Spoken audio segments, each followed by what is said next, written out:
Okay, next up for cross-examination is are the convoy organizers.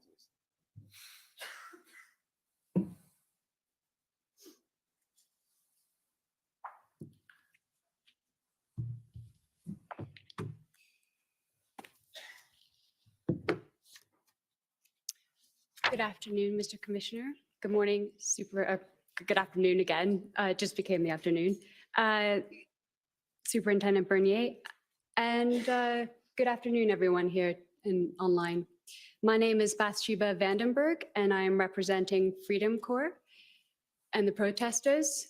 Mr. Commissioner, I have 25 minutes allocated, and there was some information that came about from this morning that requires me to ask a few more questions, and therefore I ask for leave for 5 additional minutes. Okay, well, what I'd suggest is go ahead, assuming you're efficient and effective in your 25 minutes. I'll consider giving the 5. If you're not, I won't. How's that? Sounds fair. Thank you, Mr. Commissioner. Okay. Superintendent Bernier, you talked about CBRN units being chemical, biological, radiological, nuclear. Was that the OPSC CBRNE combined with RCMP? That's correct. Are you aware that the military unit, which is called Canadian Joint Incident Response Unit, which is part of CANOSCOM, assists RCMP in that capacity? Perhaps they have agreements on certain types of events that they would become involved with that. And so do you agree that this military CBRN capability unit may have been used during the protest after the Emergencies Act invocation to assist the RCMP? I have no knowledge of that. In your testimony yesterday, you mentioned that when you were assigned to the Service Command Center on February the 3rd, you noted that there were problems with OPS staffing. Is that right? There were challenges in meeting the staffing needs. Okay. And I also understand that OPS COVID-19 vaccine mandates took effect on February 1st. Is that right? I don't have specific knowledge on that. But they took effect around that date. Is that right? There were specific ones that you want to refer to that I don't know what you're referring to, COVID-19 mandate. The COVID-19 vaccination mandate, to be clear. What was the change or that they went into place? That anyone in the OPS force that did not take the COVID-19 vaccine would no longer be able to serve in the force. You're talking about the internal 1st. policies, not globally on that. You're talking about Ottawa Police. Yep, Correct. that's correct. Correct. Okay, thank you. And that as a result of the mandate coming into effect, that OPS lost around 200 members? I don't have exact numbers on that. Okay. Given the staffing and resource issues that have been identified by OPS, did OPS consider waiving the COVID-19 vaccination mandates and allowing unvaccinated OPS officers to return to work? That would be outside my purview responsibilities. Okay. Can you confirm that prior to Superintendent Patterson's position as event commander between February the 6th and 10th, that he was working in the Intelligence Directorate? That is accurate. In your testimony, you mentioned that Superintendent Patterson told you on February 7th that he wanted to use public order units, also known as POUs, to clear the Rideau-Sussex intersection on February the 9th. I'd have to refer to my notes specifically if you would, I could confirm if you'd like. Is what you mentioned yesterday in your examination in chief. So once again, you're referring to a specific date that sounds right on or about that date. I would just want to, I would have it in my notes. Okay. He did have a conversation with you Yes. around that time to use POUs. And that he wanted to clear out with POU action the Rideau and Sussex intersection in the same way that he used them on February 6th to effect arrest and seize fuels from protesters in Coventry. Is that right? I wouldn't say that the conversation would be that in the same effect, they're two different operations. two different styles of operations. That's right. The POUs were used on February 6th, were they not? Where? Coventry. That would be, on or about that day, I know that there was some operation not involved in my responsibilities, but I was aware that something of that nature happened at Coventry. Okay.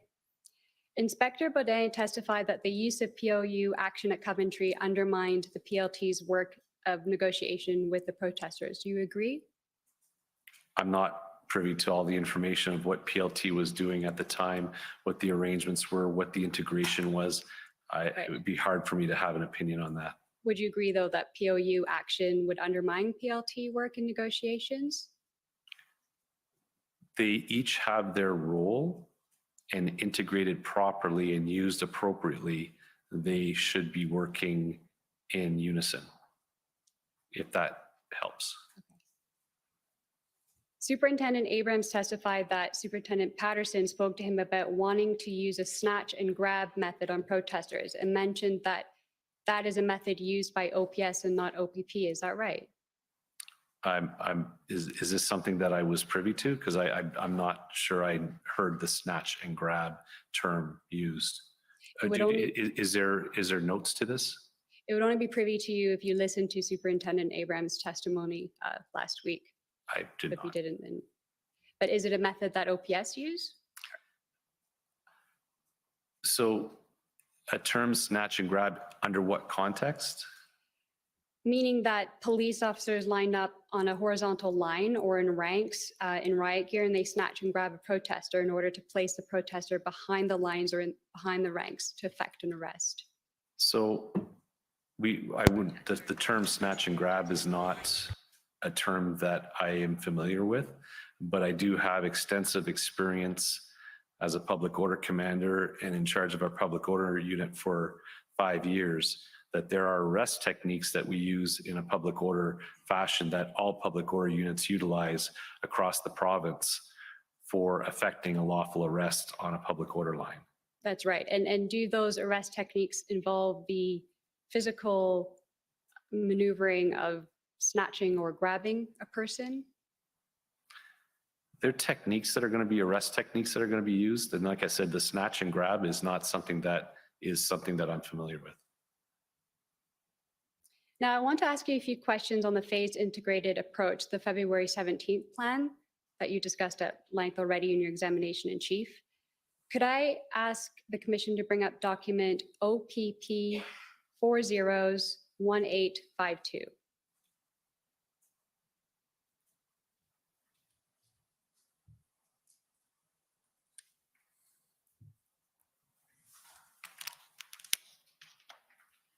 And could we go to page 7, please? So here you'll see, Superintendent Bernier, the mission statement, and that it includes a reference to individual charter rights and freedoms. Is that correct? Yes. And yesterday you mentioned that the mission provides guiding principles and that respect for everyone's charter is what is with everything you do in operations, correct? Correct. And that in fact, it is critical that everyone understands the mission and objectives and commander's intent, correct? Correct. Isn't it true that not all OPS members knew of the objectives of the February 17th plan? I implemented a measure to mitigate that well in advance, where every officer who was deployed on the ground received a sticker that went into their notebooks prior to briefing that outlined exactly all this information with their authorities. When you say well in advance, this plan is February the 17th. Correct. So officers briefing, there was various officers that would be briefed during the various stages of the operation as early as the evening of the 17th and into the morning and so on and so forth, 24 hours a day, where there were briefing periods where any new officer coming in for a briefing would receive a sticker that would go into their notebook that outlined the mission statement, main action plan, and their authorities. Inspector Lucas, who testified yesterday, reported directly to you during the implementation of this plan. He reported, sorry, that wasn't phrased properly. He reported to you directly, right? Inspector Lucas? Inspector Lucas would have reported to me directly Okay. with regards to the, as the incident commander in the NCRCC. And he testified that he only knew of the concept of operation, so not even the high level or the brass within OPS understood the plan and mission, despite your sticker.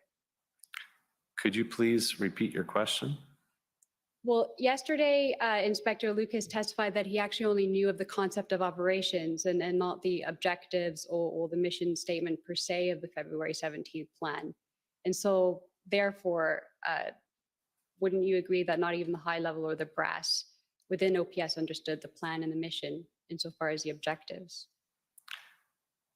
I can't speak for Inspector Lucas, but I had an operations chief directly linked, feeding all the information as it was taking place within our operational level command, and fed Inspector Lucas with all the details of this plan. I even emailed out to every member of the Ottawa Police the mission statement and the main action plan on master distribution list, and kept everyone abreast of what was taking place through email. Okay.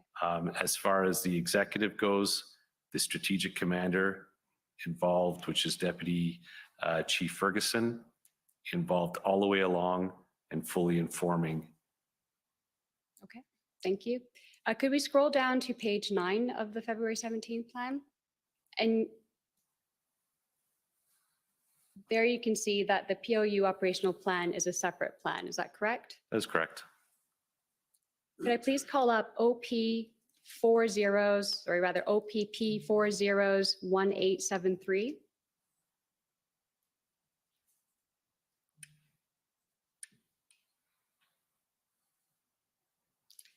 You agree that this POU tactical operations plan is a tactical operations plan for the integrated public order units responding to the protests in Ottawa, right?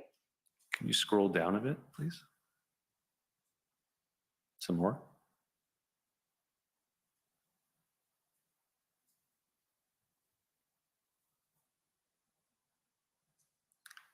Some more, please. Again, page 3, please. So from what I can see, this appears to be the plan.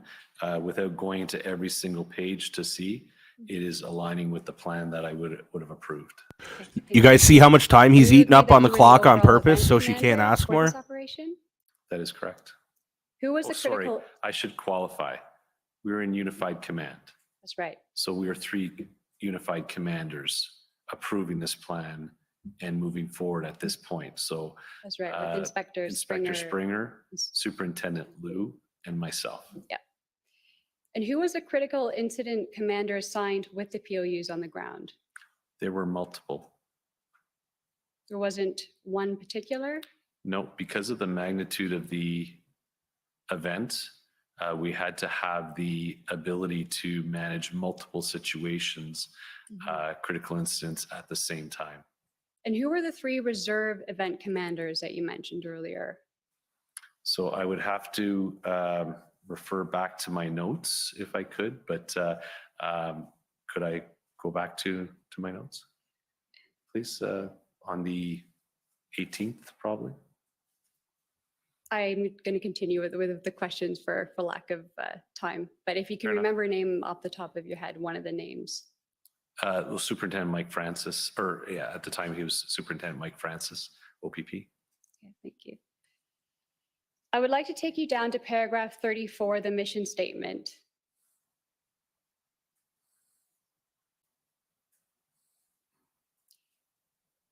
And there it states, to ensure the removal of protesters in the area of the blockades in relation to the Freedom Convoy 2022.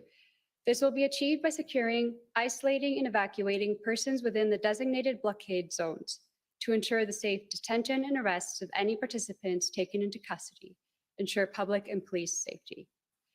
This mission statement does not include a reference to respect for individual charter rights and freedoms, does it? This is a sub-plan. Everyone still has to adhere to the overall plan. So regardless any member still has to adhere to the overall mission statement that I've set. That's right, but it is absent from this plan, and this plan would have been used to brief the tactical units. Is that not right? This plan is inclusive of the other plan. And was it used to brief the tactical units? This plan, as well as my mission statement, which is no different than all the other officers, would have both the overall mission statement and the public order mission. That's right, but this mission statement does miss the words utmost respect for charter rights and freedoms, correct? It would be a duplication. And then further down at paragraph 37, it states takedown of each location to commence in phases as dictated by the critical incident commander. Takedown of each location in effect means takedown of the protesters, is that right? Clearing the area, Yeah. as well as there's vehicles and rendering infrastructure safe. And any protester who refused to leave or caused an action that resulted in arrest would be detained. And you refer to POUs being used for kinetic action during operations, is that right? That is a term that is used. Would you agree that the origins of the word kinetic action means warfare and use of lethal force? I'm not aware of that. Now, I want to ask you about the arrests. With regards to the arrest and processing plans and the POU tactical operational plans, there's nothing that states that after police arrested protesters and told them that they were not being charged, that the police were to drive the protesters outside of the city core in the dead of winter, the biggest snowstorm in a while, as you described today, without access to shelter or transportation and telecommunications, and leave them in parking lots or other areas, correct? Not the way I would explain it. Are you aware that that happened? The plans that were put in place, which involved the ability to remove protesters who were arrested, detained to a secondary processing site. There were two that were identified. One was approximately less than 10 minutes away from the arrest zone. The other one was approximately 15 to 20 minutes away from the arrest zone, where there were a full infrastructure of investigators in order to properly process, run, allow phone calls to lawyers, and where they were advised exactly of the next steps of what was going to take place. They were located in close proximity to, and when I say close proximity, maybe 200 meters from public transit and even restaurants and gas stations to be able to find their way back to where they need to go. Well, we will most likely learn later in this commission that that is not exactly the case of the circumstances, Superintendent Bernier. Were you the one who authorized these movements?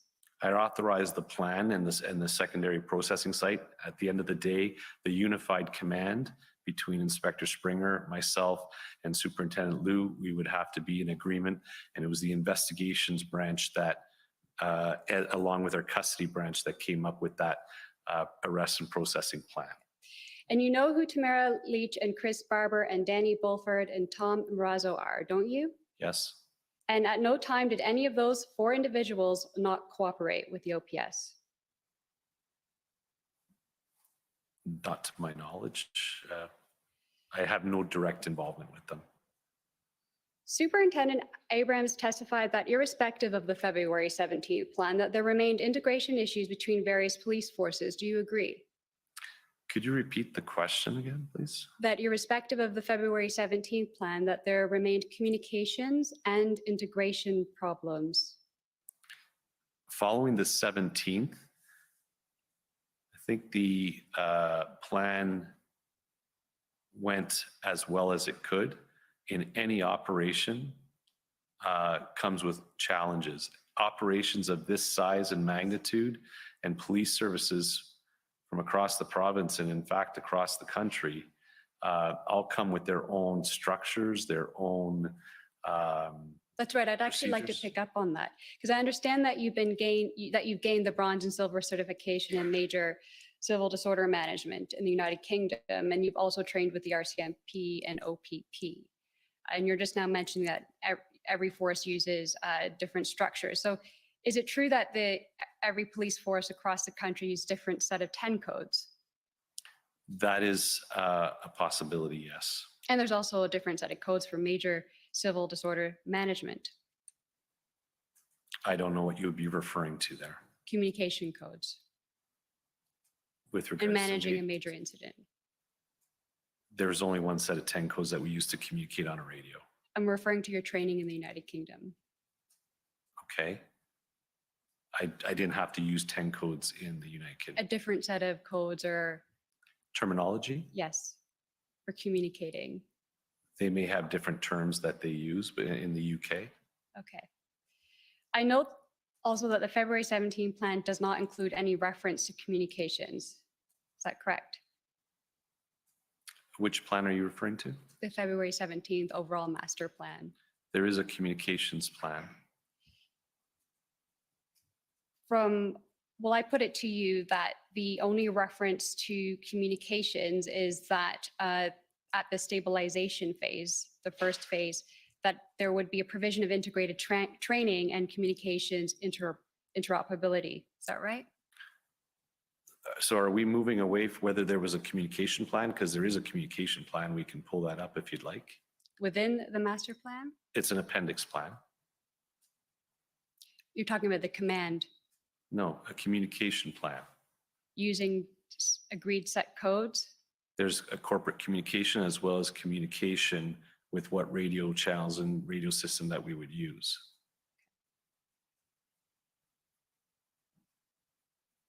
I'd like to move on to asking you some questions with regards to the POU tactical operational plan. So I'd like to pull up OPP 401873.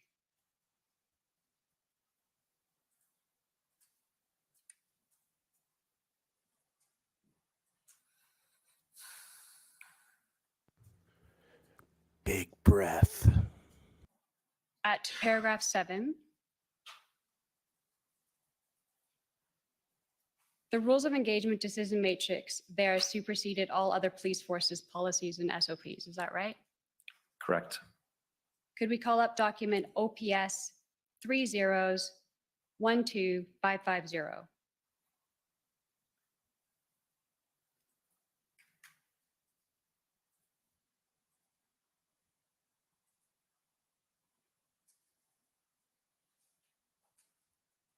I'll scroll down to page 2.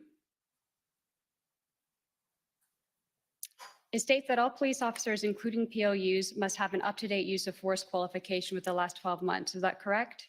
Correct. And Superintendent Abrams testified that a decision was made that this requirement would be suspended for the purpose of getting the boots on the ground on February 18th, and so that some officers would be beyond their qualification period of maybe over a year. Is that right? That was under the decision of a chief of police or commissioner under the COVID situation. But it did where there happen, was is that challenge. right? There potentially were officers who would be given an exemption. And if they had an exemption, that would still qualify. Next, it reads that every officer who draws their firearm in the presence of the public, use of any weapon or improvised weapon other than a firearm on another person, or use of physical force on a person that results in an injury to that person requires medical attention shall complete a use of force report. Is that correct? Correct. And do you know how many use of force reports were recorded after the tactical phase? I don't have that. We would have to then find those records from follow-up from that, but the records were kept and use of force reports were filled in. Did you not receive an email on February 20 that only 4 use of force reports were recorded and that a number of arrest sheet didn't indicate yes or no for use of force? Would you be able to pull up that email? Because it doesn't seem to. Not at this time, but I can assure you that it was sent to you on February 20th. I would like to call up document HRF 401559.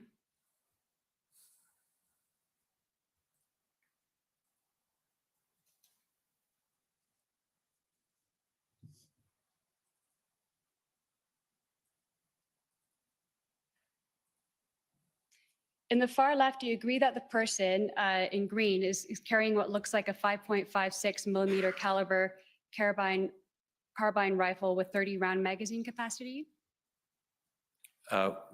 Where's this picture taken from? Do you know when? Do you know when? It's taken February during the protests between the 18th and 20th. Okay, this is, what is your question? Which officer? Just having a look at the person on the far left, identifying that it appears to be that they are carrying a 5.56 millimeter caliber carbine rifle with 30 round magazine. It is definitely a rifle, and I would say yes. Okay, next to him is a person in green carrying a 40 millimeter multi-launcher. That appears to be it. The person in blue is carrying a wooden dowel style baton. That is correct. And the person on the right in green looks to be carrying a .300 caliber carbine rifle with 30 round magazine capacity. That appears right. And would you agree that at first glance that these persons in green appear military-like? I would not say that. I'd now like to call up video HRF 401560. And I'm going to just warn that there's distressing images. And I'd like to pause at 0.29.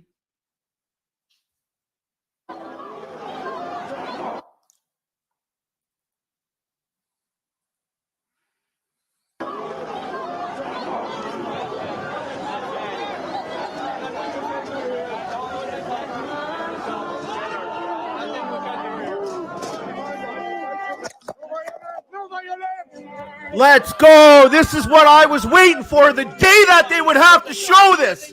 Let's go. You're going to watch this guy get smashed in the head with a fucking rifle, and they're not going to be able to fucking deny it anymore. And all of Canada's going to fucking see this now. I am fucking stoked. Do you agree that the OPS officer in this video in the back behind the ranks, the line, is using what is actually the muzzle and not the butt of what looks like a 40 millimeter chemical munition launched to beat a protester with? Let's Not enough for fucking me go. to see what exactly is going on. But you can see that there is a police officer. Why don't you watch it again, beating a pal? protester with a rifle? There is not enough for me to see what is actually happening Well, open your fucking eyes. behind We continue playing bodies. the video, please.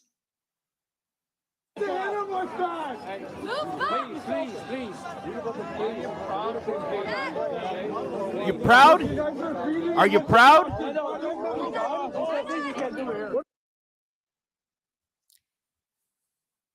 Now, I just have 3 further questions, Mr. Commissioner, and thank you for the time. This is going back before the invocation of the act regarding the deal, and we're talking about February 14th. So you knew that that the protesters organizers had established base camps at farms outside of Ottawa that could accommodate a large number of trucks. Is that right? So you said a lot very quickly. So Sorry. I'm trying to figure out what could you just? So in what do you- February, If you could speak a little slower, it's That's right. maybe it's a bit like bit too fast. Yes. In February, you were aware that there were base camps at farms outside of Ottawa that could accommodate a number of trucks At what point in February are you talking about? prior to the invocation of the act. Yes, we were aware. So when I was involved, I was aware that there were multiple locations on the outskirts of Ottawa and actually a quite good distance from Ottawa as well. And that on February 14th, approximately 100 trucks and protest vehicles left the downtown under the mayor's deal, and only 23 trucks moved up to Wellington, and then the remainder left Ottawa, right? I actually have no records of vehicles leaving.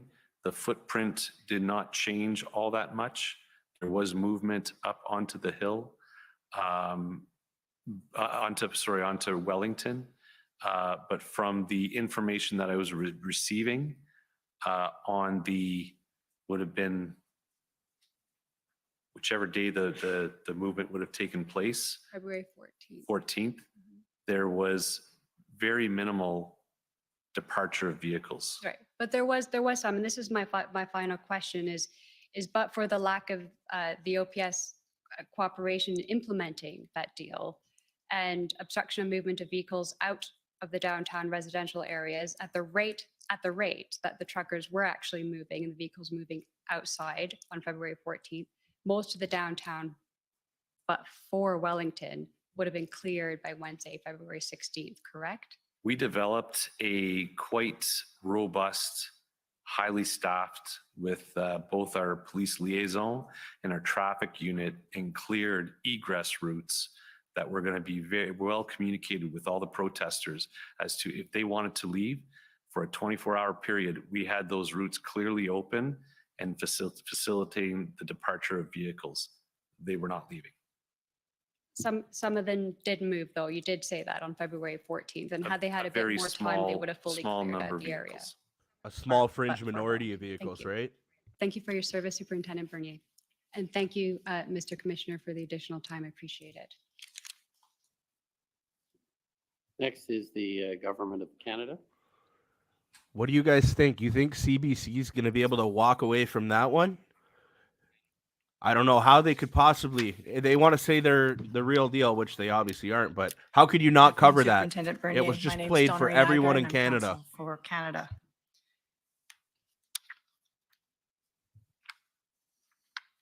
I just have a few questions that I would like to ask you. First, starting with the time period in which you were moving into the integrated command with the OPP and the OPS, you are the OPS, sorry, and the RCMP, and developing the plan that was eventually implemented. Can you tell us a little bit about what the situation on the ground was at that time? As I understand from reading some of the Hendon reports, at that point in time, there was increased volatility in the process zone. Would you agree with that? I agree. Yes, that was the reports that I was getting. And that the protesters were becoming more adversarial and confrontational with police? They were. And that there were violent elements within the crowd? Yes. And there was, as a result of all of this, increasing concern for the possibility of violence within the protest the longer it continued on. Is that correct? That is obviously a possibility, yes. And there was also some concern about firearms and other weapons within the crowd, correct? That is something that was continually monitored, assessed, and leveraging our intelligence teams with various information or intelligence that was coming in, that there were possibilities of that. And in fact, if I can have OPP 403427, please. This is the February 14th Hendon report. Did you see that? On the 14th, I would have had an intelligence officer at my command table with the responsibility of reviewing and briefing the group on this information. So although I'm not reading it, I should be getting key information from it. And if we can go to page 5, please. Scroll down just a little, just right there is good. Just beyond the bolded section there, you can see there's a reference to represent potential volatile elements. They both espouse sovereign citizen ideals, and in the case of redacted, early information suggests he may have brought firearms.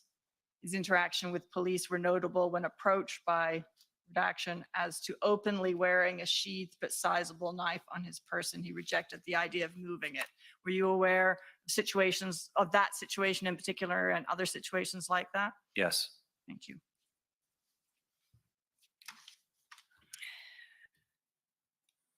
So at the end of the day, the plan that the integrated team developed worked, correct? Yes, ma'am. It was very successful in clearing what I believe you described as the largest and most complex police operation in Canada. Yes. And the success of that operation depended on a lot of different moving parts, but I'm just going to focus on a couple of them for a moment. One of them was the ability to shrink the footprint down from where it started, correct? Smaller footprint would be easier to manage. And in fact, in his testimony, Chief Superintendent Party indicated that at the original size, it probably would have taken 10,000 officers to execute the same kind of plan. Would you agree with that? I don't know.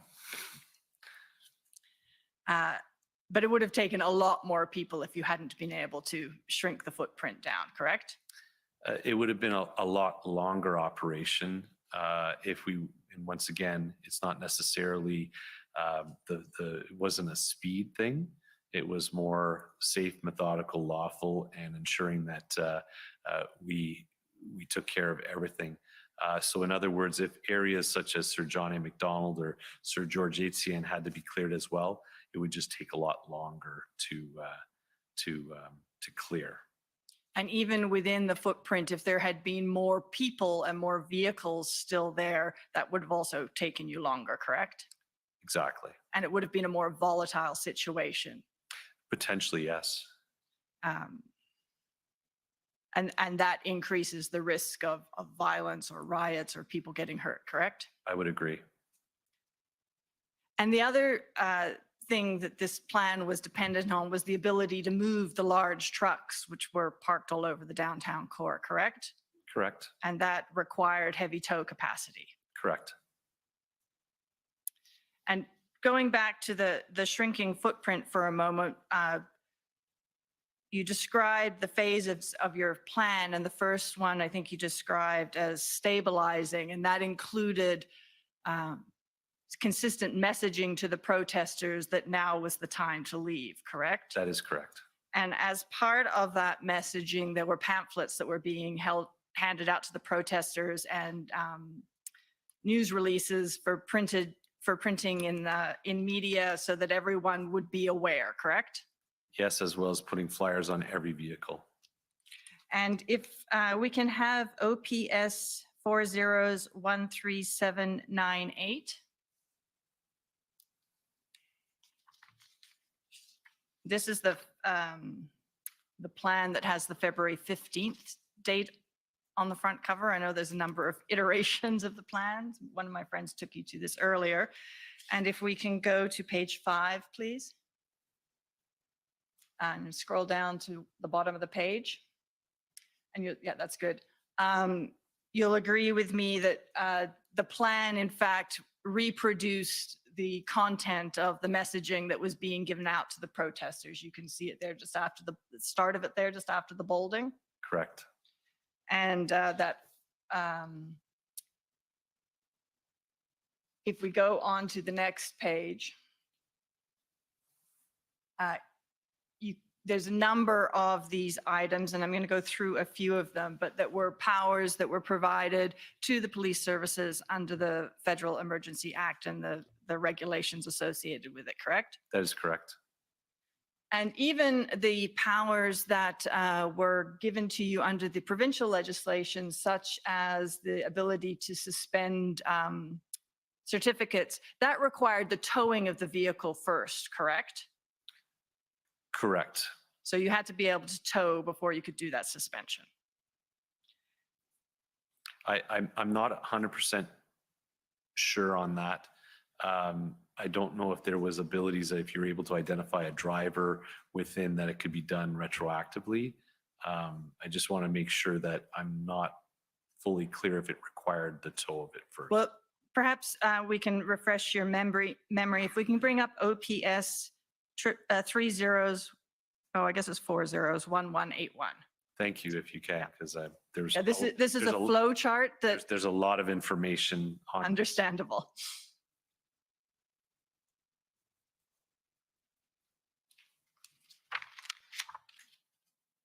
Oh, I'm sorry, I gave you the wrong number. It is 3011801.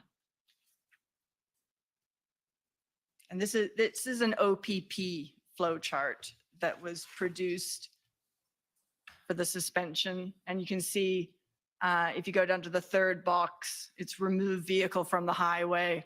And then after that is the administrative action, correct? If I can just take a minute to Yeah, read through absolutely. it.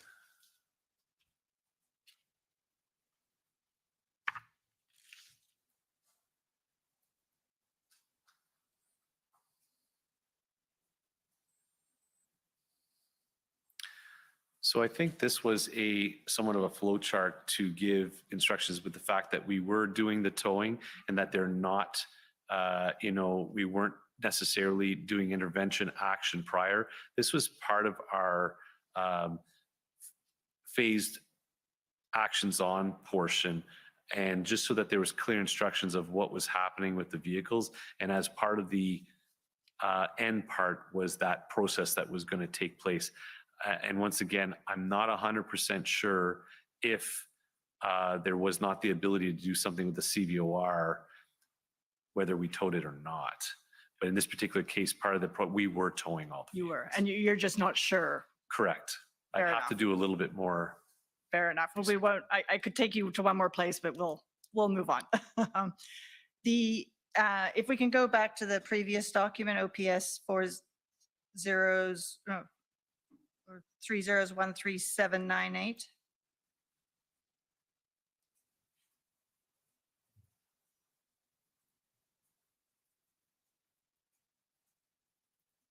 And back to page 6, please. So just going through some more of these bullet points, one of the things that was pointed out was the ability to have personal bank accounts subject to examination and restriction. That was a power that was provided under the federal EA, correct? Yes.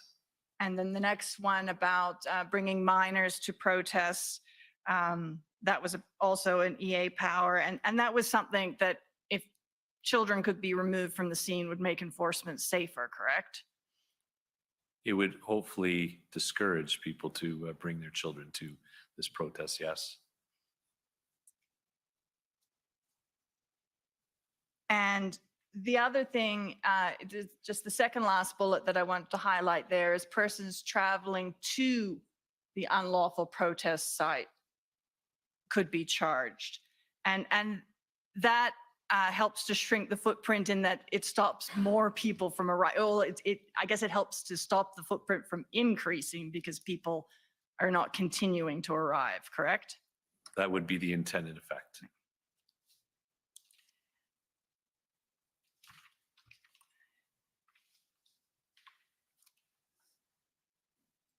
And you had some discussion with my friend earlier about, and you confirmed that you had used the Federal Emergencies Act powers in order to prepare, to put in place a secured area in the downtown core, correct?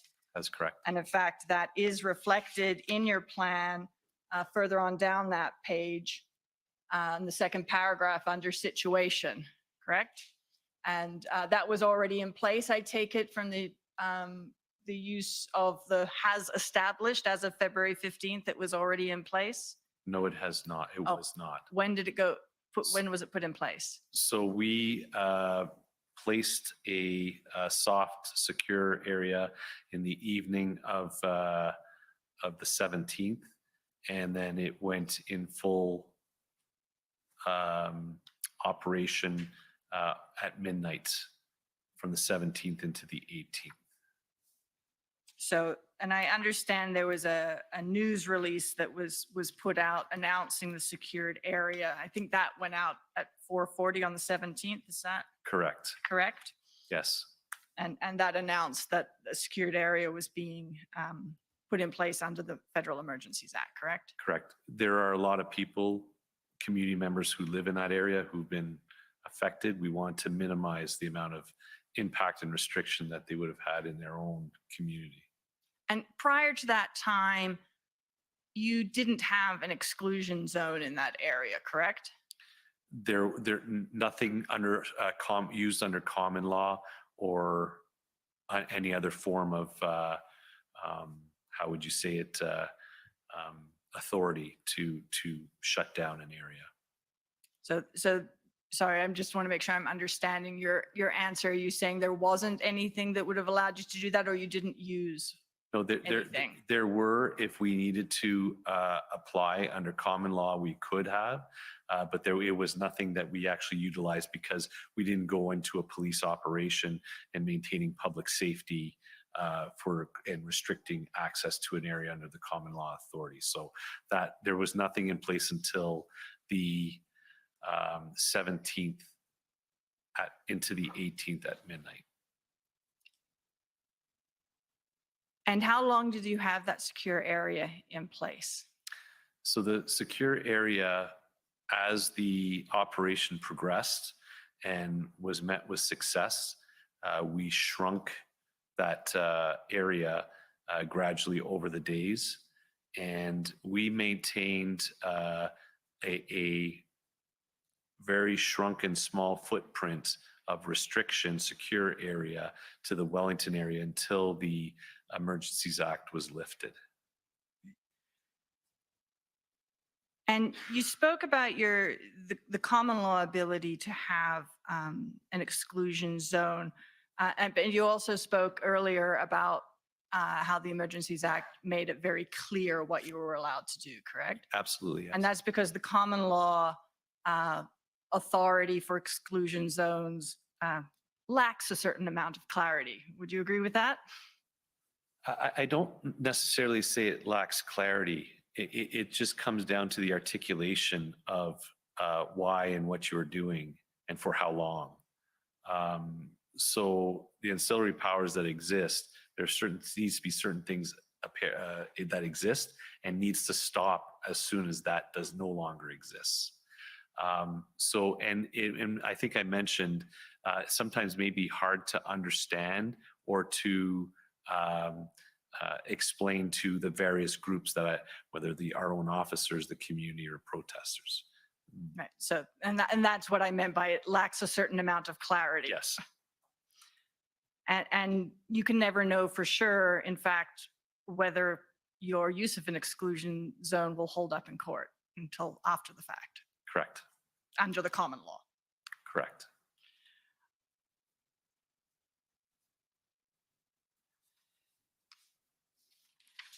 And so you kept it in place until the 23rd when the Emergencies Act was revoked, but you weren't conducting active police operations after, I think you said the 20th, is that correct? Or So there was a heavy police presence still. There was still police operation going, but not necessarily that action on phase. So as of the 18th, 19th, and 20th, into the 21st, it was more of a security posture that we held. So from that point till the lifting of the Emergencies Act, which we'd shrunk down to the area just surrounding Parliament Hill, that's the area that was maintained. So I'd like to move to the issue of tow trucks for a moment. You said in your earlier testimony that the OPP arranged for the heavy tow trucks, correct? So as part of the integrated group, one of the first things we did was ensure that, and through Inspector Dave Springer and Kirk Richardson from the OPP, who has a wealth of knowledge in that world, we focused at least a team working on that because that was a shortfall. That was a challenge that we were facing all the way through. And it was a big challenge because it was a big job to do. And we were having different challenges with tow companies not wanting to be engaged on this. However, through Kirk Richardson's work and from across the province, we had success quite quickly with that. And you mentioned that there were 34 tow trucks that were found and were available for your use, correct? Correct. And you received that information from Mr. Richardson, I assume? Yes, and Dave Springer. And that was around February 12th and 13th, correct? Around that time, yes. And I assume from your testimony that you then weren't later informed that many of those fell through and that in fact, Mr. Richardson was not able to obtain the services of any tow truck companies without the use of the Emergencies Act? I was not informed of that. If we can bring up, please, PB NSC CAN 407378.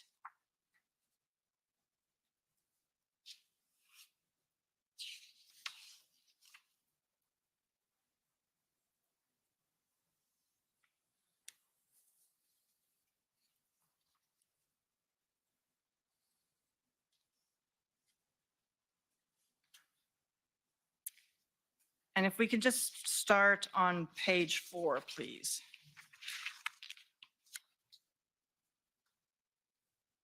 So were you aware that the powers provided under the Emergencies Act regarding compelling tow trucks was delegated from the Commissioner of the RCMP to the Commissioner of the OPP? I was not. And then if we can go to page 5. So you've obviously not seen this before, so I'm going to give you a chance to have a look at it.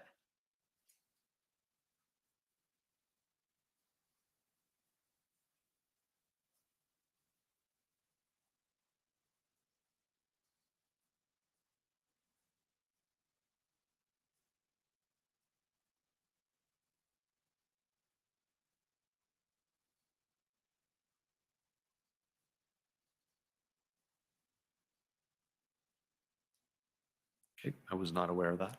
But you would agree with me, having seen this now, that in fact, the Emergencies Act was used to compel tow trucks? I don't know what the process, I understand that there was a process that need to be actually utilized with, I know that the tow trucks were working with our legal services and our financial services for contracts and that type of thing. But you weren't, is it fair to say that after the 12th or 13th, you left the tow truck details to other people? Correct, but reporting back on the 13th that we had as I was told, and if this is inaccurate, I ended up seeing tow trucks arrive at the Leakin station in the back parking lot with our OPS cresting and everything on. So I was not informed differently, and Inspector Springer from the OPP had not informed me about any of this. So I don't know if he was aware of what was going on. But you just weren't informed of any of it? Correct. But you don't This is agree new, that it this is occurred? new to me. Yes, fair enough. And just your comment on the OPS branding on the tow trucks, that was because of the driver's concerns about anonymity, correct? That's correct. And that's because they were concerned both about threats that they had received and their business reputation as well, if they were seen to be cooperating in these actions. Is that correct? Concern if that could happen, yes. Okay. Those are all my questions. Thank you Thank very you. much. Okay, well, not sure I want to waste 3 minutes, but maybe I'll Commissioner, I have 20 minutes, I believe. I'm wondering, it's Ann Tardif, pardon me, for the record, for the city of Ottawa. You're looking at me because I think I'm next. I'm not sure it'll make much sense to do 2 minutes and then 18. okay. But I'm well, in your hand as to whether you want me to start now or wait after the lunch. okay, I'll be magnanimous today. We'll have an hour and 3 minutes for lunch and come back at 2 o'clock. The commission is in recess for 1 hour. La commission est levée pour 1 heure.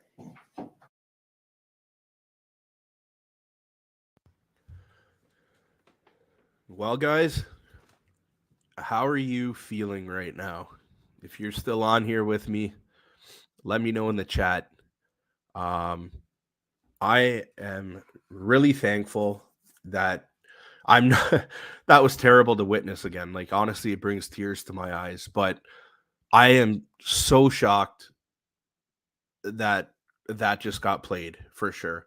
You know, when this inquiry started, the first thing I said was, none of this can be hidden. This needs to get out there. People need to see what happened. Now, I know we think like we don't understand how anyone hasn't been able to see this by now. But believe it or not, there's definitely, we got to be positive. There's definitely some people out there who haven't seen clips like that. They really haven't, guys.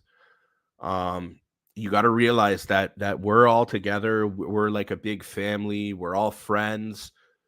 We all know each other's names from the internet. We've all connected and we've all created a community where we all love and support each other and share information, and we all have each other's best interest at hand. A lot of people who just sit down and turn the TV on and absorb whatever they put on there, they really haven't seen this, guys. So I just want to encourage you. This is a great little, I'm going to put a video out in a bit, so you'll be able to get it on there when I send you guys through a break. But really take that in, clip it, guys, and family members that don't believe you what's going on, show them, say, look, this is what happened at the convoy. Like, you can see all these people lined up here peacefully, backing up as the police advance, and these are the actions the police took. And then say to them, you guys might not care about the Freedom Convoy thing. You might think it's a hoax. Now you got to realize, even the playing field, tell your parents, tell your friends, tell your family, what would you guys do if the Indigenous were protesting and the police came and met them with this force? What would you guys do if Black Lives Matters was protesting and the police came and met them with this force? How do you think the protesters would react? How do you think the people would react? This comes around full circle. It doesn't matter who you are, what your beliefs are. The Charter of Canadian Rights and Freedom is a very important tool for all of us. So let's hope. It's unfortunate it took this long to get this out there, but let's hope that we see some justice at the end of this. Now, we're going to go to a break right now, guys. And while we're on this break, I'm going to throw on Trucking for Freedom Chapter 2 for you. I don't think I've played it on my stream yet. I apologize for not being here this morning, guys. I had a couple things I had to do. So, last week, Trucking for Freedom dropped their Chapter 2. So it's only been out since Friday. It basically shows you what was going on in Ottawa in a very detailed documentary type setting. It's a great watch. I'll throw that on for everyone who hasn't seen it. You can check it out right now.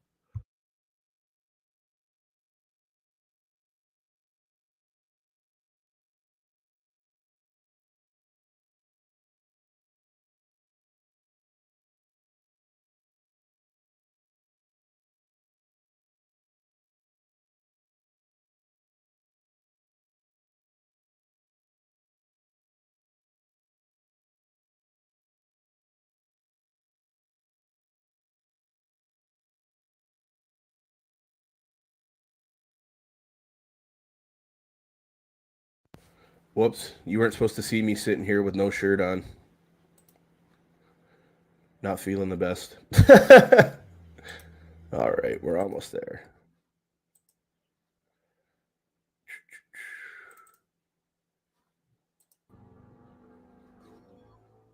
The science is very clear. The best way through this pandemic is to get people vaccinated. That's how we end the disruptions to our supply chains caused by this global pandemic. That's how we get back to the things we love to do. 2 years into the global COVID-19 pandemic, almost 90% of Canadians were vaccinated, and yet Canada remained one of the most locked down countries in the world. Every Canadian province had implemented vaccine passports. Unvaccinated Canadians were barred from restaurants, cafes, and internal travel. Some were denied life-saving medical procedures. Students were threatened, banned from campus grounds, and deregistered from classes at colleges and universities.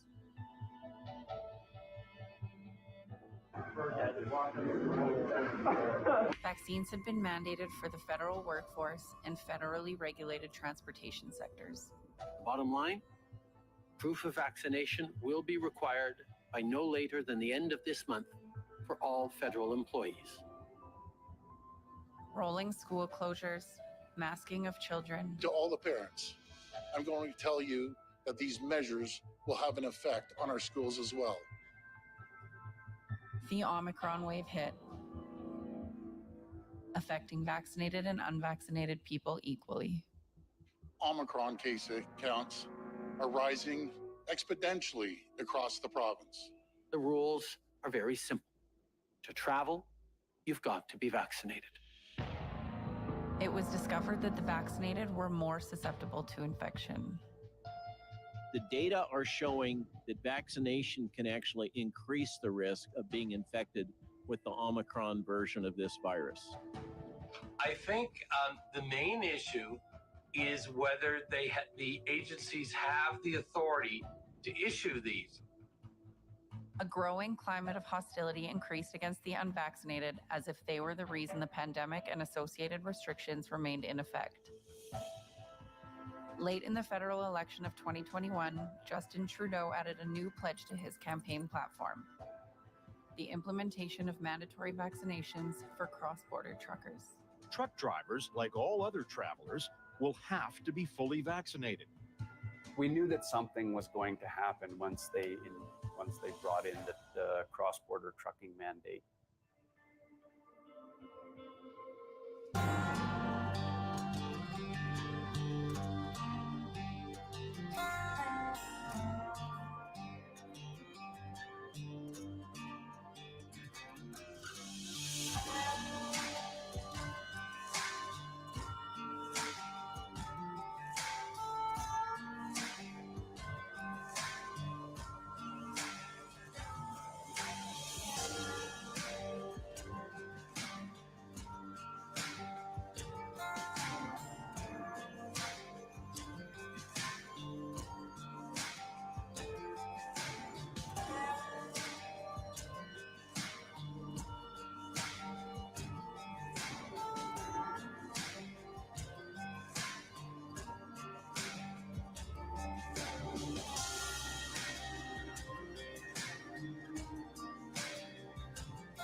As the result of a prolonged lockdown culture filled with mandates, a movement was born from an unexpected place.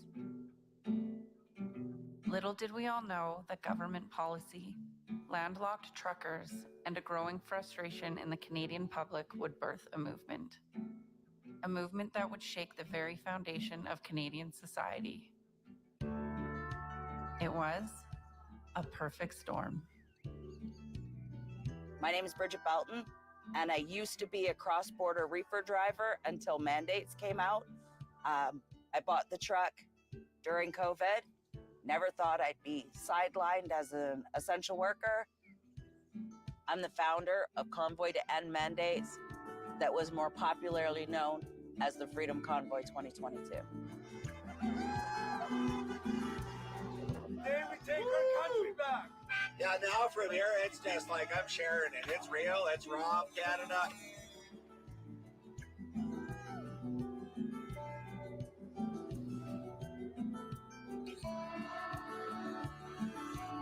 I think Bridget Belding, who was the original person who was affected by the mandates, she and Chris Barber were the ones that I think originally came together and wanted to do something. Back in April or May of 2020 was the first run-in I had with the border. I gave them my email address and phone number. Then I started getting constant messages. You just came back into Canada. You need to quarantine, or I'd leave Canada. You need to quarantine. This is where it really started. She said, you should know better. I said, for what? She goes, you get your load from Canada. You go to your destination and you come back and you do not leave your cab. How do I eat? How do I shower? Not one company out here allowed us to stop, use their showers. They didn't allow us to sit in their restaurants and eat. We had to walk up to McDonald's, Tim Hortons, you name the fast food restaurant. We were treated like scum. They tell you right on the door, we are not providing you with exemption notes. We're not. So he said, well, then I guess you're in violation. Enjoy your time with Windsor Police.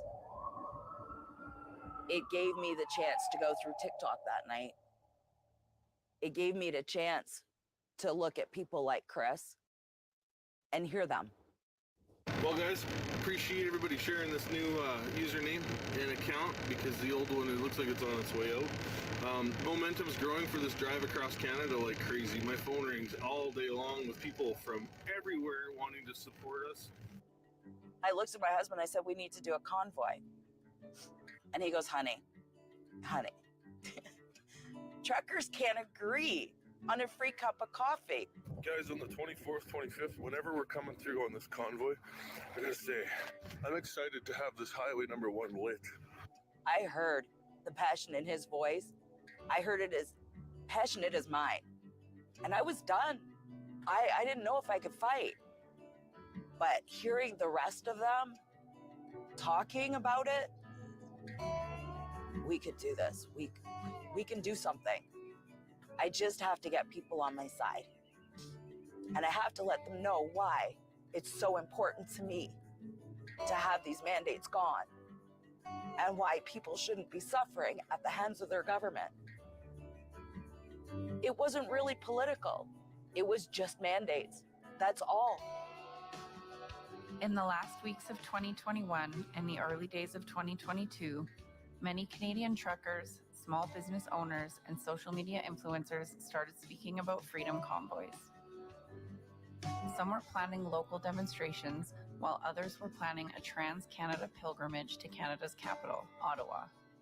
Being grassroots, this movement was by its very nature disorganized. But in the early days of 2022, an organization known as Canada Unity endeavored to communicate a clear plan on their website. It spread like wildfire. So what's the questions? You're gonna ask me a I'm question? just gonna ask you. Okay, ask me. First of all, what's your name? My name is James Potter, President and founder of Canada Unity Foundation. The support that the truckers were getting, because now they're standing up. They've been talking about it. Now it's time. I was asked as a favor to assist in organizing the East Coast convoy to head into Ottawa. I didn't know anything about the convoy until maybe 10, 12 days before it left. Martin was a part of Canada Unity, which is the only organization that I knew existed when I went to Ottawa. Martin Broadman, my partner, he's vice president of Canada Unity. I didn't know Bridget Belding or Chris at the time. I didn't know Pat King at the time. As a road captain, I was on a lot of Zoom calls with what would eventually become the board. I think we've got the south route, we've got the west route, and we've got the east route. So you got 3 routes. There's always been 3 routes. And we do have captains that are assigned right now throughout Canada. And those captains, I believe, would be the best people to bring forward. So there was my first time experiencing any of the board members, including Pat and Tamara, and the people that ultimately I ended up getting to know a little bit in Ottawa. Here she is, one and only. Say hello to Tamara. Hi, everybody. Well, my name is Tamara. You might know me from GoFundMe. I put a post on my Facebook page this morning that said last Friday I got up, I went to work, I came home, I talked to Chris, made a Facebook page, started a GoFundMe account, and went off with my band to play a show. And wow, here we are. Wow. Here we are a week later, and my little GoFundMe is $1.1 million right now. I get a message from the Women's Confederation of Trucking. She sent me this message about Canada Unity. We have a multitude of wonderful truckers to choose from. Bridget is Sarnia. And I was like, those are my dates. And she goes, I know, that's why I thought I'd send it to you. So I'm like, well, I'm going to call him up and he's going to change his dates. And that's exactly what I told James Bowder. you need to change your dates. And he goes, oh no, I'm not changing my dates. I said, well, then you can either join us or you can change your dates. But there's no sense in splitting this. And he was like, well, let's work together. We own Ottawa. I said, we're not going to Ottawa. He goes, what do you mean you're not going to Ottawa? I said, no. We are rolling in every city, in every town, in every province across Canada. After talking, he goes, you know, Pat King's been trying to get a hold of you. Who's Pat King? To everybody out there, I'm so proud of you. We hit $1 million bucks. You guys rocked it. Thank you so much to the people of Canada. I had no idea who these people were. And he goes, let me get him on the phone. So Pat comes on the line. They sell me on this Ottawa deal. And I'm like, I don't know.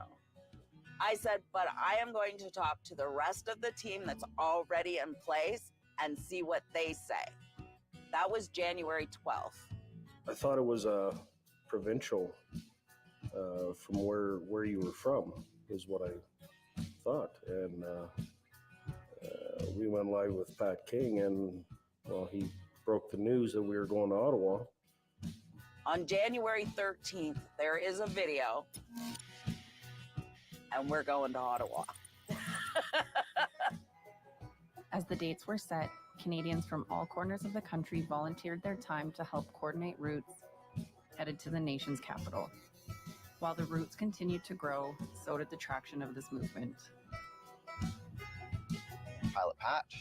I was one of the lead convoy pilot trucks from northern BC.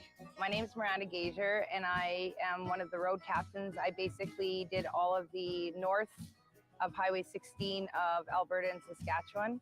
I'm Ryan Mihilowicz. I was one of the road captains for Saskatchewan. A million phone calls later, we're on our way to Ottawa.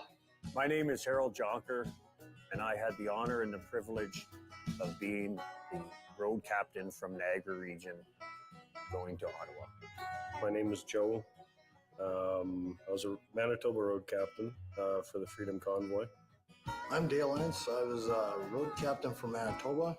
I am a long-distance truck driver. These captains and other volunteers across Canada stepped up to coordinate and bring awareness to their communities that a convoy to Ottawa was in motion. None, however, were prepared for the response they would receive. Even those who had planned prior convoys and freedom events were in disbelief by the amount of trucks that started to roll across Canada's northern climes. 147 trucks, and about 3 times that in light vehicle participation, so about 750 cars, vans, pickups, everything in between, like even little dinky cars. Wow. So you're probably 1,000? 1,000 people strong, yeah.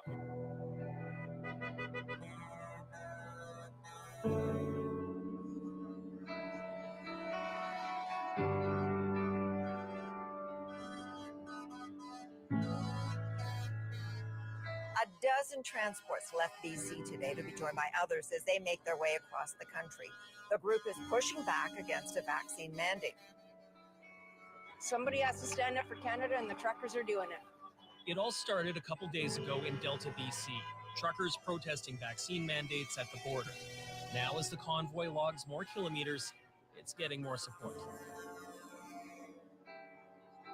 My name's Tom Quiggin. I'm a veteran. I served in a number of countries overseas. I've become a court expert on terrorism, court expert on the reliability of intelligence as evidence, and I've worked for a variety of government departments in sensitive intelligence roles. The work I did with the Royal Canadian Mounted Police at INSET, a lot of that involved protests. So, I mean, Ottawa, it's the nation's capital. You get all kinds of protests, some good, some crazy, some whatever. As the convoys first started to mobilize and move towards Ottawa, I started to recognize a series of patterns coming into place. What started out as a single expression of demonstration through what was called a freedom convoy involving vehicles from across Canada, over the last several days, and particularly in the last 24 hours, has changed substantially. There is increasing concern about violent online rhetoric supporting the convoy, and that those with extreme views are planning on attending. As the truckers and other participants left BC at the start of the convoy, there was a noticeable discrepancy between social media and legacy media coverage of this event. A recurring tone and narrative began to take place. My name is Rupa Subramanya, and I live in Ottawa, in the nation's capital. I'm a columnist for the National Post and for Nikkei Asia.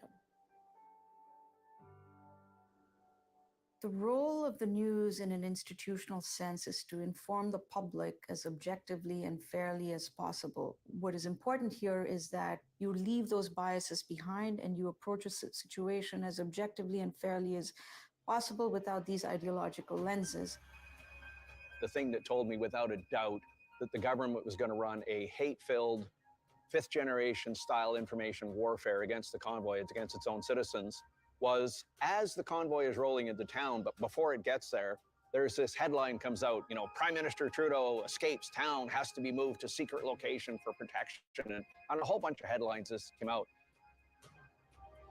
From what I saw here, there was being information warfare waged on the convoy and on Canadian citizens in general, and it has been for a while. So what they do is they put out misinformation. Everyone and their brother shares that in their groups and shares that in their groups, and it becomes this massive ripple out into the pond. And I would say over 95% of the information that I saw from the intelligence side was incorrect. And I think that was kind of, from an intelligence perspective, that for me, before the convoy got there, that to me was the tone that was set. The level of hateful rhetoric, of swastikas, of abuse towards their fellow citizens. There is not a right to incite violence, to perform acts of violence, or to spew hatred. I kept getting these messages from my friends at top-notch publications, the New York Times, the Wall Street Journal, the Financial Times, and they would message me and they would say, Rupa, what is going on here? Why is there no on-the-ground reportage of what is happening in Canada? I got trucking on my mind. There's a great big convoy trucking across Canada. Truckers, who were previously regarded as heroes when they were delivering vital goods and working during the lockdown, are now villains as they protest vaccine mandates. So why is no one in the mainstream media talking about it? All we're hearing are these narratives, people's opinions, and it almost reads like this is exactly what Justin Trudeau was saying, and this is exactly what these reporters are saying. Despite numerous attempts to spin the narrative surrounding the Freedom Convoy, an outpouring of support was felt across social media platforms and international networks in the early days of the convoy. My name is Jerry Richard, and I live in Edmonton, Alberta. Very proud to be a Canadian, very proud to be an Albertan. When you see 600, 10,000, 50,000 semis going down the road, you tend to pay attention.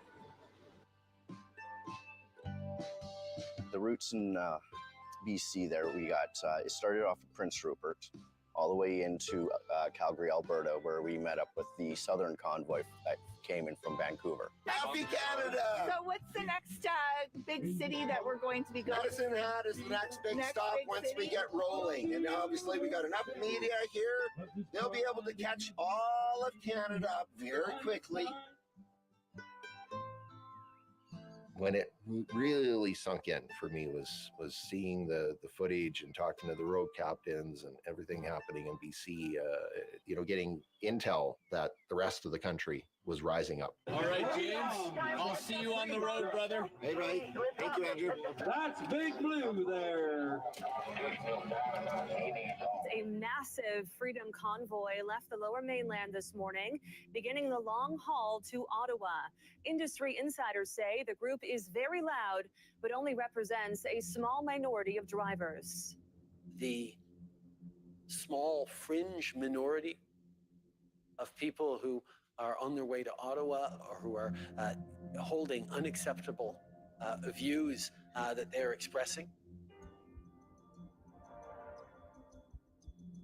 Being labeled as fringe minority, being labeled as a bigot, racist, and a misogynist when your leader of your country, who's supposed to be serving the country, when he comes out and says stuff like that, it angers you, but yet actually kind of saddens you. I feel sad. At the same time, I feel like overwhelmed with the drive to fix this. Canada was coming together. The unity was amazing. The amount of support, like the people standing on the side of roads as we were going through, was just mind-blowing. The small fringe minority, we were not. I keep listening to this over and over again, and I can't believe that the Prime Minister of an advanced Western country, a democracy, would say this. He's been vilifying these hardworking people. He's come out and called them publicly more than once racist, misogynist, and he's also said, do we tolerate these people? These are your own people. This is the language of a tin pot dictator, not the language of a democratically elected leader. But obviously on the ground, and that's where the disconnection is that wasn't what was coming out. It was love, peace, and unity. The rest of the world saw it, but unfortunately our government didn't. This was the narrative that was already in place prior to the protesters showing up, prior to the convoy arriving in Ottawa. There was a fair bit of reporting, if you can call it that. This is appearing on national TV. A lot of people are going to tune in, and let's face it, I mean, mainstream media, continues to play an important role as far as a lot of people are concerned. They will not go to the independent media outlets. This is where they get their news from, and they're very insistent on that. They painted us as bad people when we were hardworking Canadians simply trying to get our message across and being heard by our government. You've been polling Canadians' attitudes towards not only their governments, but also this restriction. Everyone's trying to figure out, are the truckers tapping into a real issue, or is they, as Justin Trudeau calls them, a fringe group? I would not call it a fringe group. I would say that based on the polling that we're seeing, most recently 54% of Canadians, and so that includes a lot of those people who rolled up their sleeves to get vaccinated not once, not twice, but 3 times in some cases, are ready for a conversation about whether it's time to start lifting and ending restrictions. Fundamentally, people thought this was going to be a short-lived thing, 2 days, 3 days max, and they would be out of the city. But boy, were they proven wrong. While legacy media appeared to turn a blind eye to the grassroots traction of this movement, it appeared to only inspire more Canadians to stand in solidarity with the truckers. Supporters started to line major highways, roadways, and overpasses in unity with the truckers headed to Ottawa. This is a welcome to Saskatchewan. These are Hutterites that have come out that never show support. I didn't think it was going to be as big as it was going to be, but then after seeing here, it's like, well, maybe. Then you get down the road and every approach is filled all the way from Albert to Saskatoon. And as you kept getting further and further and further, it's like, wow, this is big. You're driving along not expecting to see anything, but there's all these lights along the sides of the roads, along all the side roads, and like, that's not normally there. Like, you just know they're there to support you, so you give a couple of honks. We have kids that should be in school. We have parents that should be working. And they're out alongside the road on a brisk day, showing us as much support as feasibly possible. People got out of bed at 4 o'clock this morning to show support, and they were there till we left.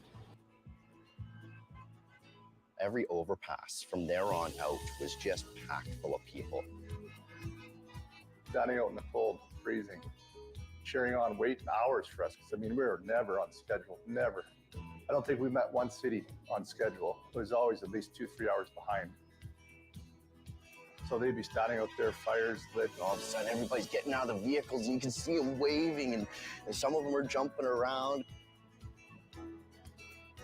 And there's strobe lights and flashers and fireworks going off. We had people throwing food in the back of our pickup truck. People running down the streets with coffee to hand through the windows and cheering and screaming and flags. There was so many people, it was hard to drive in there. They were throwing washer fluid jugs in the back of my truck. All I heard was thump, thump, thump. To see them out there with their children and waving, like it brought tears to a lot of people's eyes. As a grown man, I've never cried so much in my life. Witnessing the outpour of love, generosity, support that Canadian people have. It was very emotional, very emotional. We ended up just, we had no idea what we were in for. And when we were driving down the road, every overpass, it was dark, it was snowing like crazy, and there's still people out in the overpasses all the way. Everywhere we stopped, it's all the same thing. Everybody could just thank you. We want you, we need you to stay as long as you possibly can. Almost like something in the air. You could almost feel it. It was very special. I've never had people cheering for me in my hometown before. Like, wow.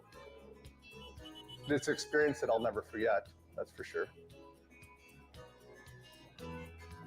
It was humbling. Because of what you've seen coming from BC, Alberta, Manitoba, seeing the footage there and the crowds that were meeting those convoys. And then when we left on that Thursday, seeing how many people were meeting us on the bridges and stuff like that, you realized, wow, this is something bigger than we could have ever imagined. I looked over at my wife in the cab and I said, I think we might be making world history. And I think we did. Canadians weren't the only people witnessing the traction that was generated from this event.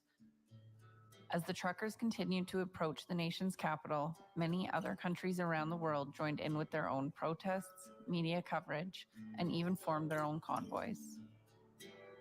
The truckers are in it for the long haul. They're not going to stop until the mandates are lifted. Now, 2 Canadian provinces are dropping pandemic mandates, Alberta and Saskatchewan, and truckers have sparked protest movements worldwide in the U.S., in Alaska, and possibly from California to Washington. This is White Global. Breaker 19. Australia. You guys have a departure time? London, Is everybody Germany, here right now? Switzerland. Martin, he's from Switzerland. Heads out to Switzerland. How you doing? USA is just grabbing onto the bear hug like, woo! Update on the convoy of truckers and other vehicles that encircled Washington, D.C. yesterday. Dozens of trucks, along with minivans, motorcycles, pickup trucks. Brazil to Italy, France, name it. There's 27 countries right now wearing their flags on convoys from the start date of convoy to now. I think it really inspired the world. It inspired the world. I mean, you could see it in the messages from people from other countries, for example, also from Germany. People in Germany were very enthusiastic about the Canadian truckers. And I mean, so was I, honestly, frankly. I mean, it was really an inspiring moment. Just to see Mexico, Belize, all these countries around the world starting their own convoys just, to support the Canadian truck drivers and what we were doing. A bunch of times that just brought tears to my eyes, it's beautiful. It was just the beginning of a global movement. Any win for our side anywhere, I think, is a win for all of us.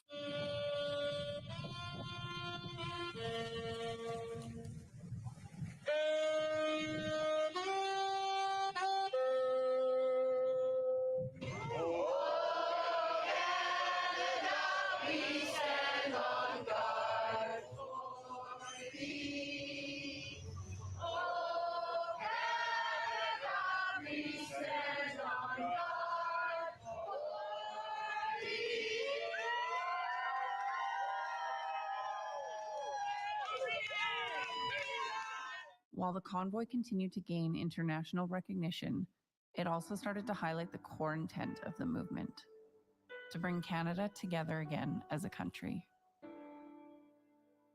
to end the division and unite the nation from west to east, to stand in solidarity with each other, and accomplish a collective goal. As a Canadian, there's this West versus East, East versus West, and that we should hate each other. And getting to Ottawa, Connecting both ends of the country, West and East, you know, people from BC, Alberta, Saskatchewan, Yukon. Like, you know, I've never met somebody from Yukon. I met some pretty interesting people. Okay, this is it. You know, we've got everybody involved. And this was a first for Canada. There's something about seeing Albertan, Quebecer, and Newfie standing side by side with a hockey stick with a flag, Canadian flag on it. It made me extremely proud. If nothing more, this movement created hope for our country where unity has been scarce throughout history.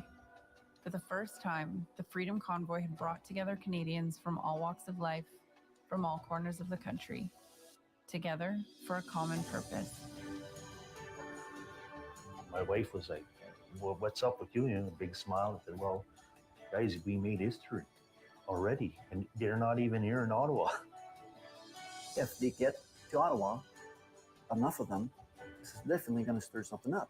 A lot of people may not agree with us right now, but there may come a time when they actually have an issue that affects them, that they don't have the freedom to choose. And if we don't preserve it, we won't have it. For our kids won't have it. Our kids won't be able to live the life they want to or choose to. So this is just for them.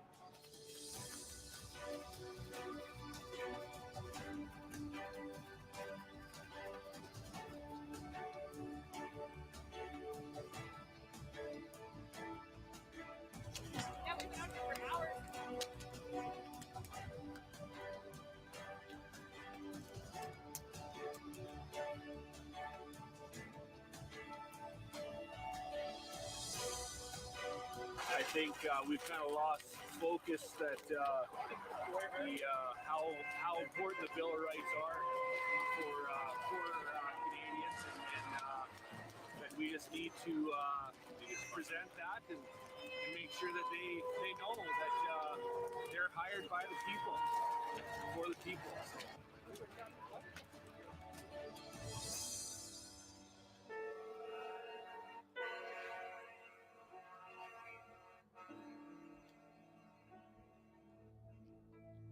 Throughout the course of the pandemic and associated mandates and lockdowns, an ongoing discussion developed around where constitutional rights hold precedent in matters involving bodily autonomy and the freedom of choice. Feeling that their rights had been infringed upon, the truckers felt it was of vital importance to highlight and spread awareness of the Charter of Rights and Freedoms, the Canadian Bill of Rights, and the International Declaration of Human Rights. I think this is a real test for our Charter of Rights and Freedoms, which is only 40 years old, where your Bill of Rights is over 200 years old. And this is the first real test of whether written individual rights and freedoms really mean something in this country. My name is Vincent Gerses. I've been a member of the Ontario Provincial Police for 32 years, and I retired 7 years ago. Under the Constitution, Section 52 makes it very clear that any law that is created that violates the provisions of the Constitution, which includes the Charter of Rights, is null and void and has no authority whatsoever. A police officer takes an oath to the Constitution of Canada. The Constitution of Canada includes the Canadian Charter of Rights. And so when an officer takes an oath to not only uphold the law, but protect the people of the country, it's something that we don't take lightly. And once you get on that path of I don't have rights, they're being taken away, and it doesn't feel good. Well, what documents do we have in our country that are going to restore my rights? That leads you down the path of here's our Charter of Rights and Freedoms. One of the things about the convoy was people had watched this for a couple of years on how freedom of expression was being hacked, freedom of mobility was being hacked, freedom of religion was being hacked by the government. And folks just finally said, you know, enough. We need to push back here. That document gives us that right to stand up. It should be honored and respected by our government so much that we shouldn't even have to stand up and defend it. On the surface, good laws. We have a charter, we have a constitution, we have a criminal code, but it's not being applied equally across the system, and that generates anger and division. When mandates come out that are in clear violation of the Charter of Rights, the Bill of Rights, the International Declaration of Human Rights, that's something that should be disregarded. This is another way to create division in the country, is to unequally apply the law against one group and not another, and it creates anger and it creates partition, and here we are again. The Freedom Convoy created a platform for further discussion on the foundation of this debate that had scarcely been available to the public eye. Citizens continue to lose their jobs in their respective fields due to enforced vaccine mandates, which encourage dialogue between those affected and the general public. My name is Dr. Julie Panesi. I have a PhD in philosophy from Western University, and I taught at Huron College at Western University for a number of years until I was terminated for not complying with the vaccine mandate. And I now work for the Democracy Fund as their ethics scholar. There is no other concept that has garnered more attention from medical ethicists and academic ethicists over the last maybe 40 years, especially within the field of medical ethics, than coercion, trying to understand what it is, how to avoid it, and how to develop policies that protect people from it, both within healthcare and more broadly, governmental policies. And then you might say, well, why is that important? Why is it so important that we're not coerced? And my very strong belief is that to try to coerce a person is to fail to recognize and to fail to treat that person as being what he or she most naturally is. If you're familiar with the laws that you're enforcing within the course of your duties, sometimes there are times where there is conflict, and sometimes that conflict comes from your command staff. And ultimately, you're going to have to make a decision. Within the mind, you'll know the difference between right and wrong, and you need to speak up, and you need to say, that is wrong. But you also need to be able to justify it. If you look at millennia of human history, it is not at all surprising that the vast majority of people will comply their way towards atrocity. That's not surprising at all. That's what human nature is. We're tribal by nature. What's surprising are these outliers, the people who say, I'm going to step out of the shadow of the crowd. There are things that are more important to me than the comfort of what the group can give me. And I will hold on to my integrity no matter what losses may come, even if that's my life. And these are the people who gathered in Ottawa for a month, and they would have stayed a lot longer than that if they had to, I have no doubt about it.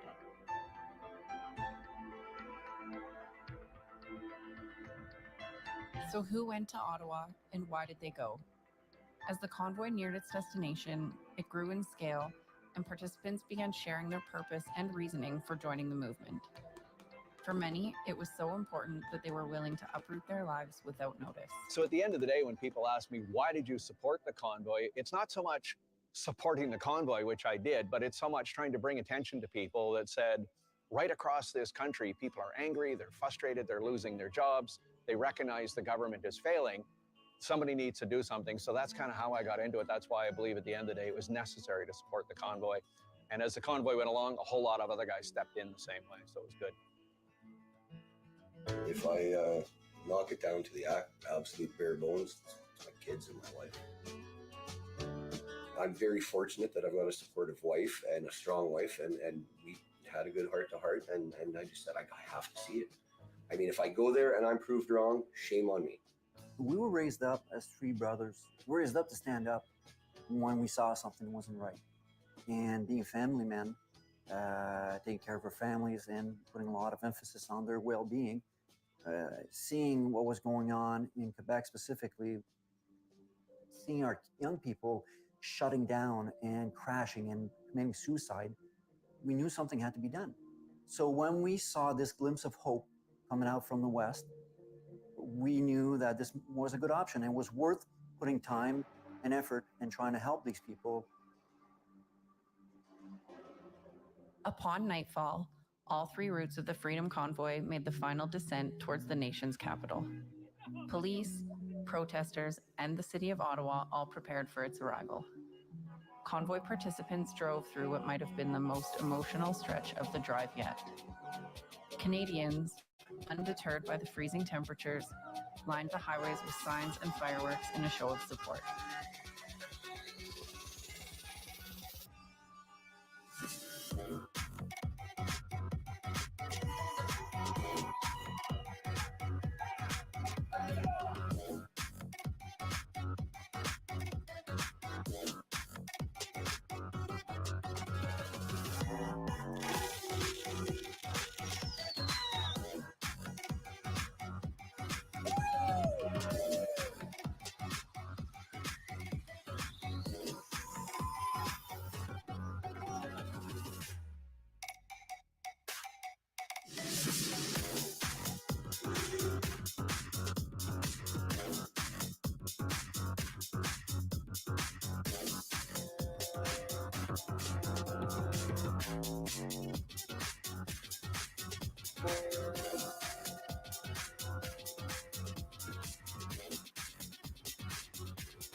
As the country and the world watched this story unfold, there were some expectations of what this demonstration would look like. But nobody could have predicted what would happen over the next 22 days. I think it changed a lot of people's perspective. You can watch all the news you want, and you won't get to capture what it actually was. I don't think that they realized that we weren't leaving until the mandates were removed.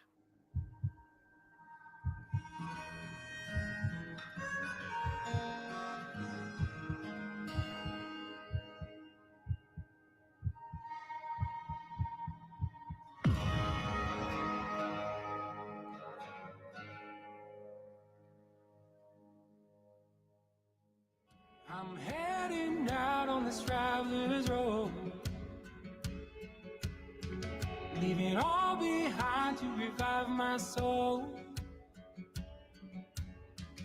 And I won't find peace till the day we rest in harmony.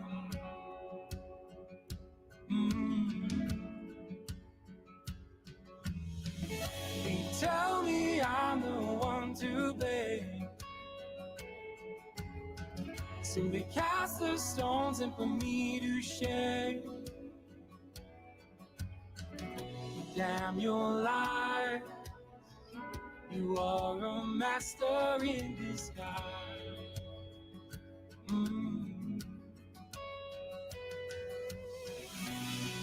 Tell me what's so wrong if I choose to disagree.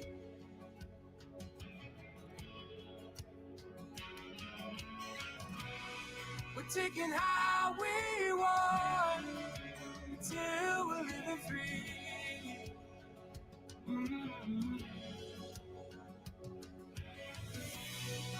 Call me what you want, I'm not what you believe.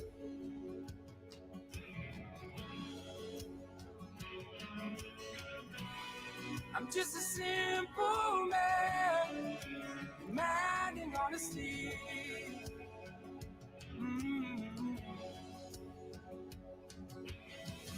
Answered my call all along this road. Brothers here to reignite my soul. But I won't find peace till the day we stand in unity.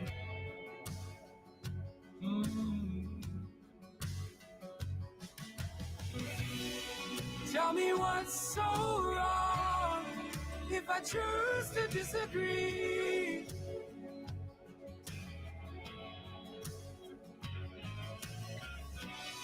We're taking how we want till we're living free.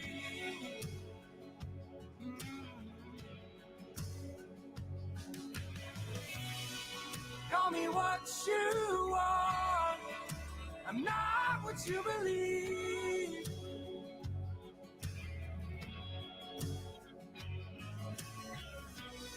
I'm just a simple man, demanding honesty.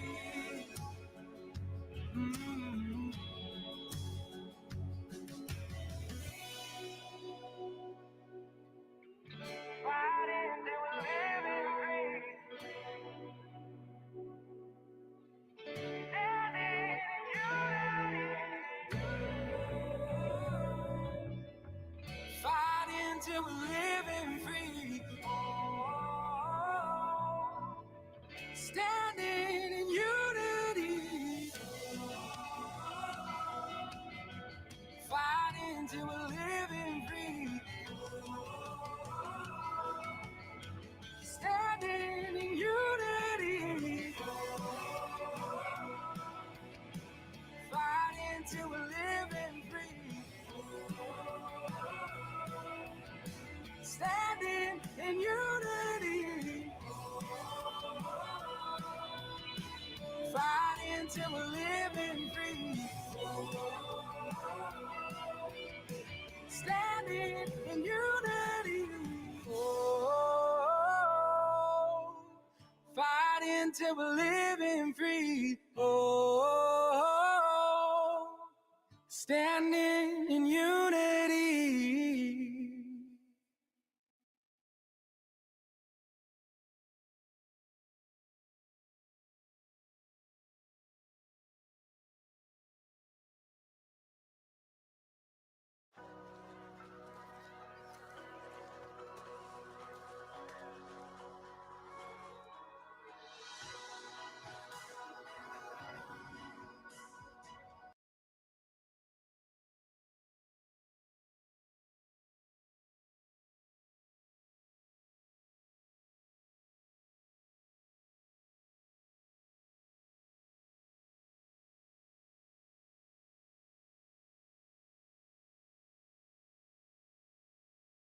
Political activists on the left to redefine terms to bend reality to fit someone's political viewpoint. Now, yesterday in the Emergencies Act inquiry, we saw this type of behavior used by law enforcement. Now, yesterday, Ottawa Police Chief Bell taking the opportunity to redefine the word violence in his testimony for the Emergencies Act inquiry. And we have a clip here of Brendan Miller cross-examining the witness here, Chief Bell, as he had his testimony at the Emergencies Act hearing.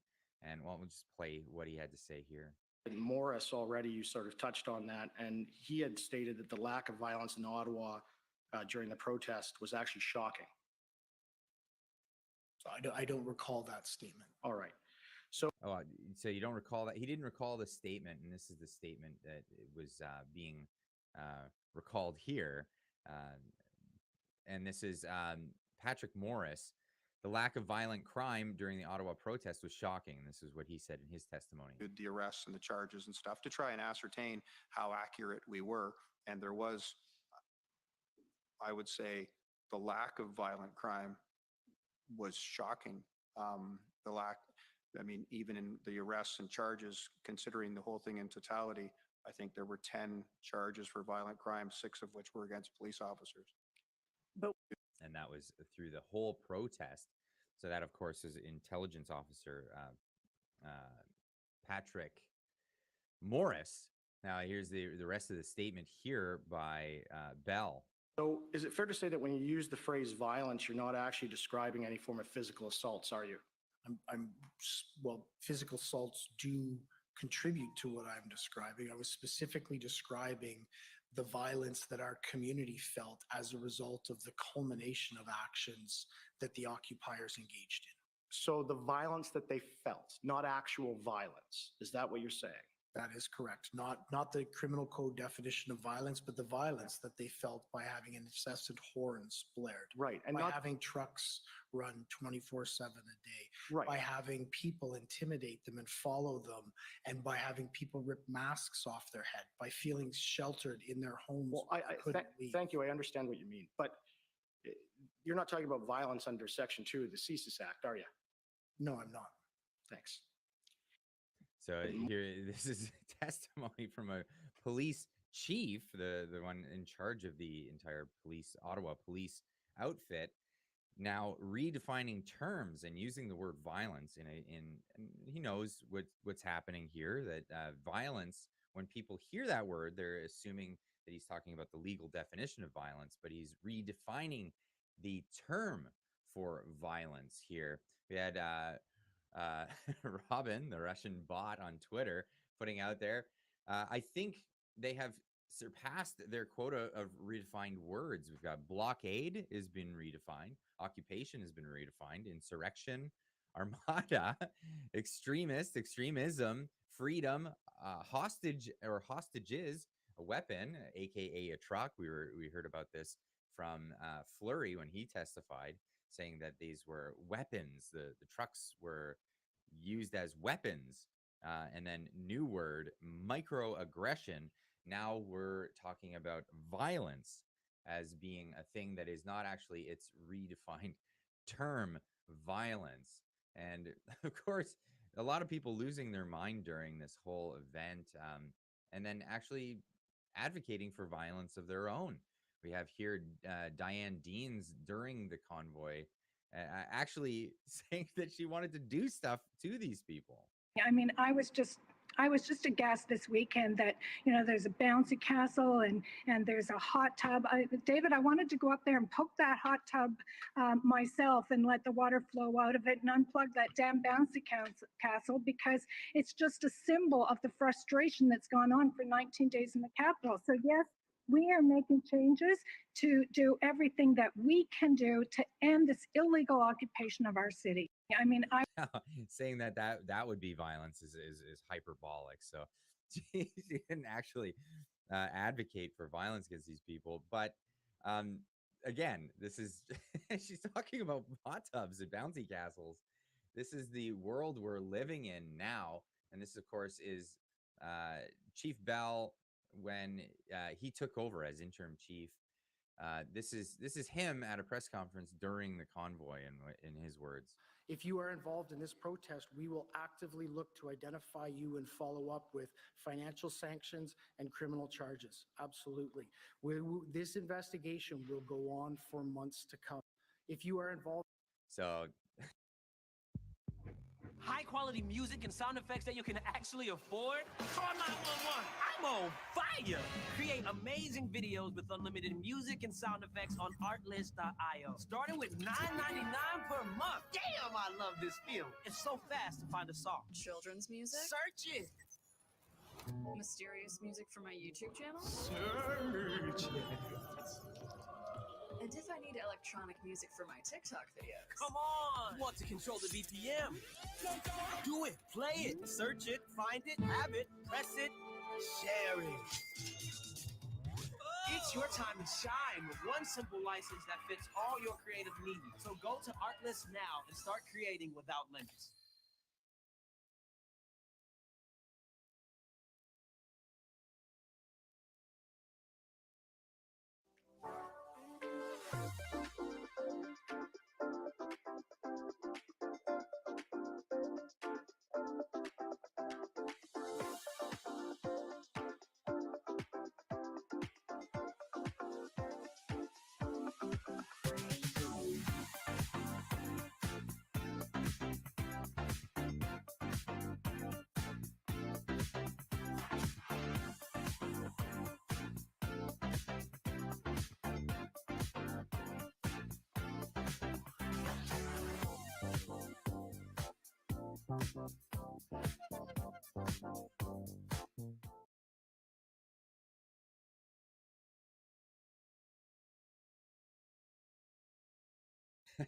Again, Tom Marazzo replying to my tweet out there saying police chief Bell taking the opportunity to redefine words, the violence, in his testimony for the Emergencies Act inquiry.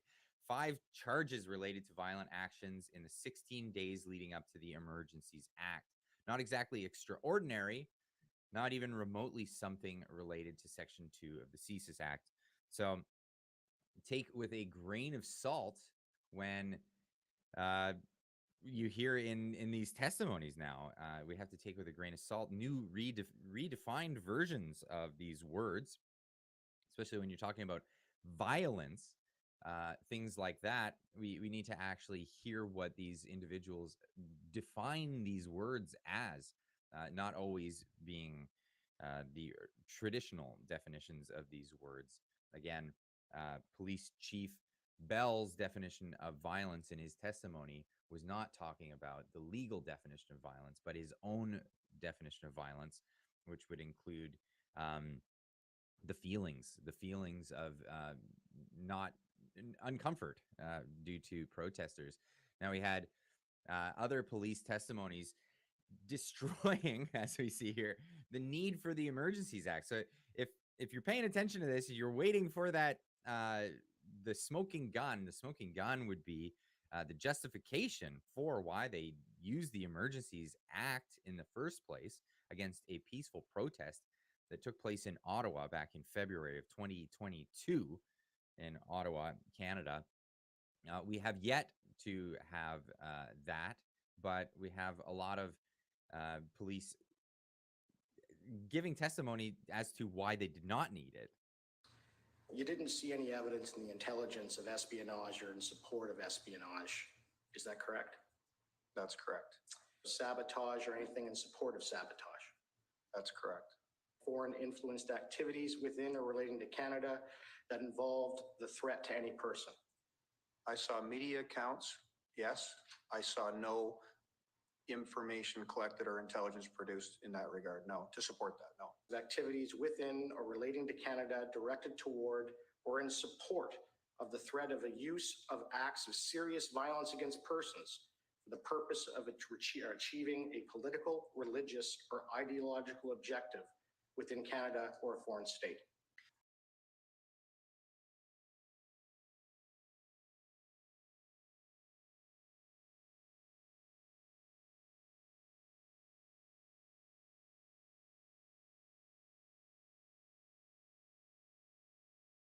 Now, Superintendent, you'll have to help us if you need us to scroll up for context here.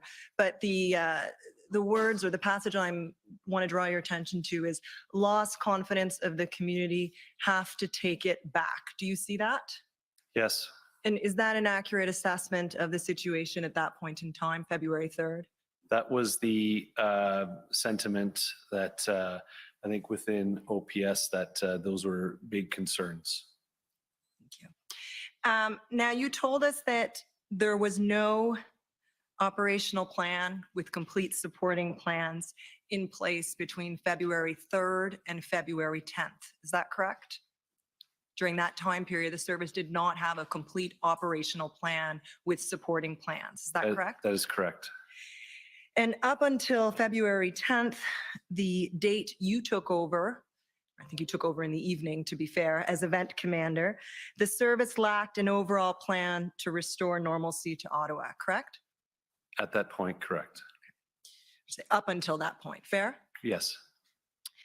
And I take it you're aware of the miscommunication concerning the arrests that were made after certain protesters removed fuel from the stadium at Coventry on February 6th. You're aware of that, correct? I'm aware of that operation taking place. And you're aware that there was a miscommunication insofar as PLT was not advised of those arrests prior to them being made. I'm aware of that now. Okay. So you're aware of that now. Fair enough.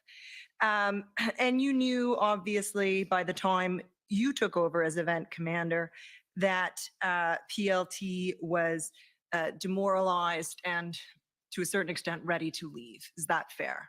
That is correct. Okay.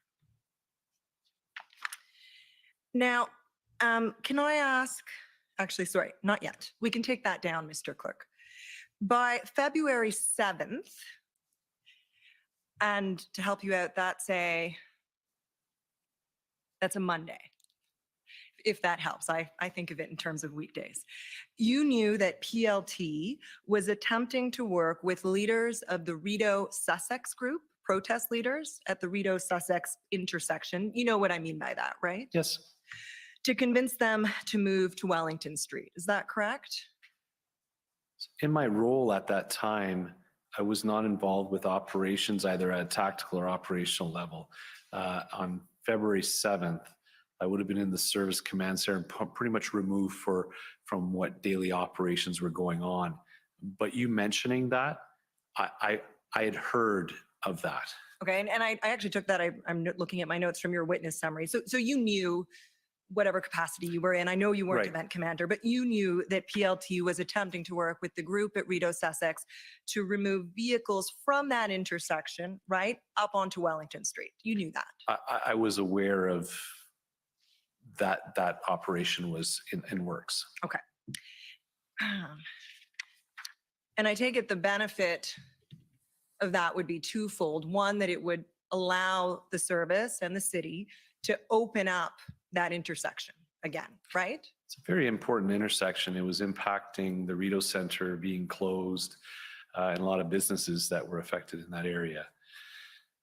So I would have to agree that shrinking the footprint and allowing some of the area to be able to open, yes.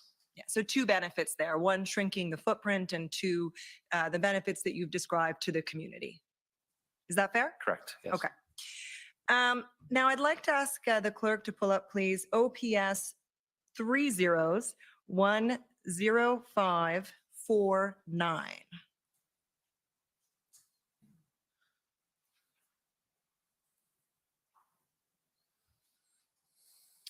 And as it's coming up, there we go. This is an email that was sent February 12th to you, correct, Superintendent? That is correct. And it was sent by Sergeant Ferguson, who I understand is a crisis negotiator, but who was leading the OPS PLT at this point in time. Is that fair?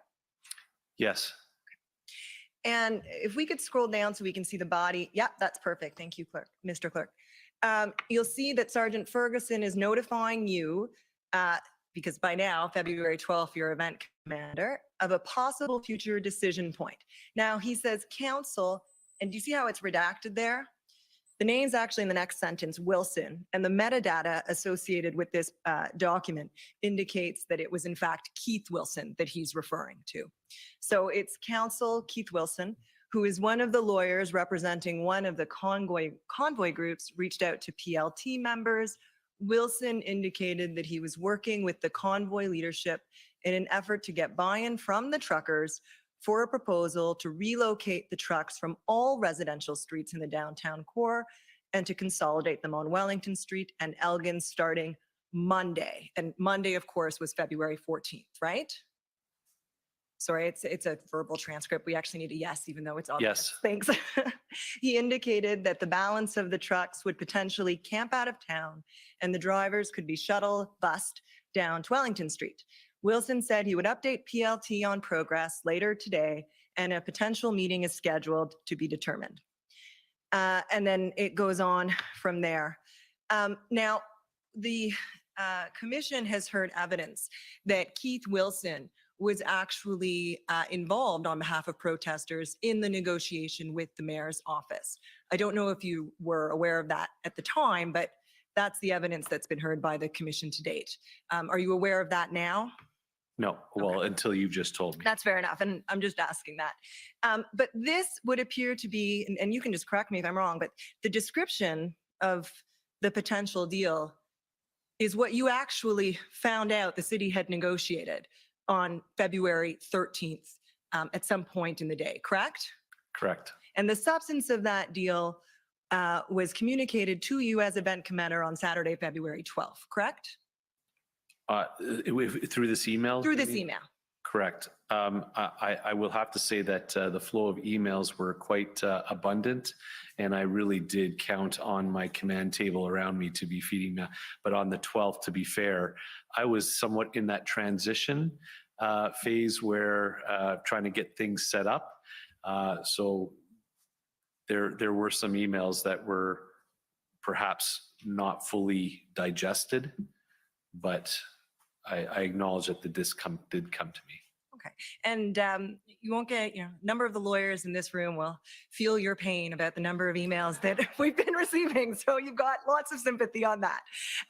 But the only point I wanted to draw to your attention was that at the very least, PLT was aware on February 12th that the substance of the negotiation that was ongoing. Is that fair? Yes. Okay, thank you.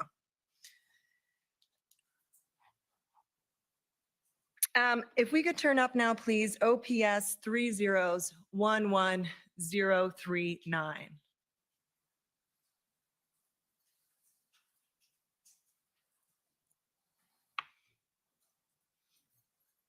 Now, according to the title of this document, Superintendent, these are the scribe notes for Chief Slowly. And if you scroll down to the bottom, very bottom, Mr. Clerk, just out of fairness to the witness, actually might be on the bottom of every page. Do you see they're prepared by Vicki Nelson? And I think you told us earlier she's in the legal services group at the service. That's correct. Okay. So if I could ask you to go back up to the top, Mr. Clerk, I apologize for the gymnastics. These are Ms. Nelson's notes of February 13th, 2022. You see that, Superintendent? Yes. And I'm going to ask you to turn to page 6, Mr. Clerk, if you will. Okay, right there. So this is the meeting that occurred shortly after 1 p.m. on Sunday, February 13th. And you'll see there it says negotiating update meeting, right? Yes. And now, notwithstanding the February 12th email that I just took you to, you told us that the first time you were advised by the executive command that these negotiations were taking place with the mayor's office was on February 13th, correct? Correct. And I believe it was during this meeting. Is that correct? We would have to probably scroll down through to read to see if I am, of course. because it doesn't show who's in attendance. So Sorry, there you are, Yeah. where it says Bernier. Yes. Okay, perfect. If we could just come back up a little bit, that's perfect. Now, I take it you weren't aware at the time that the chief and at the time Deputy Chief Bell had information about ongoing negotiations the day before, on Saturday, the 12th. No. Okay. Now, you'll see here there's a comment attributed to you, and can we scroll down just a little bit, Mr. Clerk? Thank you. And I think to put it in context, I would start with Trish, and that refers to Acting Deputy Chief Trish Ferguson, correct? That is correct. And she says in relation to the negotiations, this does not change the operations. We can make this work to our advantage. There's a next bullet. Those remaining behind will be there of their own choice. And then jumping down to you, Bernier, the plan aligns with what we planned and accelerates it. No concerns. You see Correct. that? Yes. And the chief continues and says there was an expression that there were no trust confidence in PLT. They want a senior member to be involved in the next movement. Do you see that? Yes. And that turned out to be Superintendent Drummond, correct? Correct. And then you say, and I think in fairness to you, Superintendent, you explain victim of circumstance over the last 2 weeks, meeting this AM gave them a clear focus of where we are going. And do I understand your statement there to basically be saying, look, to the extent there's a lack of trust or confidence in PLT, it's unfair to put that on PLT. They're a victim of the circumstances over the last 2 weeks. Is that a fair interpretation of that remark? Yes. Okay, thank you. Now, can we turn, Mr. Clerk, to OPS 3010635?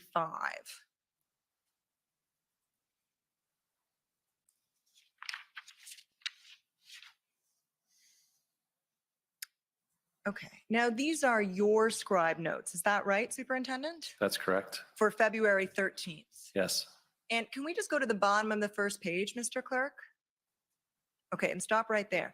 Now, I just want to make sure I understand this. You explained earlier the process for scribing and that it's intended that the scribe notes are the commander's notes. Is that correct? Is that right? Could you say that again, please? You explained yesterday that, the intent in having a scribe is to maintain an accurate record of all decisions and communications while you're in command, correct? It's as if I was writing them. Yes. They're my personal notes. Thank you. And you got there much more quickly than I could. I appreciate that. Now, at the end of every page, there's a sort of initials on the left-hand side and a signature on the right-hand side. Do you see that? Yes. And is the signature on the right-hand side yours? Yes.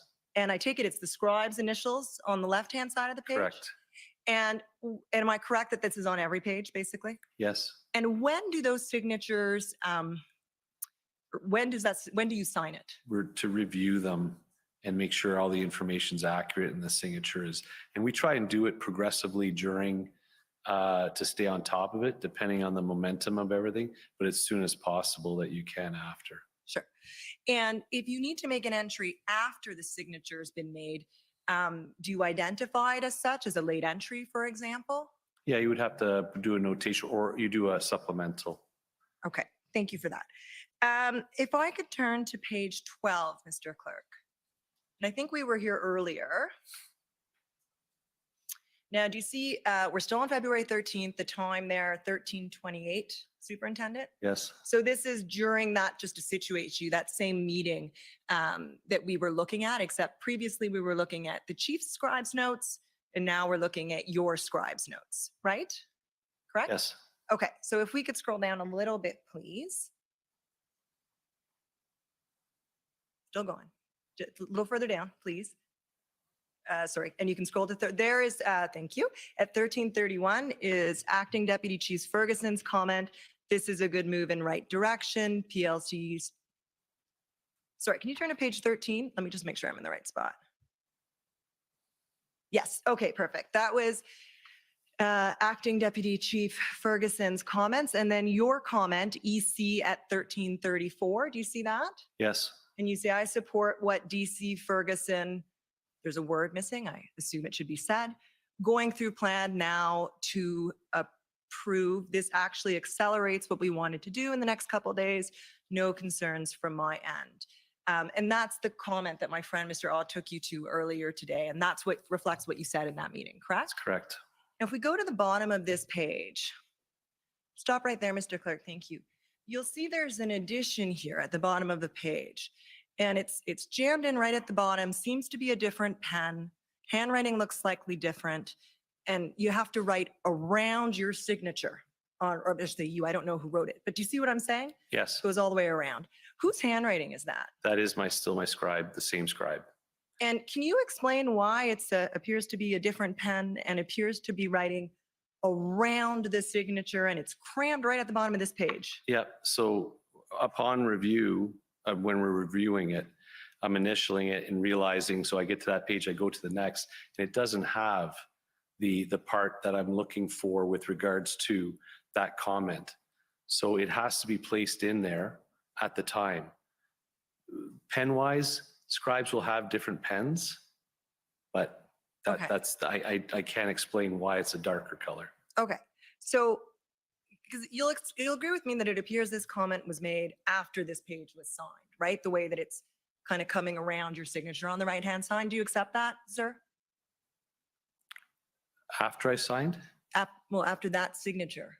Oh, thank you, Mr. Clerk. He's got his cursor right there. See how you're writing around the signature? To initial it? Well, that's your signature there, That's correct. right? So this is what I have. The question I'm asking you is, looking at this, the impression I'm left with is that the signature was placed and then afterwards this comment was added. I'm not saying that that's the case. What's happened here is probably the comment is missing. I need to have that comment put in and then I'm initialing it. Okay. And this would happen, you've said, at the time, if I accept your evidence or if I'm understanding you correctly, you're saying this would happen whenever it is that you're reviewing this note. That's correct. So it's not at the time the comment is made, but at some point later. Correct. And there's no timestamp next to when this comment would have been made. Do you see that? It would have been at that time. At which time, sir? The same time at the 1338 time period.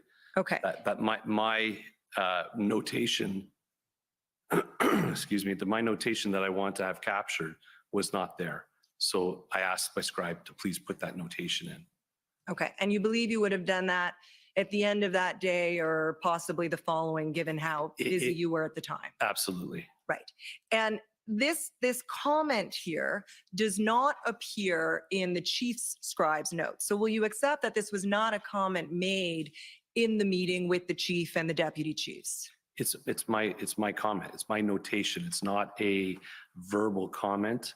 It's a note that I'm making and an action that I would have taken. Keeping in mind, I'm not in the same room with them. We're having a Teams meeting, I believe, with that particular situation. Okay, so you wrote, concern that this is a ruse to get more trucks onto Wellington and no one leaves. Police can't have a role in movement of trucks. Can you read that last bit there? I can pull up my, I can refer to my what day is this on? This is the 13th.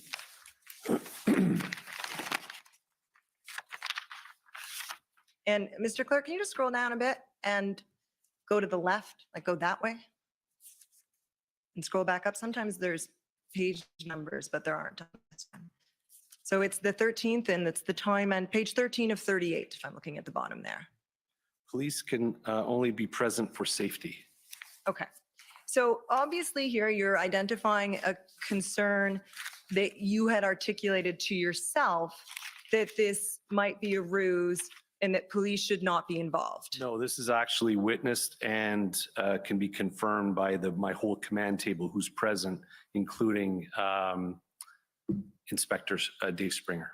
Well, Inspector Dave Springer, okay, is not being called to testify and we don't have his evidence in this proceeding. So unfortunately, I'm not able to do that. But what I meant, okay, so you said this is not something that happened in the meeting with the chief. That's what I was getting at. Correct. So this happened at a separate meeting. Is that right? No, this is at that same time, but it's a notation that we're having a conversation between Dave Springer and myself.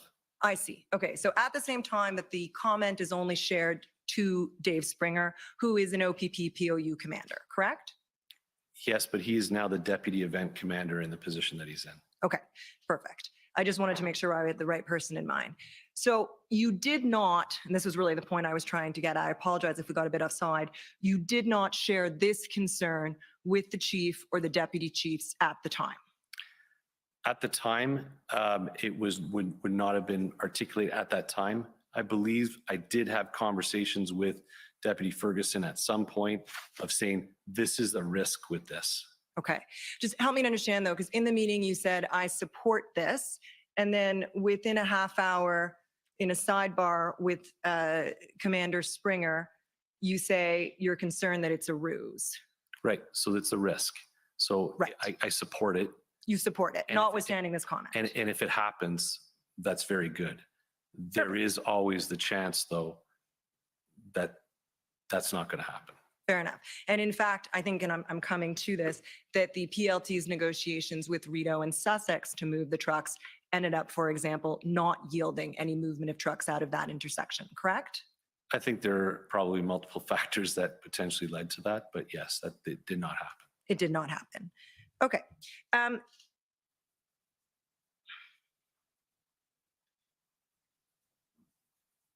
Could we go to page 21 of this document, please?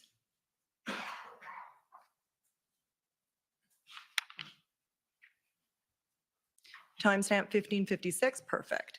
This is a conversation between you and Chief Superintendent Party. I know, I just have a few minutes indulgence, Commissioner, my apologies. I just want to take you, you're explaining to Chief Superintendent Party that you want increased PLT and negotiation on this date, correct? On February 13th?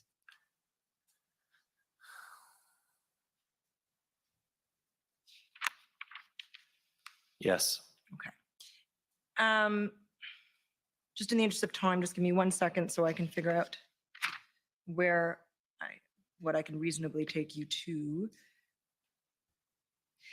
Let me put it this way. Is it fair to say that your primary concern about the mayor's negotiation was that the negotiation and the operational plan required to support it were developed outside of your purview as event commander? Yes, because I believe there needs to be a good coordination piece from my standpoint, with regards to the logistics of ensuring that it can effectively happen, yes. Right. And so that there were issues internally with communications to the service. Is that fair? At this point in time, respecting this.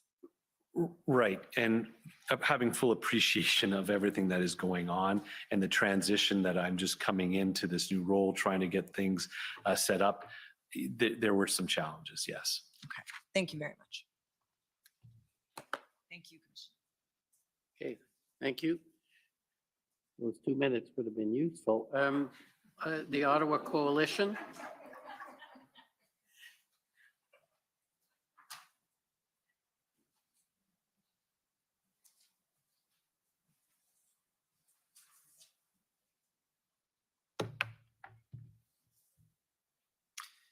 Thank you very much, Commissioner.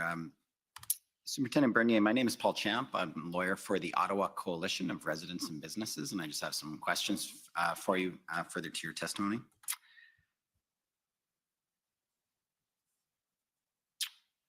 Just a couple of small things, Superintendent. You were talking about the capacity of the Ottawa Police Service to monitor social media and gather intelligence in real time, so to speak. So from social media, we may be talking about gathering information at that point. But yes, I just wanted to clarify that it doesn't necessarily mean it's intelligence through social media. Intelligence is a broad term. You're gathering information. Yes. That's done through generally the OPS Command Center at Greenbank. That's where you guys do that? At the time, that was one of our only options to be able to gather that information is through the command center. They had some capabilities to do that. We have evolved since then. At that time, you had like a number of screens on the wall and people were monitoring social media? No, I'm talking about how we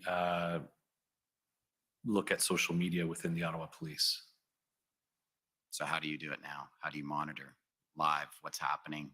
If there's something on Twitter or some other social media channel that could have important information for the Ottawa Police to respond to events or monitor events, how do you do that? Post convoy, we've stood up a team of investigators who are assigned to that open source tasking. So at the time of the Freedom Convoy, the practice of the Ottawa Police was maybe not up to the event. Is that fair to say? Yes, sir. Now, I want to ask you just a couple questions about how the people of downtown Ottawa are feeling. You, I think, had suggested that the public sentiment throughout much of the convoy demonstration was that the Ottawa Police Service was not doing enough to address community concerns. Would you agree with that? That was what it seemed to be the public feeling? I would say that's fair. And you would have understand, I gather, Superintendent, that residents and businesses were feeling a great deal of frustration during that convoy demonstration? Yes. And those frustrations were completely understandable? Yes. Now, around the enforcement messaging, the Ottawa Police for a period of time was putting out messaging like, oh, you know, this many tickets this day, this many tickets. You disagreed, it's my understanding, with that enforcement messaging because you felt it was counterproductive, because it really, the enforcement really wasn't having an effect on the convoy demonstration. Is that right? That's correct. So what kind of messaging to the community would have been appropriate in the circumstances during that period? Like, I don't know, hold on tight, we'll see what we can do, or what would have been the proper messaging to the public who are experiencing those daily stresses and horns and trucks and threats and harassment? What was the proper messaging from the Ottawa Police to the community they serve? So my comments with regards to that surrounds the approach that I was taking when I came in at that time, that because we're going to be transitioning away from that type of messaging and being very clear on it's time for you to leave, and focusing the messaging around that this is over. And obviously that combined with our PLT approach, that is because it aligned with the plan that I was bringing into place. Unfortunately, prior, there was no plan to end it. Right. So that would potentially lead to some frustrations within the community. For sure. I've got a few questions for you, but I'll just maybe ask the hearing clerk to get a video ready for me. I'll ask a question about 3 or 4 questions. If you could just pull it up and have it ready. It's HRF 000274. So during the final operation, the final plan that was finally started being executed on February 16th, 17th through to the 20th, Superintendent, it started out with messaging. That was the first phase of messaging to the protesters that it's time to leave. Messaging and PLT outreach. Right. There was a notice to demonstrators that you started circulating. Is that right? That is correct. Advising them that they're going to be arrested at some point in the near future if they didn't depart? Yes, that was potentially an option. There was also language in that notice to demonstrators about, I think the wording is this, the Federal Emergencies Act allows for the regulation or prohibition of travel to, from, or within any specified areas. This means that anyone coming to Ottawa for the purpose of joining the ongoing demonstration is breaking the law. So I gather that the purpose of that messaging was also to advise others, because I think that was like the Wednesday, if I recall, or the Thursday, don't come into Ottawa this weekend. The party's over. Correct. And that if people did come in, they very likely would be arrested. Yes. Now, as you moved closer to that final week into the Saturday when the major enforcement action began, was the Ottawa Police sort of monitoring social media to follow what the protesters were doing or how they were responding to the Ottawa Police messaging, the notices and so forth that they should be leaving the city? We unfortunately at that time didn't have a maturity level of that capability of open source monitoring. And that's hence the reason why I said that we have made some adjustments since. Right. So you weren't, the Ottawa Police at the time didn't have the capacity to do live monitoring of social media in an effective way that could assist operations. We were probably doing it in a very relatively immature level. It was not a great capacity to do that. Fair enough.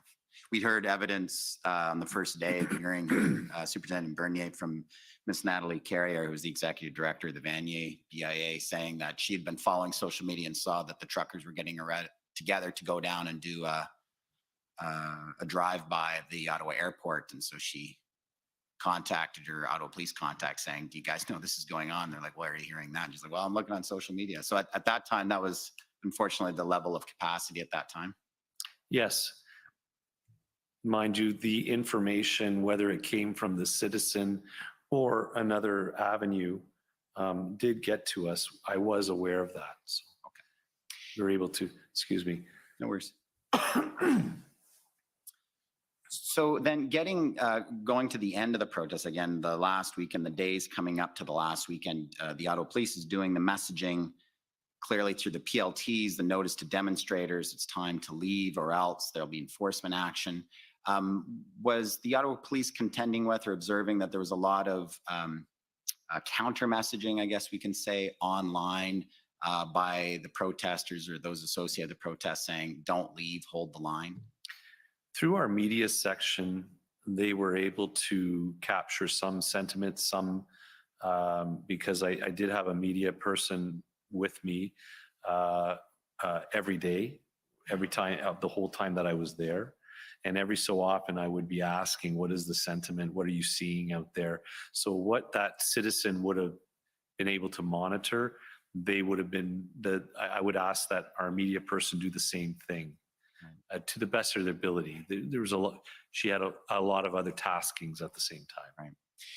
And I gather, Superintendent, that any messages that protesters or anyone else who was saying to protesters or others to come into downtown to confront the police, that would have been enormously unhelpful to the Ottawa Police and their policing partners. Yes. I was wondering if we could put up HRF 0000274. So this is a TikTok video that was put out late February 16th after the notice of demonstrators. It was a message sent out on social media to the demonstrators by Mr. Barber, who's one of the individuals I believe we'll be hearing from in his counsel, Mr. Wilson. If we could just Keith, play this that. is our legal representation out here. He's got a little bit of info for you for the letters that have been being left on everybody's doorsteps by Ottawa City Police today. This is important information. Everybody needs to get this out. Keith? Hi there. I'm legal counsel to the not-for-profit Freedom Convoy. The federal government released a new proclamation last night under the Emergencies Act, and the legal wording of it is clear. It doesn't say what the police are telling you it says. It clearly, the legal proclamation that was issued by the federal government continues to allow for peaceful protests. It allows for peaceful assembly. It allows for Canadians who are concerned about their charter rights and who want to bring their children to participate in the restoration of their future rights to come to Ottawa. The order says that you can only not come to Ottawa if you're going to disrupt international trade, disrupt critical infrastructure, or engage in acts of violence. No one involved in this freedom movement, none of the truckers support any of those things. So if you're thinking about doing those things, don't come and give your head a shake. We're about peaceful protests. This emergency order from the federal government does not restrict Canadians' rights of peaceful assembly. However, what we can see on the ground here is the police look to be gearing up. It looks like the federal government is going to tell the police to go and use violence against lawful protesters.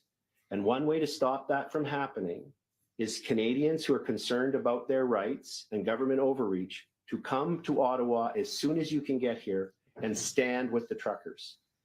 We believe the police are reluctant to follow this.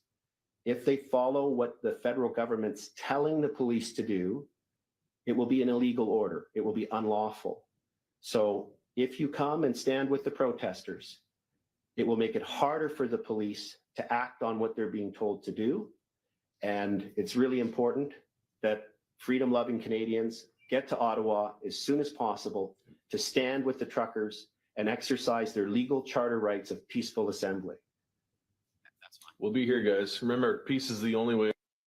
So Superintendent Bernier, messages like that telling people to come downtown to confront the police, stand with the protesters, to make it harder for the police to do their jobs.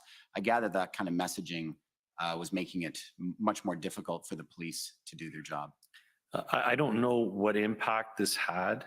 I don't think there was necessarily a surge of influx of people in lead up to our the 18th, but our investigative teams would be reviewing all this stuff now and doing a thorough investigation to find out if there are any follow-up action that can be taken on such. But at the time, it may have been nice to be able to track that information. We may have. I can't say one way or another. Okay, thank you very much, Superintendent Bernier. Thank you. Next, call on the Ontario Provincial Police. Okay. Next, call on the JCCF and Democracy Fund Group.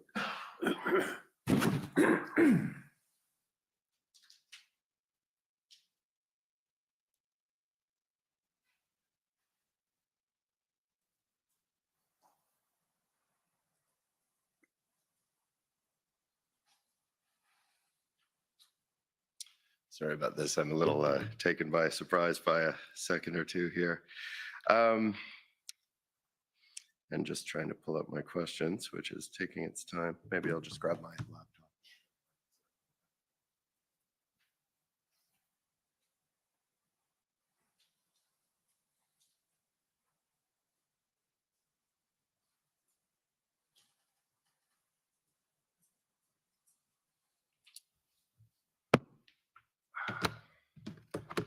All right.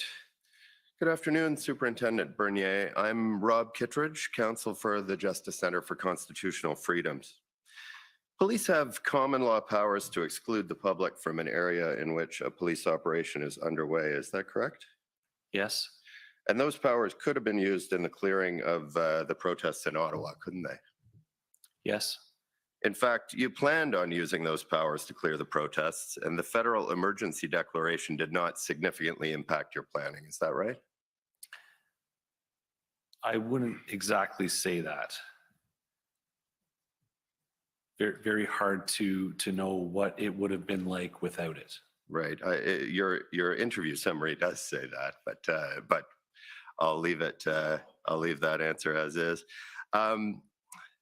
You would have carried out the planned police operation whether the government declared a public order emergency or not, though. Isn't that right? Correct. The planning and the concept of operation was already in place, and I didn't have any knowledge that an Emergencies Act was going to be put in place.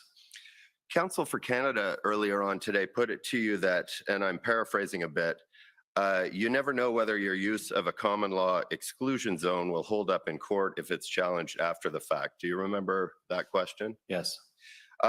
If police proceeded as planned and relied on common law exclusion zone powers to clear the protest, the fact that those powers might have been challenged after the fact wouldn't change the fact that the protests had already been cleared, would it? That is correct. All right. So would you agree that the federal emergency power to create exclusion zones may have been helpful to police, but it was not necessary? Once again, I think it was beneficial. Beneficial, but not necessary. Correct. Thank you. Counsel for Canada showed you a letter dated February 17th, 2022, earlier on today, which appeared to be a letter from OPP Commissioner Carrique to tow truck drivers. You had never seen that letter before it was shown to you today, is that right? Correct. You have no direct knowledge of whether that letter was ever even sent to tow truck drivers, do you? Correct. And until you were shown the letter today, you didn't believe that the police had used the powers granted under the Emergencies Act to compel towing services, isn't that right? Correct. Myself and my whole command table. Right. Your planning to clear the protests didn't rely on the emergency power to compel tow truck services, correct? That was my belief at the time. All right. And in fact, tow trucks were already on their way to Ottawa as of February 13th, weren't they? That was the information that is provided through Inspector Springer from Kirk Richardson. Great. You briefly mentioned when speaking to Counsel for Canada that you personally saw tow trucks arriving in Canada. When did those tow trucks arrive? They're definitely well before the 17th, before our final day before going to action, they were arriving. Right. So by the time that February 17th letter was sent, if it ever was sent, the tow trucks were already in Ottawa, weren't they? That would be my observation, because I would look out and I'd see the trucks out there. Right. So would you agree that the federal emergency power to compel towing services may have been helpful to police and maybe beneficial to police, but it wasn't necessary to enable police to clear the protests, was it? Yes. However, with a caveat that we were having challenges. We were having a hard time up until that time on the 13th. So prior to the 13th, I would have said we could have used some help with that. But as things materialized on the 13th, I was satisfied that we were good. And you were satisfied that we were good. You're satisfied that the federal emergency power to compel tow trucks wasn't necessary. Correct. Thank you.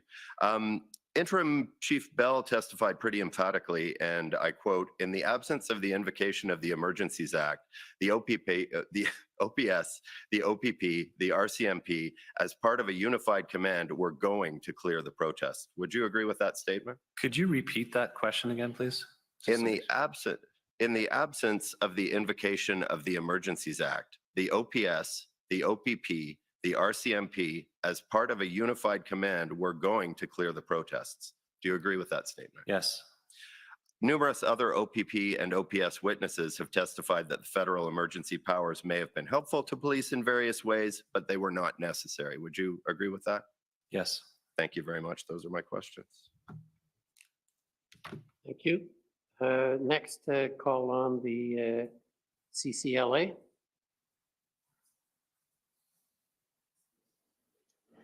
Yes, good afternoon, Commissioner.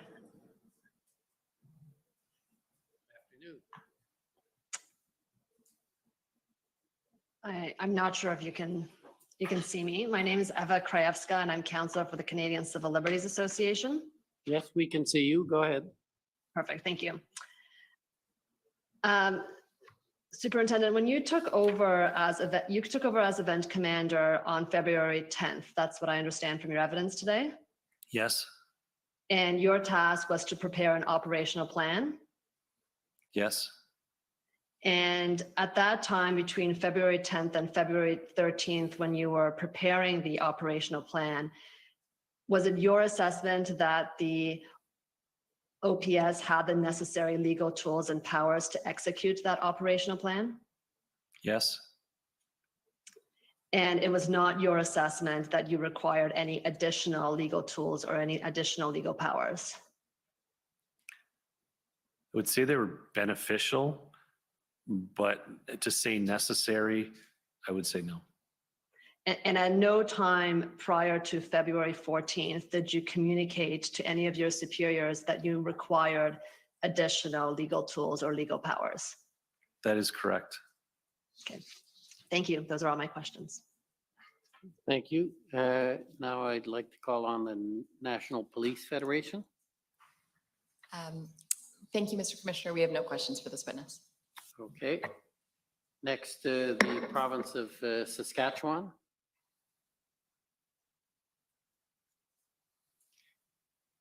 Good afternoon, Commissioner. My name is Mitch McAdam, and I'm one of the lawyers for the government of Saskatchewan. The areas that we were going to cover, question this witness about have already been covered by others, so we have no questions. Thank you. Province of Alberta. Good afternoon, Commissioner. Good afternoon, Superintendent Bernier. My name is Stephanie Bowes for the province of Alberta. One of the consequences of being later on the list is that all my questions have been asked and answered. Thank you. Okay. The Ottawa Police Service, please.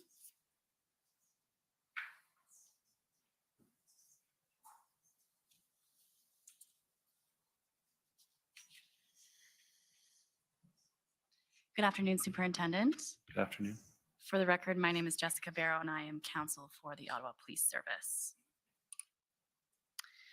We heard evidence yesterday from you, Superintendent, about your extensive background in incident command. Does that background involve planning for large-scale events? As part of the command training, yes. Okay. And we've heard testimony from both you, I believe, and others that gathering intelligence is an important part of that planning process. Do I have that correct? Yes. Is there more than one source of intelligence that would be relevant to the planning process? Yes. Could you tell us a little bit about what those sources might be? So once again, there's a difference between information and intelligence. A lot of information can be gathered from multiple sources, from human sources, open source social media, other police techniques of gaining information. And it's the processing and analyzing of that information that will turn it into intelligence. And once again, intelligence can be gathered from multiple agencies and then all brought together to provide hopefully the most wholesome picture of what you're going to be faced with risks and challenges and threats that could help you in your planning appropriately. Great. We've also heard considerable evidence about the use of PLTs as well. What is your understanding with respect to their role in assisting planners leading up to an event? So PLT is especially often used proactively early as possible to connect with groups that would be involved, organizers, to open the dialogue and share information from our side to ensure that they're well informed as to what is lawful, what's not lawful, and as well as hopefully garnish some information to facilitate those lawful event, a protest or demonstration that they would like to hold. And it stands true to demonstrations as well as events. Because not every event downtown Ottawa or in Ottawa is a protest or a demonstration. There's a very big benefit to engaging PLT to develop that relationship. Okay. I want to take you through a couple of the concerns that you've identified both in your witness statement as well as during your testimony, specifically as it relates to the planning process leading up to the convoy's arrival. I believe you indicated, and obviously correct me if I'm incorrect, that you developed those concerns about the scope of the event after reading the January 27th Hendon report, attending the January 27th Hendon call, as well as the internal OPS meeting that occurred on that date as well. Is that right? That's correct. Prior to the convoy's arrival, did you read any of the other Hendon reports? Prior to the convoy arrival, not on the weekend. And upon the return back to work, I would be having a look at them when they came in. As of the date of the 27th, when you expressed the concerns that we noted earlier in your testimony, had you read any other Hendon reports besides the one on the 27th? No, it's the first one that I'd received. And once again, it was something new. I did not know that this existed. So. Right. And had you attended any previous Hendon calls prior to the 27th? No. Did you have any involvement in discussions with PLT at that time? No, not in my role. What is your understanding about the level of information Inspector Lucas would have had at that time as compared to the level of information you had at that time in relation to the convoy's arrival? I would imagine it would be relatively the same because on the call that you referenced on that 27th of the afternoon, the whole intelligence team was on that call with Inspector Lucas and Staff Sergeant Kennedy. So my sentiment was, or my feeling was, that they more than likely are sharing all that information. Were you privy to the information that they were discussing specifically? No. Okay. You indicated in your witness statement that there appeared to be a disconnect between the intelligence and the planning, and that the intelligence may have been in fact impacted by the fact that intelligence is not usually involved in gathering intelligence on protests. Is that right? From my involvement in my experience within the Ottawa Police, our intelligence unit has been more focused on that higher level terrorist threat, national security level of threat assessment versus a risk assessment. So I would believe that I would say the Hendon report is an amalgamation of open source, a lot more information, as well as intelligence, a mix of the two. So that's why it was somewhat a kind of a different perspective than what I'd been used to seeing in previous events in Ottawa. Right. Do you have any direct knowledge about whether that was in fact impacting the intelligence department's ability to connect the dots? I don't know. Okay.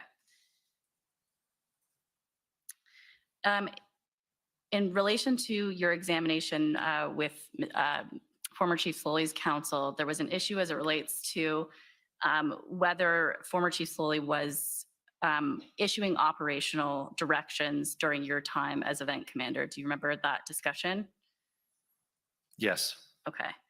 And I think the suggestion that was put to you was that you were free to voice any concerns you had around those operational directions to Chief Sloly, and that he would be receptive to that. Is that a fair assessment of that exchange? Yes. Okay. I just want to bring you to OPS 10443.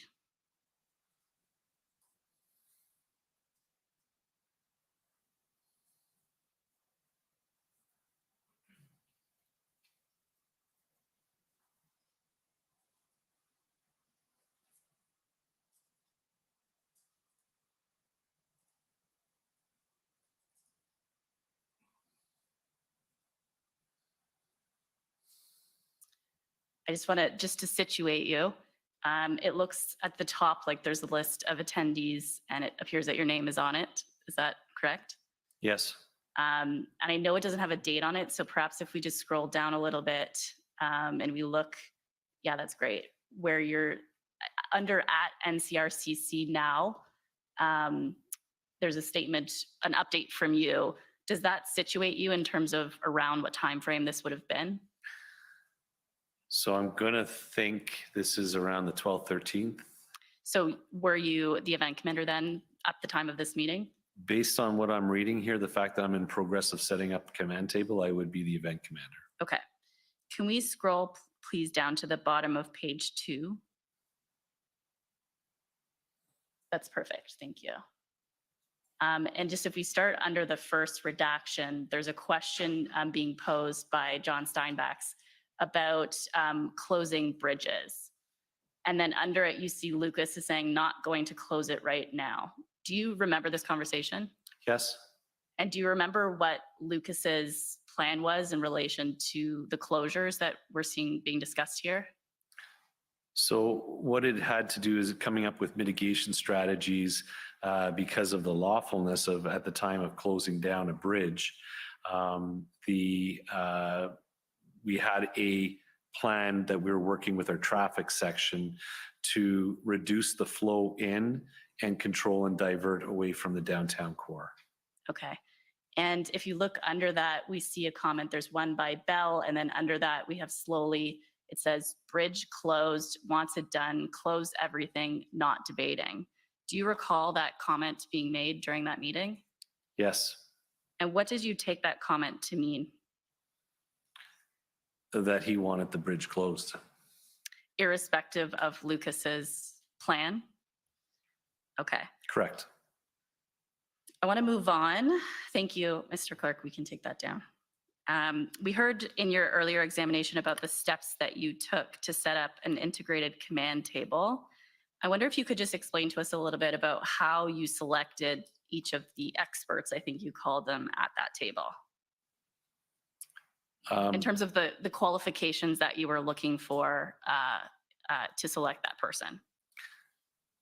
So the different elements, did you want me to go through the different elements? Perhaps you could just give us a general idea of how you decided who to put in those seats. So I know our the people who are in our service and within the different sections. And when I'm talking about the intelligence, when I'm looking at investigations, when I'm looking at public order, when I'm looking at media, I know people in the organization that are very effective and good in their job and have the ability either in a position or through their own personal abilities to carry out what I'm going to be expecting from them. Some of it may require rank, and some others require just the KSAs and the abilities to do it. Perhaps you could just explain what KSAs are, just in case. Knowledge, skills, and abilities. Great, thank you. Were all of the officers you selected from OPS? No. So why did you select officers from other services as well, if at this time there was no unified command? I was trying to get the best to be around. And at the end of the day, a police officer is a police officer, and we were doing an integrated model. So as far as I was concerned and the direction that I had, what I'd requested in approval from Deputy Chief Ferguson was get who you need. Okay. Hence the reason, the choice for the deputy commander that I had. I looked at the province for looking for who I'm going to need to have next to me. What was your view at that time, once the integrated command table was set up, as to the quality of the integration between the various services that were present? From the point that I had come in as event commander, it was obviously an adjustment period, but it was a very cohesive group and very well high functioning group. Okay, those are my questions. Thanks very much, Superintendent. Thank you.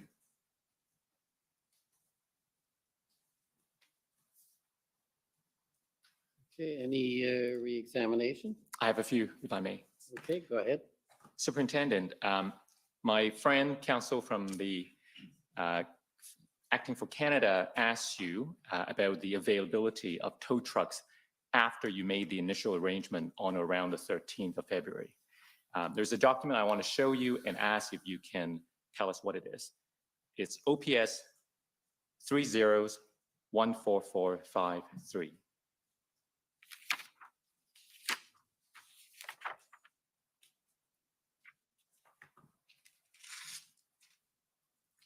If we go to page 59.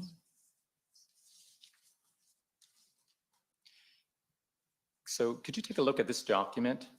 And if we go, first of all, if we go down to the bottom of the page, do you see 3 signatures? That is correct. Do you recognize these signatures? Yes. So if we go back to the top of the page, what is this document? It's the concept of operation of the toll.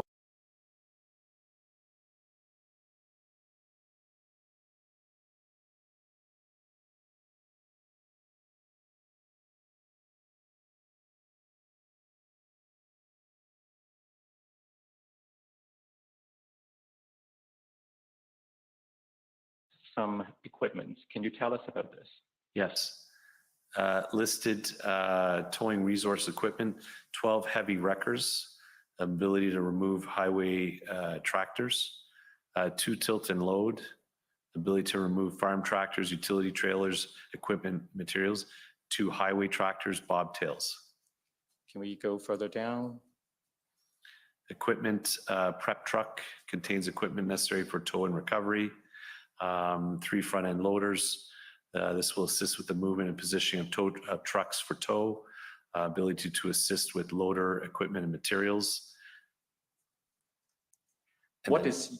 Sorry, go ahead. No, sorry. What is your understanding of the availability of these equipments listed for the action starting on the 18th? We're ready to go. Now, did you understand those vehicles were drawn from the 34 vehicles that you told us about earlier? That was my understanding. This was all prepared with Kirk Richardson and our Ottawa Police Traffic. All right.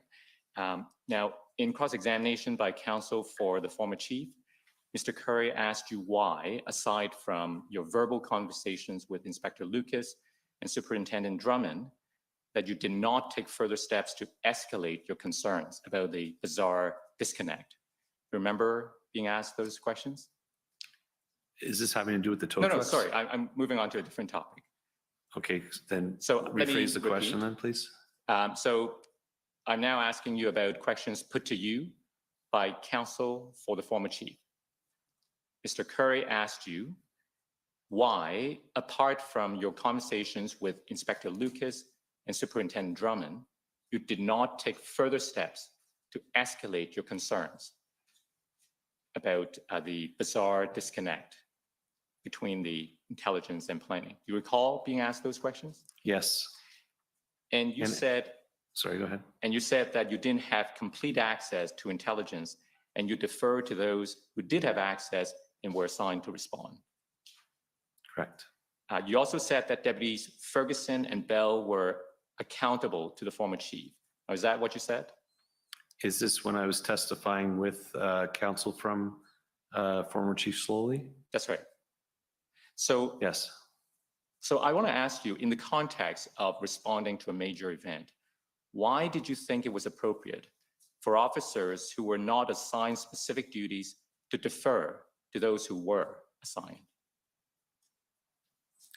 I'm not quite sure I understand what your question is. Could you? Okay, let me try again.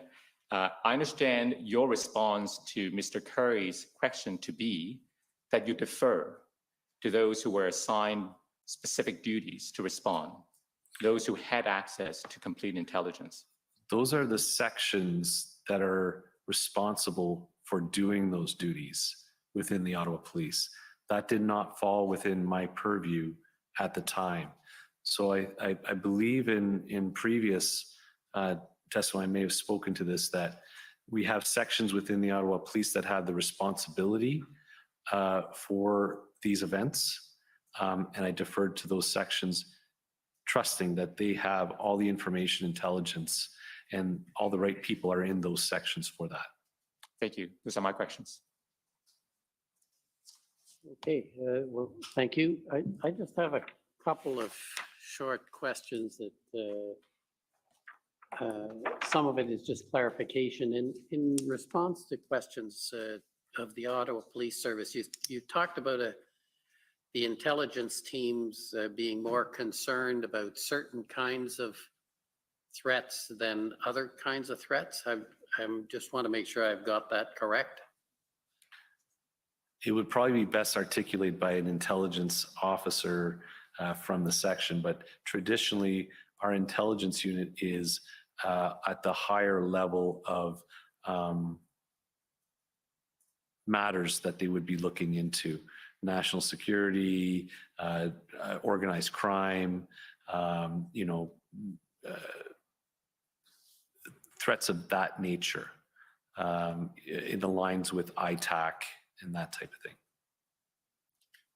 And that your observation was with the reviewing the Hendon report, you saw that it was broader and covered areas of, and I don't know if I got my note right, more public order problems. Is that what you were saying? No, so I think what I was referring to is that it seemed to be a combination of open source. And I think maybe if I can qualify your previous question as well, is traditionally our intelligence unit was not necessarily very much into the open source world.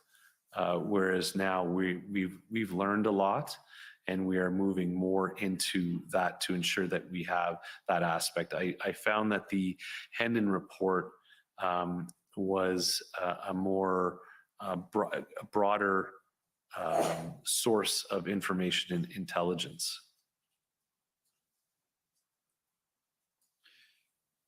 Okay, and then another question I had, this was in answer, I think, to the GCCF, and you were talking about, you were asked about whether a common law powers, it was in respect to the common law powers being less well defined, and even if a court found after the fact that you exceeded your powers, you still would have dealt with the occupation. Do you remember that answer? Yes, I do. And I guess, what's your concern about having exceeded your powers? Is that a concern to you if the courts after the fact find you've exceeded your powers? What does that mean to you? So what I would be saying is that based on all the information and the situation at hand, that we would be operating in good faith, and I would not have done it if it exceeded our powers. If we were doing it is because I felt that we were well within our powers to do it. I guess the conversation with regards to courts is that after the fact, it may come under scrutiny to determine if it was lawful to do based on all the circumstances. I would have a very big responsibility, and I would need to be accountable for articulating all the reasons why, so it could withstand review in court afterwards. And I take it you wouldn't have been happy if you had a court found you had exceeded your powers. It would defeat the purpose and bring us to disrepute. Yes.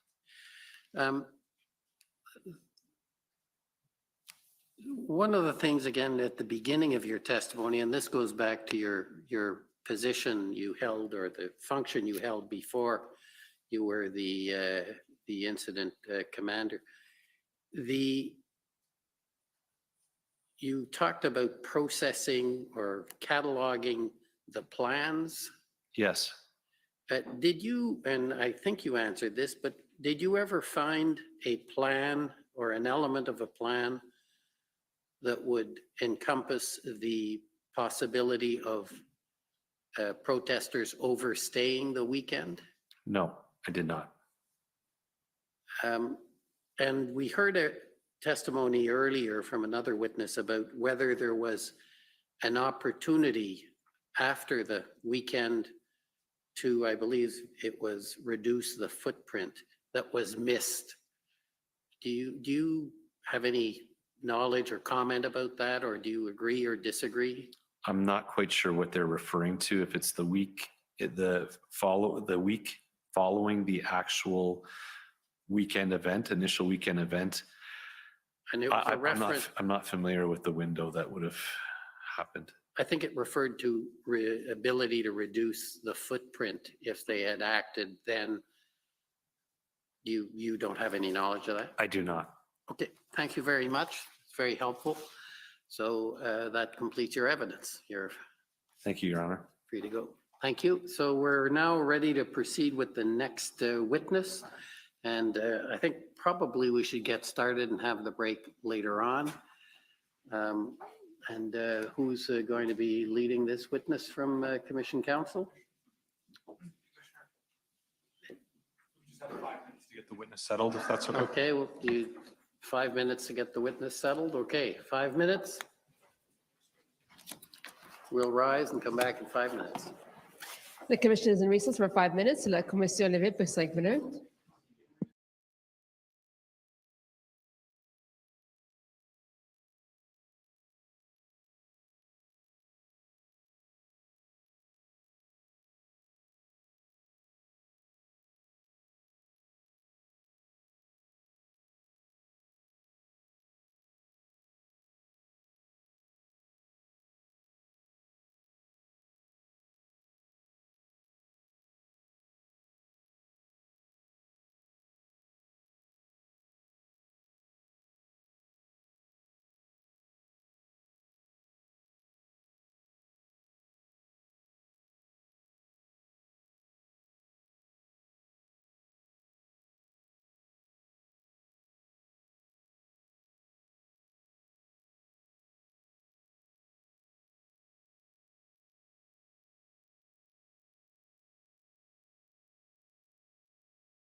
Order à l'ordre.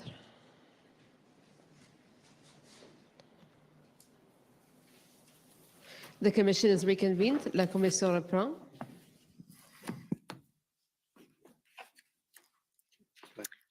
The commission would like to call Superintendent Robert Drummond.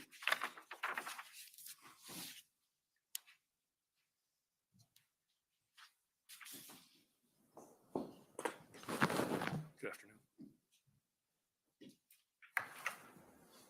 Superintendent Drummond, will you swear on a religious document or do you wish to affirm? I wish to affirm. For the record, please state your full name and spell it out. Robert Drummond, D-R-U-M-M-O-N-D. Do you solemnly affirm that the evidence to be given by you to this commission shall be the truth, the whole truth, and nothing but the truth? I do. Thank you. Welcome. Good afternoon, Mr. Commissioner. Go ahead. Thank you. Good afternoon, Superintendent Drummond. How are you? How are you, Mrs. Rodriguez? Good. Nice to see you again. See you too. You had several interviews with Commission Council in September and October. Do you recall that? Yes, I do.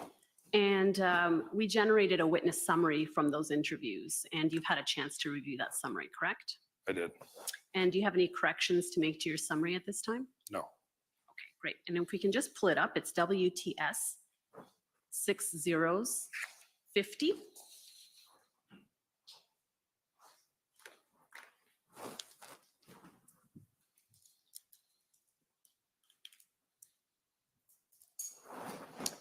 And can you confirm that is your witness summary?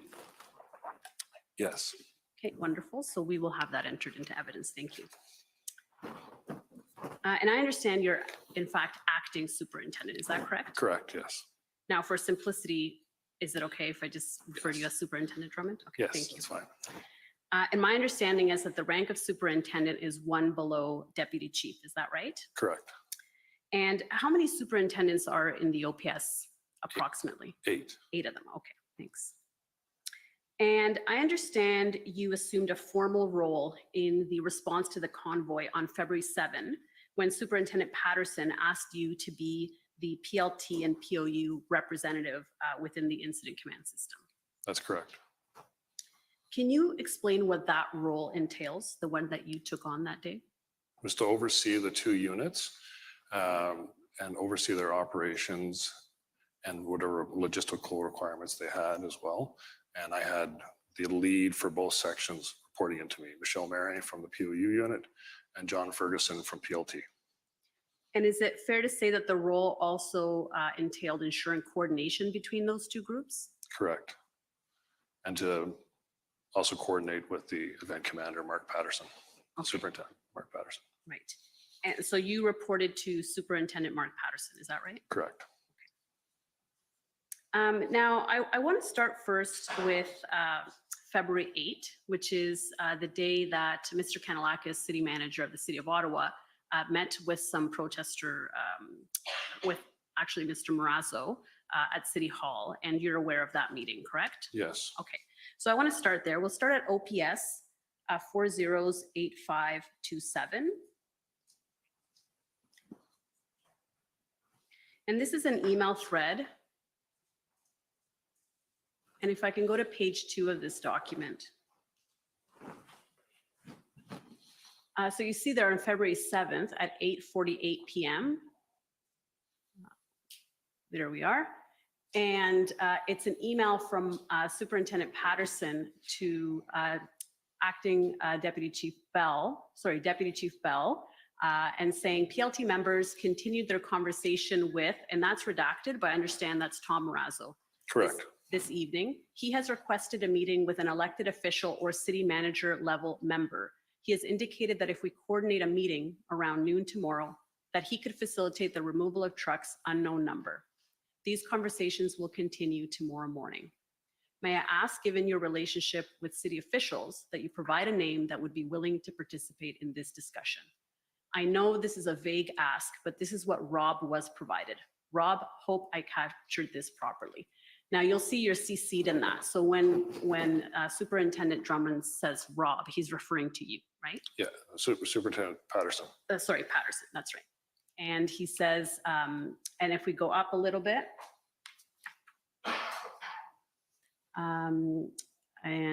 Right, so then Deputy Chief Bell responds, I will contact the city first thing this morning to see if they will sit down with the group.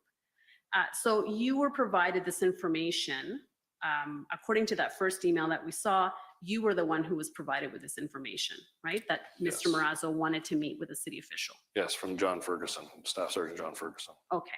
And so this was a sort of, if he's able to meet with a city official, then he will attempt to negotiate movement of trucks out of the Rideau and Sussex area. Is that I essentially don't know if it what was necessarily defined at that point as Rideau and Sussex, but the request was to meet with a city official in exchange to try to help move some trucks out of the area. Okay, and in the witness summary that we just looked at, you provided a bit more background and you said that moving these trucks was being considered because there was space available on Wellington. Yes. Is that right? Yes. Okay, and why did you understand the protesters at Rideau and Sussex wanting to move to the Wellington area? They wanted to be closer to Parliament Hill. And it also, from our perspective, would have helped shrink the footprint and open up that road. And why was that important to open up that road? It's a main artery in the city of Ottawa at Rideau and Sussex. It's the main access. It's a bus route. It's emergency access for emergency vehicles. It's access to the Rideau Center. It was a main area that we wanted to try to get opened up. But equally, there were lots of other areas we wanted to get opened up as well. Our goal was to try to help the move. And by reducing the footprint, that would also help us. And is it fair to say that this move would have been seen as helpful to OPS? Yes, I mean, ultimately, we wanted people to leave and to vacate those roads, period. But in the meantime, as part of a negotiation strategy to try to reduce the footprint, yes, we were interested in moving them. Okay, and if we can go to the first page. Up more, please. Let's keep going up to the very top. Oh, I see. Do we know what they want to talk about, Mark? Okay, yeah. So there is another email in which you say that this was the ask and you're going to see if you can get a private meeting. Yes. So this was seen as being helpful to the PLT group that wanted to essentially clear that area, right? Yes, there's also a negotiating strategy and a good faith move to negotiate with them.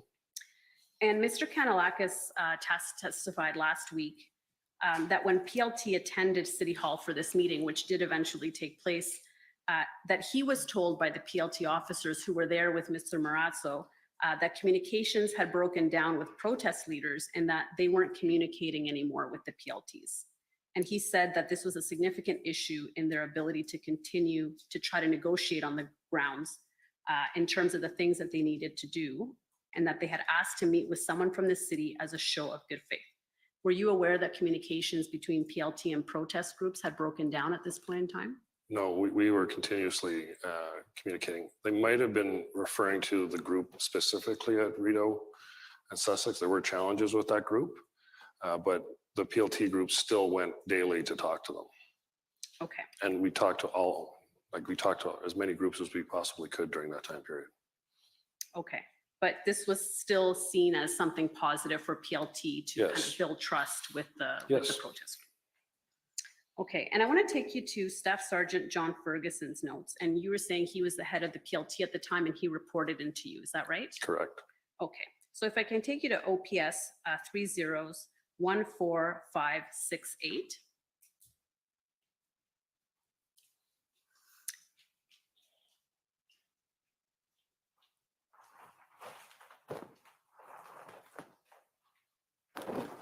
And if I can take you to page 36.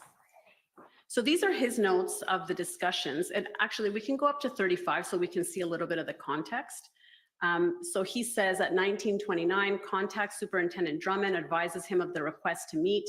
Time sensitive, he asked what city official meant.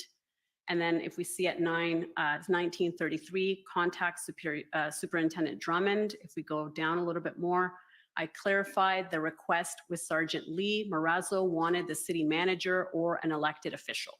So that's the context in which now the notation at 2044 happens. At 2044, it says contacted by Dr. Collins. And who did you understand Dr. Collins to be? He's a doctor works in the OPP Behavioral Science Unit. So he's with the OPP? Yes. Okay. I what was- believe he has a private practice as well, but he does work with the OPP. Okay, so he works with the OPP. Okay. And it says, update provided, discussions about city official strategy, agreement that this was win-win, also face saving.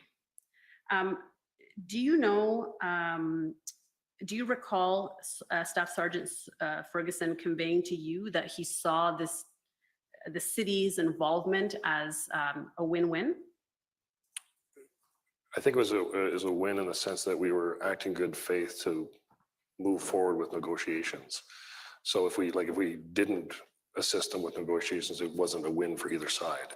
Like PLT is to try to bring both sides together to come to a solution. And that's what we were working on there. I don't know the specifics. I didn't speak to Dr. Collins at that point myself. Right, I did run into Dr. Collins during the protest, but not specifically about this. right. But you were in contact with Staff Yes. Sergeant Ferguson, right? And so he's saying that there's agreement that this was win-win between him and Dr. Collins. Yes. So did he share those views with you as well? I don't recall Staff Sergeant Ferguson telling me at that point about Dr. Collins. He may have. I just don't recall. And did he ever convey to you that he saw the city's involvement as face saving for the OPS? I think it was a positive thing. Yes, it was a positive thing to move forward with the negotiations. Yes. Okay, and do you have any sense for what he means by that? Well, I think prior to that, there had been a number of scenarios with PLT where they had not been able to move forward due to various reasons. I think this was something they wanted to show good faith and move forward on an agreement with the protesters. Okay, and at the bottom of page 38, if we can go to page 38, it says meeting occurring.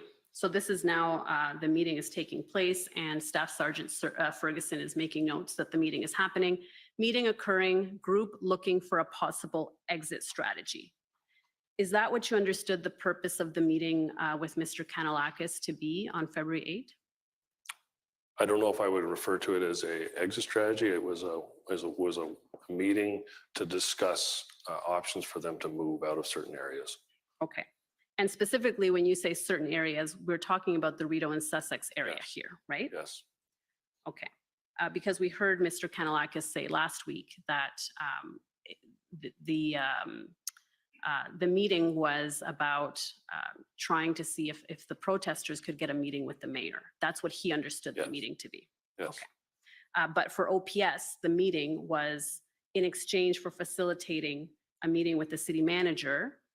Mr. Marazzo would agree to try and get those areas cleared and move to Wellington. Is Yes. that right? Correct. Okay.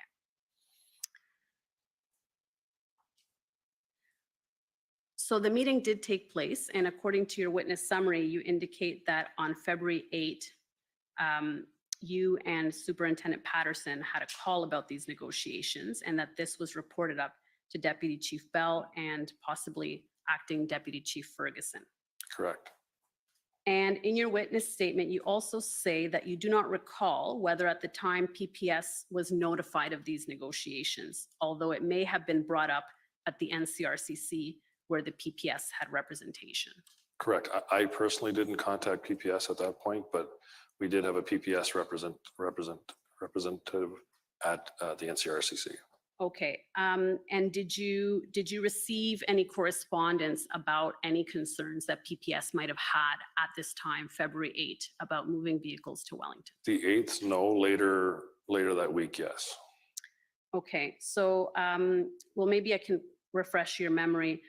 If we can go to OPS 30, actually we're in the same doc, 14568, just on page 39. So Rideau Sussex contacted by Sergeant Lee, Marazzo Kanellakis meeting complete. Marazzo to attend Rideau Sussex to work on opening that intersection. Contacted Superintendent Drummond, updated re-meeting. Advised him that Marazzo was working on Rideau Sussex. He asked if we were going to get other roadways, Wellington. I indicated that I understood the priority was Rideau Sussex.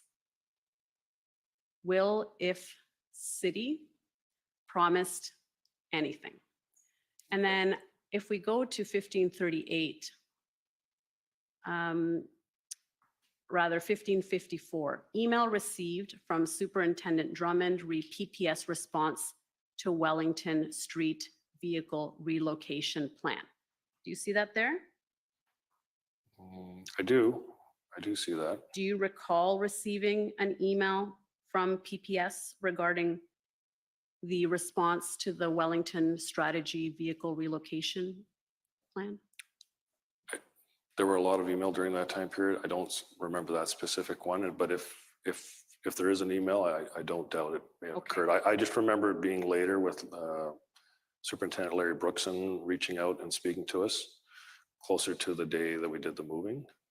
But there may have been an email at that point. Like I said, it may have come through the NCRCC and then come back by email. Okay. And Is then is there an email? I haven't seen an email. There probably is, but in the thousands of documents, it may be hard to pinpoint the email, but it's very possible. And if we just go down a little bit more, 1606, Staff Sergeant Ferguson says, contact Inspector Lucas, re PPS email to discuss their concerns. So this seems to suggest that the email that was sent to you had concerns from PPS. Do you recall any concerns being expressed by PPS at this time? The ones I do remember were about more vehicles being on Wellington closer to Parliament Hill. They were not in favor of that. But I'll be honest, I remember that happening later in the week. I don't remember it that day, but I could be wrong about that. Maybe it was that day. Okay. So if there were any concerns, it was about the trucks being on Wellington. Yes. And what was the concern specifically about trucks being on Wellington that you recall? I don't think they wanted more of them there. They were concerned about having more vehicles close up to Parliament Hill. Okay. They were not interested in having more protesters closer to the hill Okay. And why was that? because they've been there for a period of time. We were trying to shrink the footprint. That may not have met up with their goals at that point. Okay. So they didn't raise any specific security concerns about that arrangement? I don't remember this email that you're referring to, so I'd have to look at the email to know what was written in it. But you know that eventually PPS did express Yes, concerns, yes, right? yeah. And so did those concerns include any safety concerns? Well, they had concerns about protesters, period, being close to the hill. All of those issues were security concerns for them. Okay.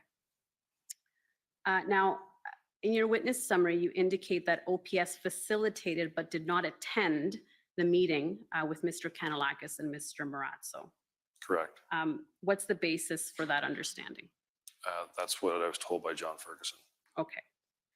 So Mr. Kanalakis testified that he initially met one-on-one with Mr. Marazzo, and then afterwards the PLT members joined that meeting, and there was a meeting with everybody together. I have no information that occurred, and I know from the PLT members that I spoke to, we don't know who he's referring to. Okay. So, but you don't have any specific information to the contrary? No, I know that Sergeant Lee Fung didn't participate in that meeting, so I don't know who Steve Kanalakis is referring to. Okay. I believe it includes Sergeant Lee and Yeah, others. I think there may be a mistake on that part. Okay. I'm not sure, but So the understanding is that this meeting between Mr. Marazzo and Mr. Kanalakis took place. It was facilitated by OPS, and in return, Mr. Marazzo was to speak to the Rideau and Sussex group to get them to Wellington. correct. Now, in your witness statement, you say that you were advised that Mr. Marazzo left the meeting to go to the intersection of Rideau and Sussex to move the trucks at that location pursuant to this agreement, but that he was not successful. Correct. And what's the basis for that understanding? And that's what was reported back to me by John Ferguson, and we ultimately didn't see any movement at the intersection either. Okay, and what was the reason why there was no movement at that time? It sounds like That particular group didn't want to move, ultimately. I don't think that Mr. Marazzo was successful in negotiating with them to leave. And is that your understanding for why the Rideau and Sussex group didn't relocate to Wellington as had been anticipated from this deal? That group was maybe not aligned with all of the other convoy protesters. I think there were differences in their goals or their values. I know that Tom Marazzo went there to speak to them. I think he was hopeful that he could get them to move, and unfortunately, he wasn't successful. Okay, so that's your understanding for why that move didn't happen. He Yeah. wasn't able to get them to move, essentially. Correct. Okay. And what about the fact that the move was not approved higher up in the chain of command within OPS? Well, at that point, we had been negotiating to do that, but ultimately, if he had been able to get to the move, at that point, I think we would try to see if we could get them to move. And we hoped that some of them would leave, not just move to Wellington, but some of them would leave. Because there were groups sort of behind or east of that location that we believed wanted to leave, but were effectively boxed in. But the move was not approved higher up, is that right?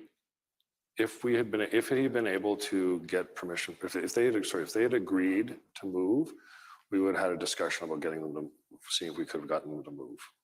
Okay, but at that time, there wasn't approval. Correct. Okay. And my understanding is that there was some sort of miscommunication between you and Staff Sergeant Ferguson about allowing them to move to Wellington. Do you recall that? On that particular day? Yes. I think we felt that they could move, and then I followed up with command later, and they weren't in agreement. Okay. So we can stay on this document at page 40, just at the bottom. This might refresh your memory as well at 1739. And this is again Staff Sergeant Ferguson's notes. And he says, contact Superintendent Drummond, vehicle relocation to Wellington. He indicated that there had been a miscommunication. When I said clear Rideau Sussex, he was under the impression, and we can keep going, that they meant they were leaving. Correct. I described the impact of this on the relationship with organizers and our ability to continue to do our PLT job. He said that the plan to relocate the trucks to Wellington had not been approved. I asked if that was at the chief level. Believed so. Yes. So can you explain this discussion? What is the exchange happening here? That's John and I speaking about that move, and we had hoped that some people would leave on their own. That didn't pan out. And then ultimately, I believe I had a conversation at that point, and it wasn't approved for them to move further west. Further west. So when he says, when I said clear Rideau Sussex, he was under the impression that they meant they were leaving. Correct. So you didn't. That changed during that conversation. At the beginning, we had a conversation where I did believe that they were going to leave, but then ultimately, I learned afterwards that it was about negotiating just moving up the street on Wellington, and then ultimately that didn't get approved. Okay. So I should have clarified that changed during that conversation. I see. So your understanding at the beginning was that if the meeting was facilitated with Mr. Kanalakis, the Rideau and Sussex group would leave. Is that right? In the beginning, yes, but then that changed, and then we didn't have approval for that. Okay. He says he described to you the impact of this on the relationship with organizers. Can you explain what he described to you there? Well, this is the ongoing PLT relationship with working with both sides, trying to come to a mutual agreement. And this was one of the areas where we were, I think this was also a communication gap as well about what was understood. And we were also hoping that people would leave, and that didn't occur. And there may have been a miscommunication between us and Tom Marazzo about what we understood was happening. So when he explained the impact, I assume that means the negative impact that it would have had. Is that correct? Yes. Okay. And then you told him that the plan to relocate the trucks had not been approved. Yes. When did you seek that approval? I can look at my notes if you like. Sure, you can look at your notes if that's helpful.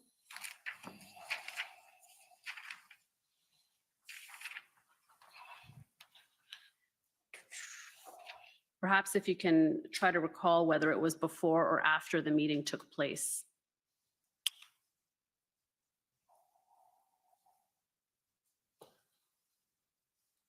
the meeting between Steve With Kanellakis. Mr. Yeah, that's right. Would you have sought approval to have them move to Wellington before that meeting or after the meeting?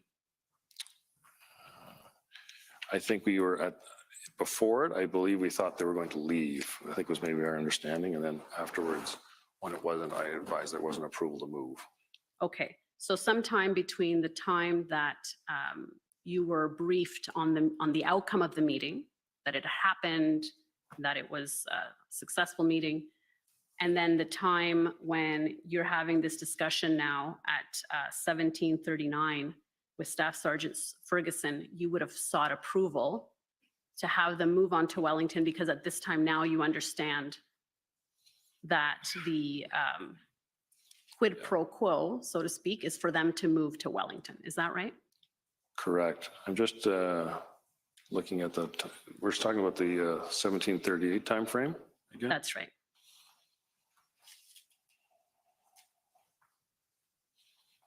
Yes, that's when John asked for approval to move west, and I advised that there was not approval at this time. And I did know that earlier. Okay. Because we'd had that conversation earlier, I believe, with probably on the 7th. Okay, and who would have denied the request? That would have come through Superintendent Patterson. Also, the chief would have been involved in that decision. Okay, how do you know the chief would have been involved in that decision? Did you speak to the chief about this? No, but I think there was a conversation I had on the 7th with Mark about that. So the meeting happened on the 8th. But I think we'd had discussions about it the day before. Okay, I understood your evidence to be that before the meeting took place, you thought they were leaving altogether. When we asked, it was about to move. And then when it came back to say that they wanted to move west, I told them there wasn't approval to move west at that point. Okay, so you had sought that approval, you're saying on February 7th, the day before the meeting. I believe we'd had a conversation about it. Just want to look back here. Mr. Commissioner, excuse me, I wonder if we could just confirm for the record that the notes Superintendent Drummond is referring to are his notes at OPS 30s14455 on the record? Yes. Thank you. Thank you. Okay, so maybe you can try to refresh your memory at a break. We'll keep going. Okay.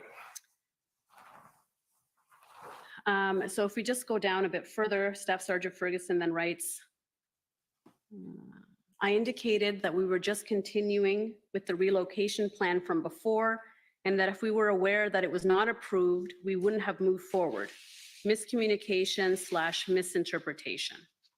So what was your understanding what was the relocation plan from before? What was your understanding of that? I think John's referring to moving west onto Wellington.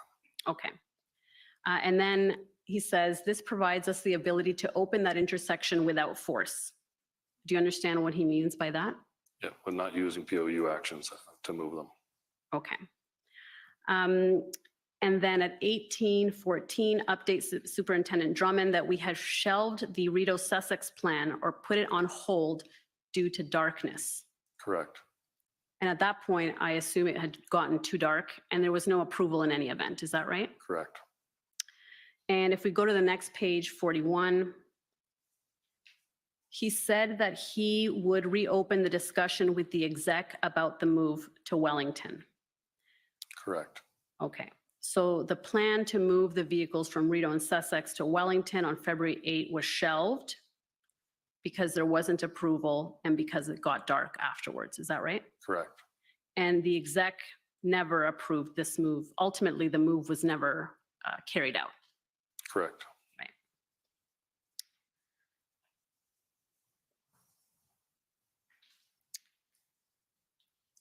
And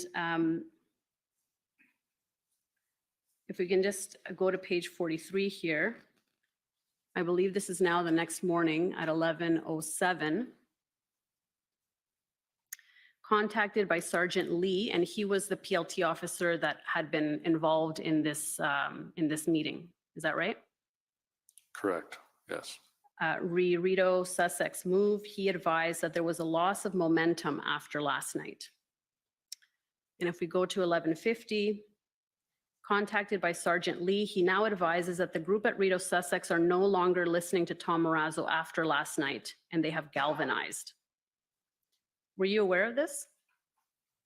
I knew that Tom Marazzo wasn't having any further luck getting the move. I knew that much. And did you understand that that was because they weren't able to move the night that they wanted to move because there wasn't approval? Yes. Okay. But that was a common theme.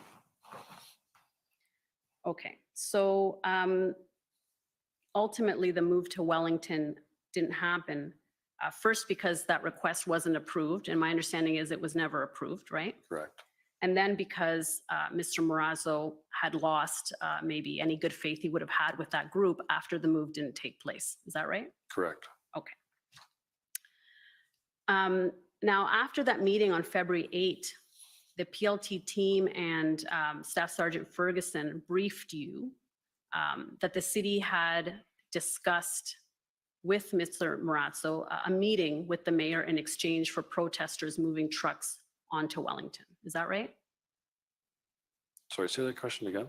So after this meeting took place with Mr. Kanalakis and Mr. Marazzo on that date, February 8, the PLT team and Staff Sergeant Ferguson would have reported back to you about what happened in that meeting, right?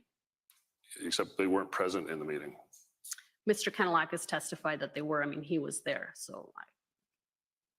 My information is they weren't. So there seems to be a gap there. Right, but you would agree with me that the person at the meeting would be in a best position to say who was in attendance, correct? Did Steve Kanalakis say which officers they were? He said it was Sergeant Lee and other PLT officers. He didn't know all of their names.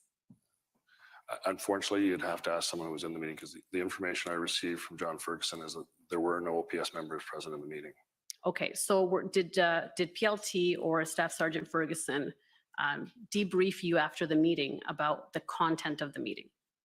No, because they told me that they didn't know because they weren't present. Okay, fair enough. So I want to turn now to the deal with the protesters that was made later on by the mayor, the letters exchange with Tamara Leach. You recall those events, right? Yes. Okay, so we're moving forward a little bit in time. And my understanding is that you learned through an executive briefing on February 13 that the city had been negotiating with a group of protesters. Is that right? Correct. Okay. And what did you understand at that time the deal to be? That the city had negotiated with the protesters to move vehicles out of the residential areas on the streets that ran north-south on Wellington, that went to Wellington, and to move vehicles to Wellington, and then hopefully any ones that didn't move would leave the area. Okay, so your understanding was the trucks are going to leave the residential areas and move on to Wellington? Is that right? Correct. Okay. And if we go to OPS 30-14455, these are your notes. And at page 43,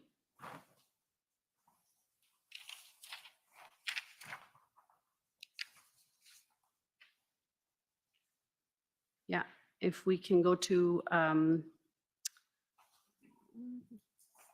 let's see, okay, if we can keep going down. There we go.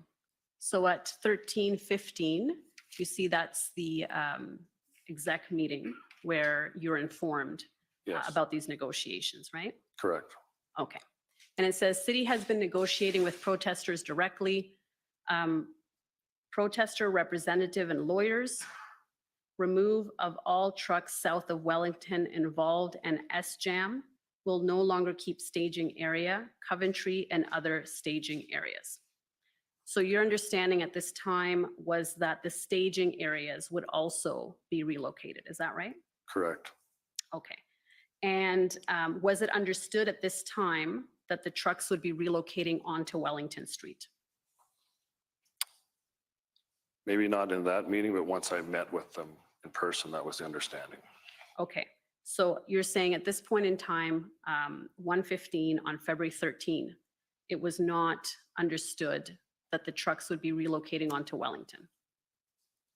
That was always my understanding. I may not have written into these notes, and I may have just be from my memory when I met with them a few hours later. But certainly when I went to the meeting with them in person, with the city, with Kim Ayat and Steve Kanalakis, it was about consolidating vehicles onto Wellington. Okay, so at this meeting, what would have been the discussion? They're going to leave the residential areas, and where are they going? Well, I may not have made a note of it, but my understanding had always been that they were going on to Wellington. Okay. And I'm going to take you to Acting Superintendent Bernier's scribe notes at OPS 30-10635. And these are his notes of the same meeting. So sometimes when we see different people's notes, we get a clear picture of what was said in the meeting, because everybody seems to think different things are important to write down. So it can be sometimes a helpful tool. If we can go to page 11.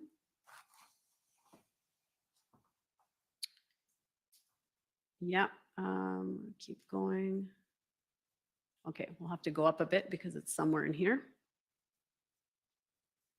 Yeah, we'll keep going up. Yeah, there we go. So the second part of that, so we'll just go up to see the timestamp. Oh, okay, we'll go up to the other page. So it's around 3:20. It's between 3:20 and 3:35. So let's go, keep going down. Sorry, 1:35. Keep going down. Okay, right there. So it says mayor would then agree. So now this has been, the discussion has happened to take those trucks out of south of Wellington. And then it says mayor would then agree, prepare to meet and listen to their concerns and pass them along further up in, I think that says government. Do you recall this part of the discussion, that the mayor would agree to listen to their concerns and pass them along further up in government? I believe that was the case, yes. Okay. Now, if we go back to your notes, OPS 30-14455, and if we go to page 44,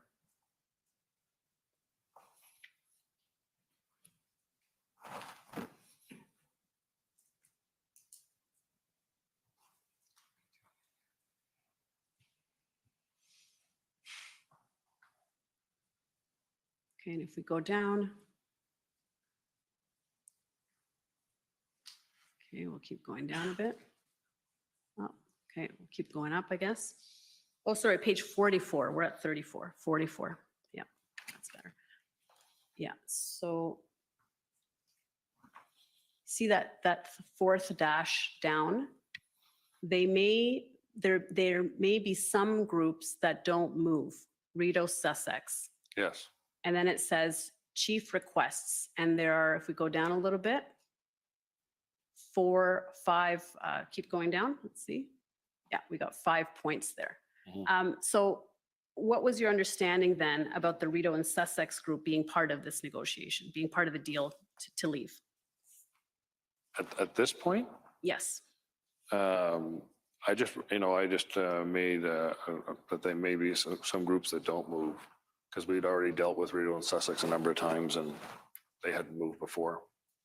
And was it your understanding that in accordance with the negotiation, all of the staging areas, including Rideau and Sussex, had to be cleared? Yeah, I believe the city was hoping to get Rideau Sussex as part of that agreement. Okay. And then we see the chief has indicated some requests. And what was he saying here with respect to the negotiations? What were his concerns at this time?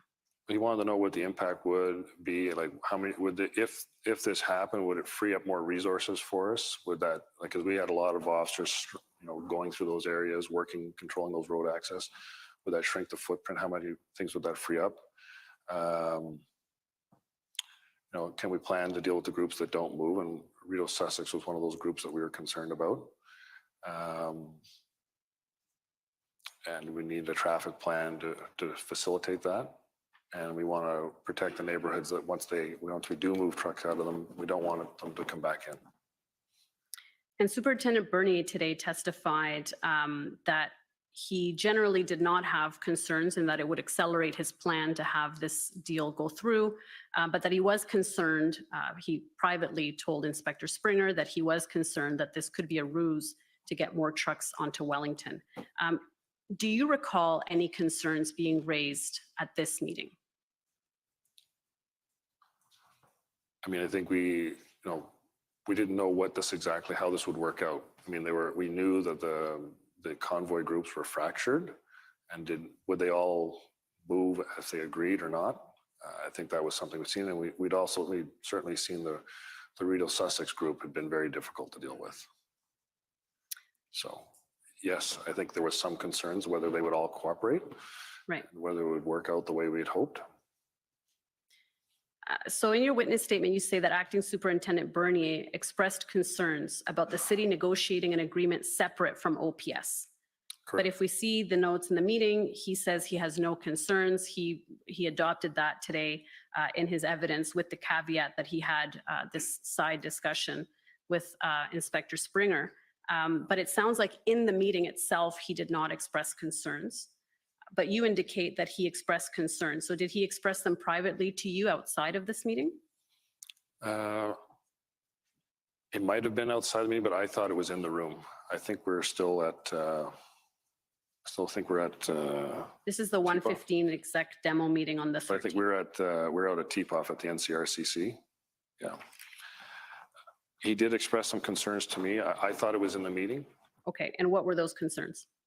Just that we didn't know whether all the groups would cooperate. And we knew for certain that the Rideau Sussex group was a difficult group to deal with.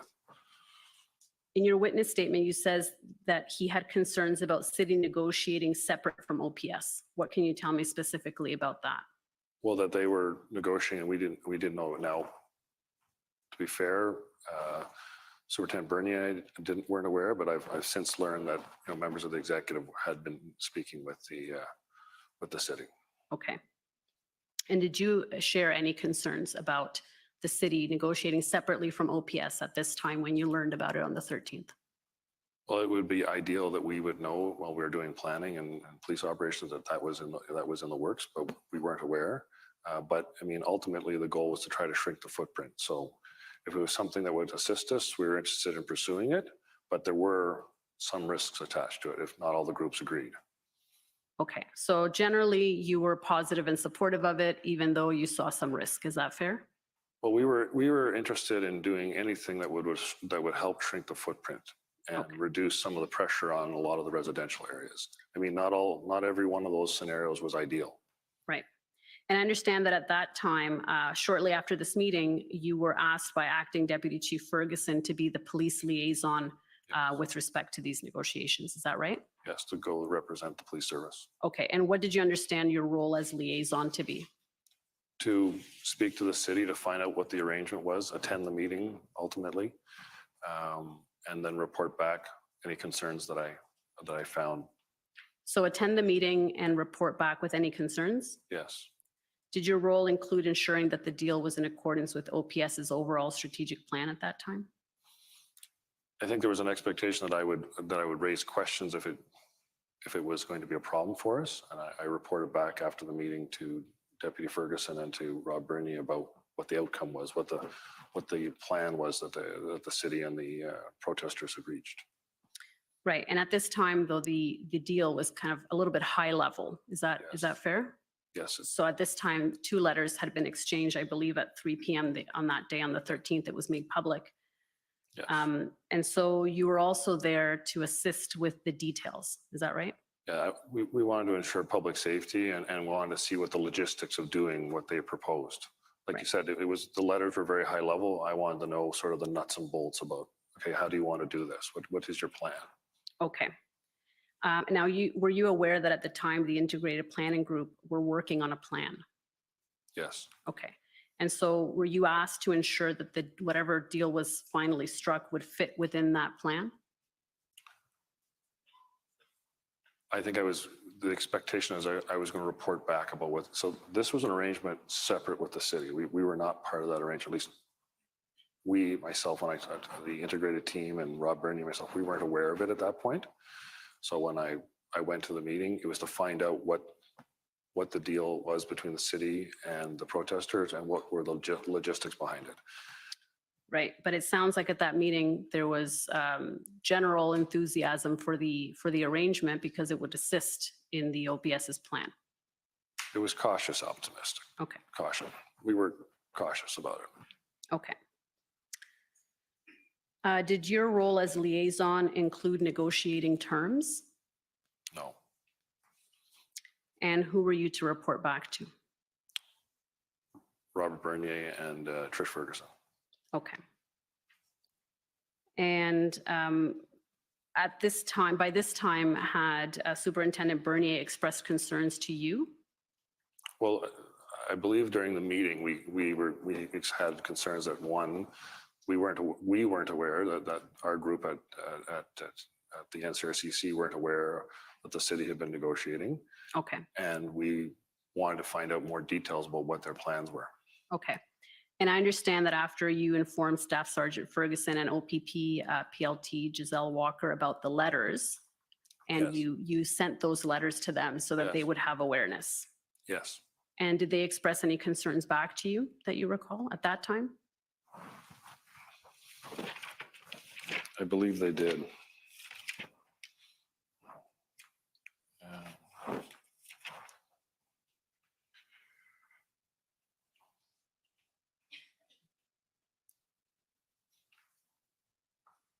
No, it would have been, I think it was the next day that they expressed concerns. It wasn't that day. Okay. And then your notes also indicate that at 4:46 p.m., you were asked by Chief Slowly to attend a meeting. So at this time, you had been asked by Acting Deputy Chief Ferguson to act as liaison. Yes. And then a little bit later, you got a call, I believe, from Chief Slowly asking you to attend this meeting with Steve Kanalakis and Kim Ayotte from the city. Is that right? Correct. Okay. And at that time, did the chief express any concerns to you about the arrangement? No, it was a very short conversation. Okay. Did he explain what your role in that meeting should be? No, he just asked me to attend. Okay. Did he ask you to report back to him when it was done? I don't remember specifically asking me to report back, but it would be understood that I would be report back through the chain of command. Okay. And what did you see as OPS's role with respect to these negotiations? To go and listen to what they proposed and raise any concerns and look at whatever logistical implications are for us and any safety concerns. Right. So then you would be involved in the logistics. Is that right? Well, the safety part of it, if we were going to have to, I mean, ultimately there would be some form of a traffic plan to make that happen. Yeah. And to see what we could do. And you would need to allocate resources to carry that plan out. Is that right? Yes, there would be PLT and traffic resources. Okay. Now, my understanding is that meeting took place at around 5:30 on the 13th of February at City Hall. Correct. Is that right? Correct, yes. And according to your summary, in attendance were Steve Kanalakis, Kim Ayotte, Tom Marazzo, Chris Barber, Joe Jansen, Eva Chipiuk, and Ryan Olson. Is that right? Correct. Okay. Now at page 47 of your notes, you say, yeah, right there, they stated that their plan was to move all the trucks onto Wellington. So was this the first time that this move to Wellington was raised? I realize that's the first time it's in my notes, but that was my understanding the whole time. Right. And was this because the letters talk about leaving the residential areas and maintaining only onto Wellington Yes. Street? Okay. So based on the letters, it was your understanding that they would be relocating. Okay. And then if we, I they can say- help you there. My writing's not the best. Sorry? I can help you if you have I can help you. I think I got it. Group explained that they didn't control the Coventry location, that Yes, that was controlled by Mike Clark. Is that right? correct. They didn't feel that they had any control there. They also didn't control Rito Sussex Group, Farfada. You see that? Correct, yes. Okay. So then it sounds like those were now being excluded from the locations that were going to be moved. Is that right? Well, the protesters advised that they didn't have any control over those areas. They didn't have influence on them. Okay. And then I asked what happens to the trucks that don't fit on Wellington? And then it says agreed to west limit is Bay Street and east limit as south lane of Elgin. See that? Correct. Okay. So first of all, what was the answer to what happens to the trucks that don't fit on Wellington? That they would leave. Okay, and where would they go? I believe they talked about vehicles leaving the city going out to either a location out in the east end or a location in the west, like Arnprior. There was a place down in Richmond. There was sort of out by Herb's Trucking out in the east end, going toward Van Leek Hill. There was a location a lot of vehicles went to too. But they Right. were agreeing to leave the core. Okay, but you knew that they wanted to, a lot of them wanted to be closer to Yes, Parliament Hill to have that kind of photo and to be kind of in that area, right? Yes. Okay, but it was thought that maybe some people would go to Arnprior, is that right? Yes. Okay. And so here, and when we look at the limits, it's Bay Street on the west side, Right here, right outside. just out here, correct? And South Lane of Elgin on the east side, is that right? Correct. And the letters actually state that the western limit would be SJAM. Isn't that right? Correct. So why was it restricted to Bay? We, in the room, when we had a discussion, I think we looked at a map and we had a discussion about going to Bay, so it would open up more lanes west of that location. Particularly having the whole intersection of SJAM with trucks in it created other issues. Again, same sort of problems at Rideau Sussex. It's a main artery going across the border into Quebec. It accesses the Civic Hospital going, turning if you're going west. So there was an interest to try to open up more area. Okay, and you mentioned a map, so we might as well go there. OPS 30s14929.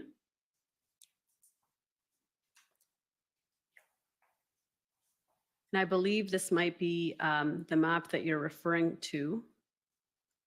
If we can zoom out a bit. Yeah, okay, let's maybe zoom in a little bit now. Yeah, okay, so does that map look familiar? Yes, it does. And is this the map that you took to the meeting with you? I believe Kim Ayotte had the maps there. Okay. I think there were maps on the table, if I remember. I don't quote me on that. Okay. I don't remember bringing maps. I think the maps were there on the table. Okay, and if we look closely at the map, we can see there's some markings in pen at around Bay Street and Elgin. Do you see that? I do. And who made those markings? That was the map that I was referring to. That was Okay. my map in the room. Okay, so you made the markings? Yes, I did. Okay. And if you can go back to your notes, OPS 30s14455. And we're at page 47.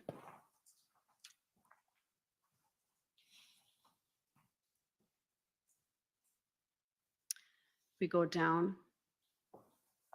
And then it says Freedom Convoy Group needs to sort out who is staying on Wellington and who is leaving.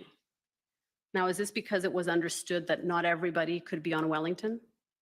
Well, I certainly understood they wouldn't all fit in on Wellington, and I kept highlighting that with them. Okay, But and there what was the group's well, response? I think they truly believed they could try to fit in as many trucks as possible, and that the trucks that didn't fit would leave. But I wanted to get sort of a clear response about how that was going to work. And you said that your understanding was that some people wanted to leave but were blocked in Yes. by other trucks. Can you explain that? So during the course of the the first couple of weeks there, we had PLT had met groups that wanted to leave, but unfortunately were effectively blocked in, and some of them felt intimidated that they couldn't leave. And we'd seen some of that activity particularly at Rideau Sussex. There were groups that were blocked in. I can think of there were groups that I think had come from the Maritimes that were sort of trapped in there and they wanted to get out and they couldn't get past the group that was holding the intersection. Okay. And then in your witness statement, you said that protest organizers wanted to be allowed to bring in more fuel to keep trucks running. And I believe there is some notations to that effect in your notes as well. According to you, you would not agree with this. No. Can you explain what they were looking to do? I think if memory serves, they asked about bringing a slip tank, which is a tank that you put into the back of a pickup truck. They talked about how that would be safer than bringing small, like 25-liter cans up. And I told them I would not agree. Like I wasn't in a position to agree to bring any more fuel up. Okay. So you were putting some constraints on this deal, it sounds like. Yes. Okay. Well, there was fuel was a safety concern. Right. I mean, yes, they obviously they needed fuel to keep trucks running and stay warm, but fuel, you know, there's a lot of rules around how fuel is handled, and we always had safety concerns about whether a fire would start or someone would get hurt with fuel. Right. So we were very cautious about allowing people to use fuel. We want fuel in a very controlled environment. Right. And then even though the letters said that the western limit on Wellington would be SJAM, you indicated that no, it was going to be Bay, right? Was that a safety issue as well, or what was It that? was more about trying to keep that lower intersection open. And when I asked them, I said, look, that intersection's a problem for us. Okay. Can we move back a block or two? And I believe Steve Kanalakis shared that. I think they understood when I brought it up that, you know, ideally we would like to not have that intersection blocked as well. Okay, so you're doing sorting out some of the details and negotiating some of the nuances of this deal. Is that fair? Okay. On page 49,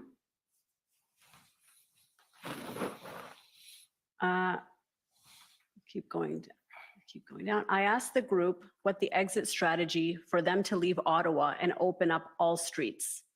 And then it says meeting with federal government. They have been ignored by federal government and prime minister. So what was that discussion? Well, I asked them, like, I mean, you know, yes, you're going to move to Wellington, but what's the end? What's the strategy? What is your plan after that? I mean, I'd been with them in the room for a couple hours. We'd eaten some pizza. I was talking to them a little bit. I just asked, you know, what is your long-term goal here? And then they told me it was to meet the government. Okay, so then this deal was not meant to bring an end to the demonstrations. Is that right? No, but I just asked, I just asked them, I was in the room with them for a period of time. I asked them, what is your goal here? Like, how long are you going to try to stay here? What is it going to take for you to leave the street? And I think if you read further on to my notes, I do tell them you can't stay here indefinitely. Right. There's going to be consequences if you stay.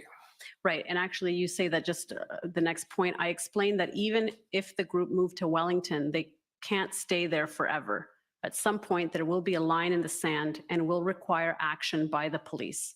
Protest group understood. Yeah. Is that right? Yeah. Yes, it is.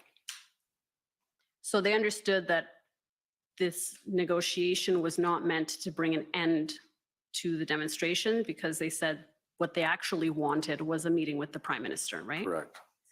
And you also explained to them that at some point you will have to leave Wellington. We're not going to just allow you to stay there indefinitely. Is that right? Correct. Okay. Did anyone at the city, any of the city reps, Mr. Ayut or Mr. Kanalakis, ever say that the trucks could stay on Wellington indefinitely? No. Okay. Not that I And remember. did you suggest that? No. I think I made it clear that our expectation is that they weren't staying. Okay.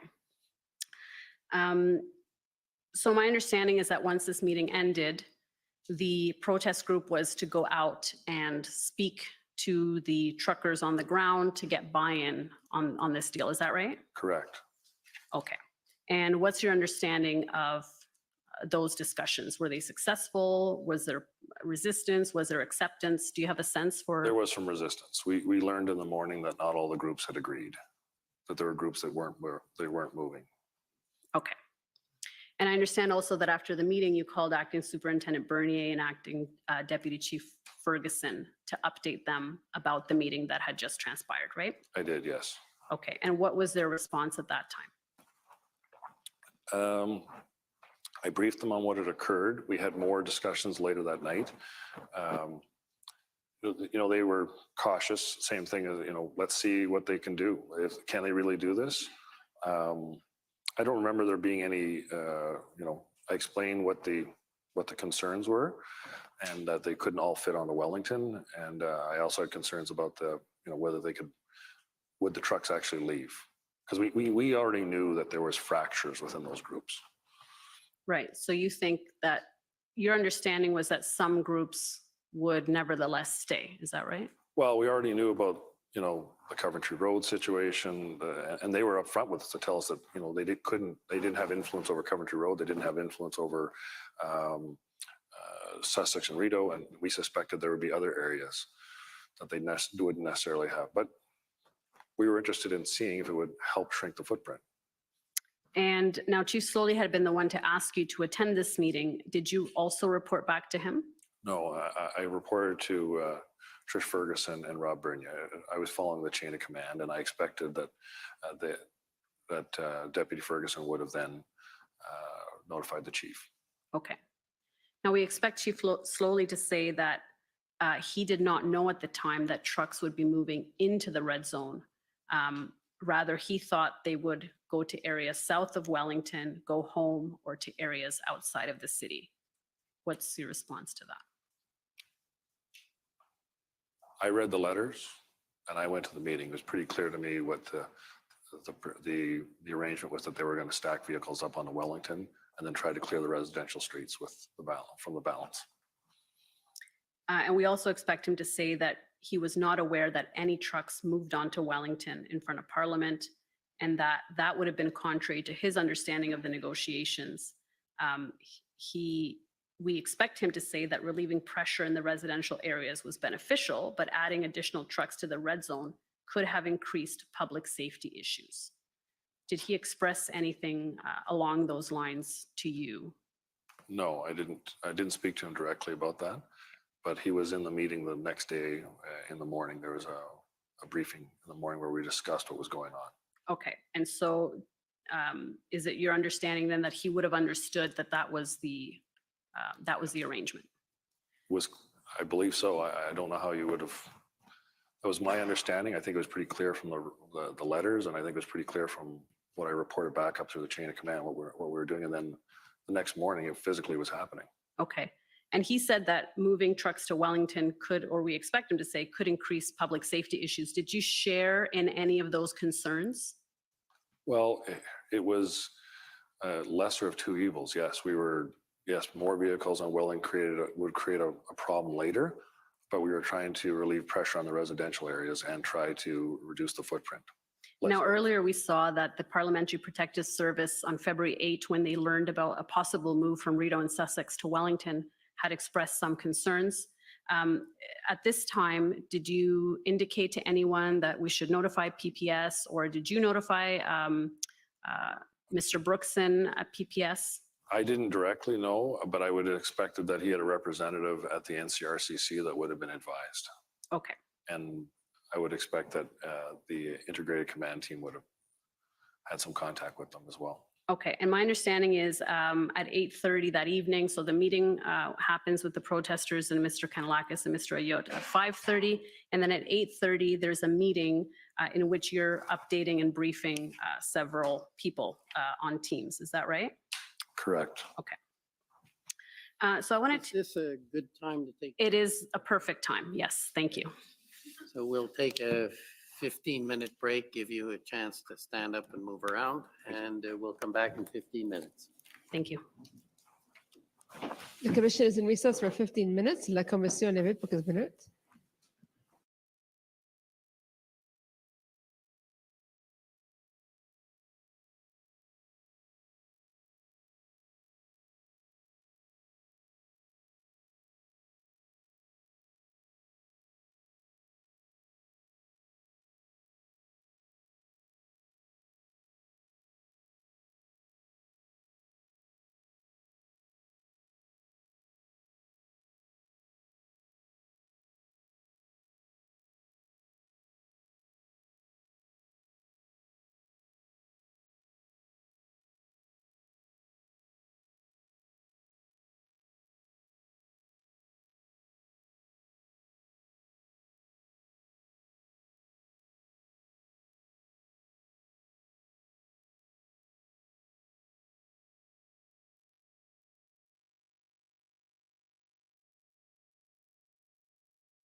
Order à l'ordre.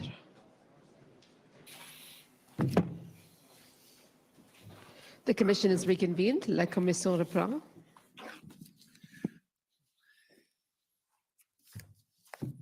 Okay, you're okay to Yes, continue? Yes, thank you. Okay. Go ahead. Thank you, Mr. Commissioner. So Superintendent Drummond, I want to take you now to the following day, 14th of February, Monday, which is when the movement of the trucks actually started. Now, I understand on Monday morning, there was a bit of confusion about what the deal was going to be and what OPS's role would be. Is that fair? I understood it myself, but there may have been some confusion with some other groups, yes. Okay. And so, and to your understanding, what was the confusion or the misunderstanding there? I think one of the confusion was whether it was a 24-hour arrangement or a 72-hour arrangement. Okay, and so that concern or that misunderstanding or confusion, that was brought up the morning of February 14th? No, the 15th. On the 15th. Okay, so let's go to February 14th. Okay. 13th in the evening, we know that the meeting with that you attended took place. And the following Monday, February 14, was when the movement of the trucks, according to this deal, was going to start. My understanding is that on that morning, there was a bit of unclarity about what the deal was. In fact, the trucks didn't start moving until about 1 p.m., Yeah. right? Not all the groups understood the arrangement. And they were, I believe that different convoy representatives were going around trying to get different groups to agree and understand what's going on. And I think there were some groups that weren't in agreement. It was one of the problems. Okay, but within OPS, there was some confusion about what the deal was as well. Is that right? No, I think the traffic plan, the traffic units and the PLT groups understood what we were going to do. Okay. Well, maybe you can help us out then. If I can take you to OTT 30-10455. And you probably haven't seen this before. This is a chat with members of the NCRCC reporting to city officials about what's going on the ground. Can we see that in native form? It might be easier. There we go. Thank you. And if we can go to page 22. And if we go to, let me see here. Okay, so we see there Todd Piper. Do you know who he is?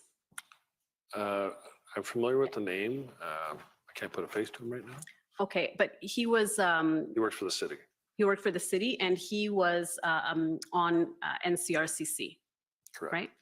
And so he's giving an update here to other city officials and EOC representatives. And he says, good morning all, here's the latest. Work beginning on the deal negotiated between the mayor and the Freedom Convoy president to move trucks from residential neighborhoods to Wellington and SJAM. A confusion unfolded into the evening over whether the deal was on. And here, Mr. Piper is describing what you were referring to, some confusion within the protest groups about whether the deal was on or not on. Is that right? Correct. Okay. And if we go further down, he says these conflicting directions are likely to hinder progress and cooperation by those trucks aligned with the official Freedom Convoy group, not to mention the challenges in dealing with the numerous independent splinter groups. And then at the bottom, he says, no specific details have been shared with us by OPS, traffic management at this point, but they have confirmed that once the vehicles start to move, side streets and exits will be fully blocked to prevent vehicles from deviating from their planned route. And then at 9:26 there, he says, correction, OPS has shared their draft plan, still not formally approved by their commander, with city staff here at the NCRCC. Their focus this morning is on getting vehicles to leave the core, not on repositioning trucks along Wellington and SJAM as originally thought. Keep going down. The draft plan appears to focus largely on diverting vehicles eastbound on Laurier Avenue West to Nicholas and then to the eastbound off-ramp. Once all willing vehicles have left, the PLT will then work with the organizers at a later time to reposition the remaining vehicles along Wellington and SJAM as part of a separate phase or operation. But this is a bit different from what you had discussed with the protesters the night before. Isn't that right? Yeah, I'm not sure, like, I wasn't in that room, like I don't know if you may not be familiar with the NCRCC, but there's multiple rooms. I'm assuming he's in one of the main rooms with there, but that is not my understanding how things went. We had delays in the morning with getting contact with Chris Barber and the PLTs connecting with him about getting some of the trucks moving. I know that was a delay in the morning. I know we did want to set up options for people to just leave. And that's maybe what he's referring to. But ultimately, we started moving trucks. It did take a number of hours to get that done. But the main impediment was that there were a number of groups who didn't seem to be on board, and the protesters were still dealing with them. Okay. So you're not aware of any other issues that arose that morning within OPS? It was the protest. Well, there may have been some logistical on the ground things that may have occurred that I'm not aware of. Maybe they were moving a barricade. Like, so when we do things like that, and I'm just, this is hypothetical. I don't know, but you know, example, to move those big cement jersey barriers, you need a loader with a clam device. And sometimes there's issues with getting heavy equipment in or moving things or opening up barricades. And sometimes there are little bits of confusion about, you know, we were running, you know, there were 3 or 4 different police services were all there working and getting everyone to understand what the instructions are. There may have been, I can't say that there wasn't some glitches along the way, but ultimately we got vehicles moving later that day. My understanding is that morning at 11 a.m. there was a meeting that you were in attendance. It's not in your notes. If you're going to look at your notes, there seems to be a gap in your notes between 11 a.m. and 1 p.m. for February 14, but we have other people's notes that seem to indicate you were in attendance. Okay. So I'll take you to OPS 30-11045. And these are Acting Superintendent Bernier's scribe notes for February 14. And I'll take you to page 13. The meeting started at 11. It's further down, but if you go to page 13, so if you want to see the beginning of that meeting, it's further up. But this is now in the middle of this meeting, and it goes until a little bit after 1 p.m. And you can see there at 13:12, the event commander, which would be Superintendent Bernier, is that right? Yeah. At the time, says something to you that says Drummond there at 13:12, right? Okay. Yeah, that Yes. could be Drummond. Well, if you look at the notation, it says tasking Drummond to advise DC Ferguson about PPS, potential concern that they have with this. Okay. So do you recall being in attendance at this meeting? And maybe we can go up to 11 a.m., the timestamp, just to show kind of the beginning of the meeting.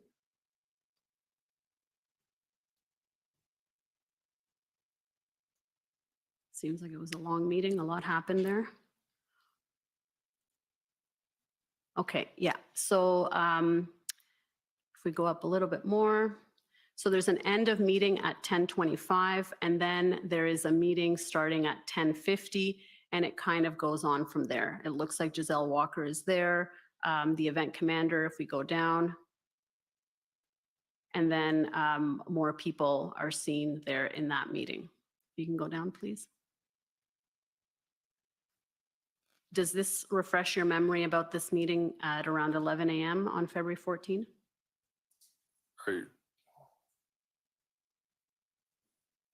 Does it actually title a meeting at the top of it, or is it just ongoing conversation? It's an ongoing, it looks like it's an ongoing meeting, but it looks like they're speaking about this issue, and you do seem to be in the room since that is attributed to you, that the event commander says to you that he's tasking you to advise DC Ferguson about PPS and potential concerns. I don't have notes of it being a meeting, so it may have been an ongoing conversation in the room. I don't have a recollection of that. Okay, so you don't recall being asked by the event commander to advise the deputy chief about potential concerns that PPS would have with the move? I don't have an independent recollection, and I don't have any notes about a meeting occurring at that time. Okay, if we can go back to page 13.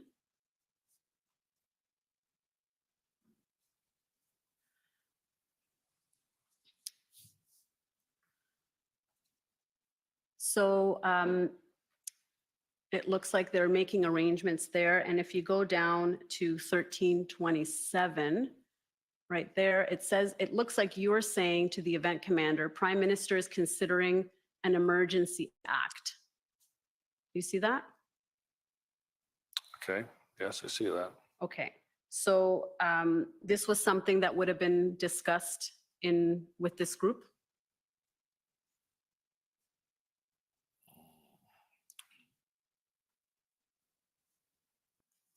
This is the 13th we're talking, or the 14th. This is the 14th.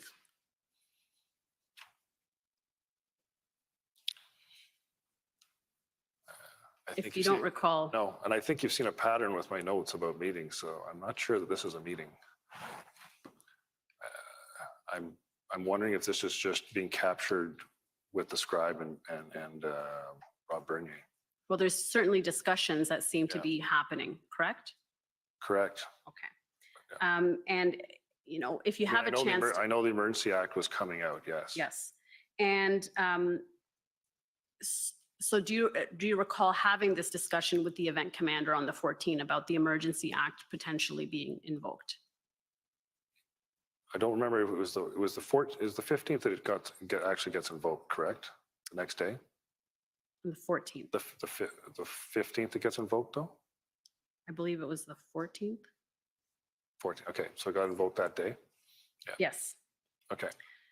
Okay. And do you know who told you this? How you got this information? No. Okay.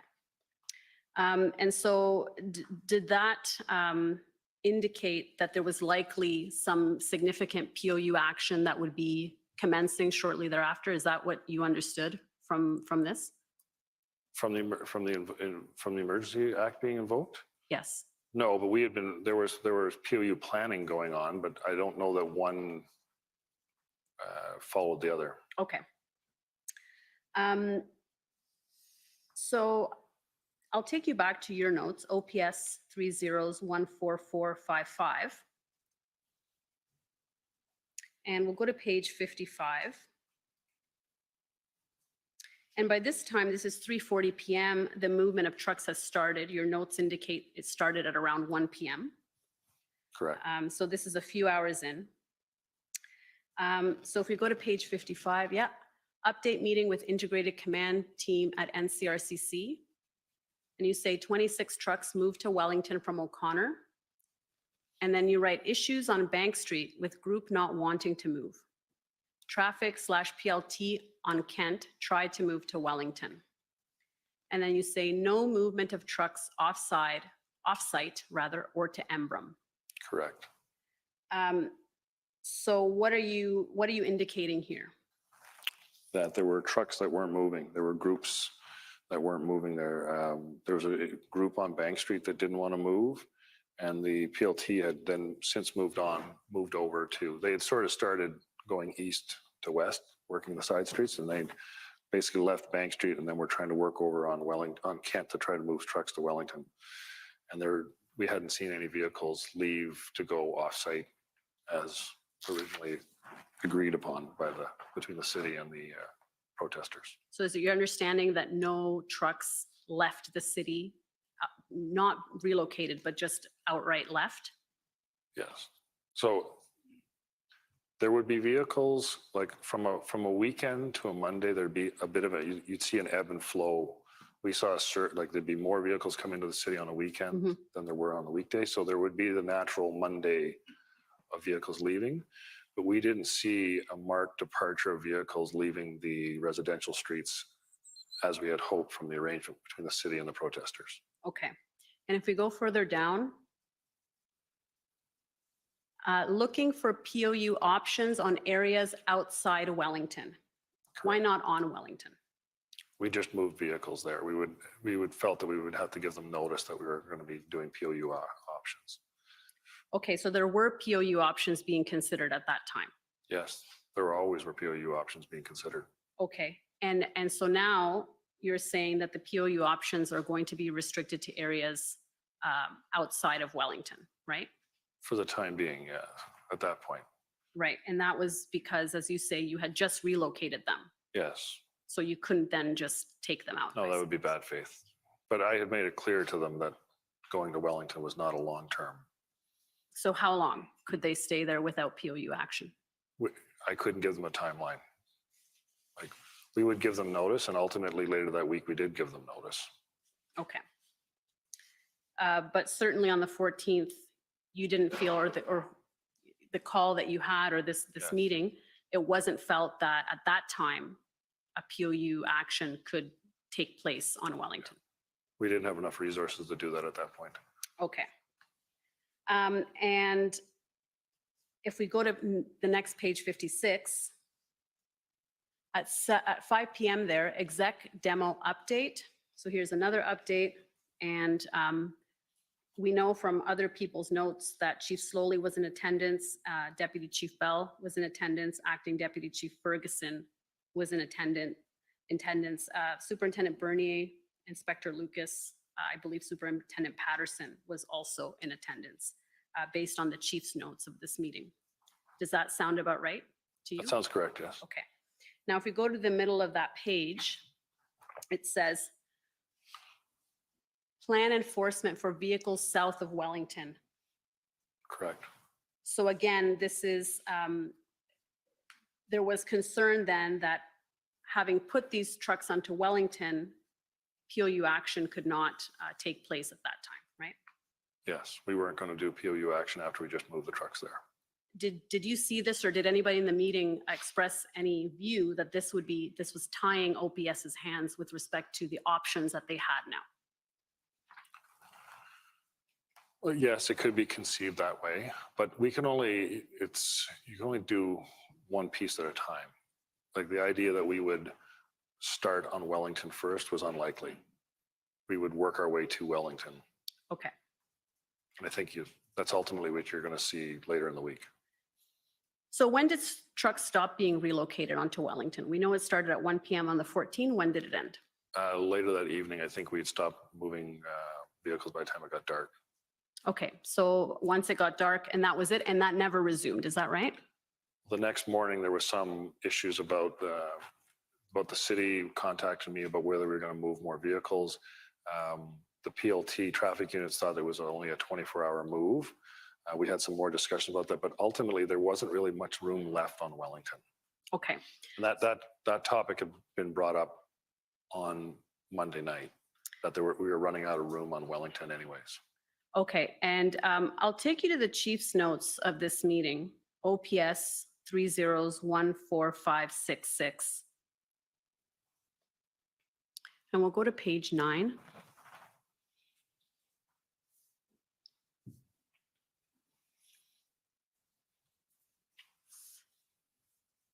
Okay, so we actually just go up a little bit to show that what this is. Oh, sorry, page 9 at the bottom. Sorry, let's keep going down. Yeah. All right, there it is. So 1701 demo F22 briefing. So this is the same meeting that we saw your notes about. Correct. Okay. And if we look at the second bullet point, it says Trish, and I assume that's acting Deputy Chief Ferguson, Yes. says PPS not happy with trucks on Wellington. You see that? Yes. Okay. Do you recall that being part of the discussion in that meeting? There was I don't know if it was that, if it's there, it would have happened. I mean, but yes, I know Larry Brookson reached out to us while we were doing the truck movements, wasn't happy about it. Yes. And I understand why. Okay, yes, and actually he reached out to the chief about half an hour before this meeting started. Did the chief relay that in this meeting? Well, I believe Trish brought it up and brought it to our attention. I don't believe I made an independent note about that, No, I don't think so. but that I would agree that would be one of their concerns. Okay, and if I look at the last bullet point there, had to pivot due to new, and unfortunately it's cut off there. Do you have any sense for what that may be referring to? It might be referring to the Emergencies Act being invoked that day. Okay, was that part of the discussion in that meeting? Well, it was sort of going into the next day. We had discussions about that going into the 15th, where we were concerned about, we didn't have I think the proper term is orders coming from the Emergency Act. wanted to see what the outcomes would be. And if we go to page 10 of this document, on the third bullet, it says, we are drawing on the resources given to us. So was this an expression? It seems to me, maybe I'm reading this incorrectly, but somebody reading this, it seems to suggest that implementing this deal is taking up resources. Is that how you read that as well? In the short term, yes, it would require us to use PLT and traffic resources to make those moves. But the hopes is that we would shrink the footprint and then require less officers to hold the footprint. But ultimately, the footprint did not shrink Right. as much as we had hoped. And the next bullet says, we need some significant legal advice regarding the mayor's position that they can be on Wellington. Now, this wasn't just the mayor's position, was it?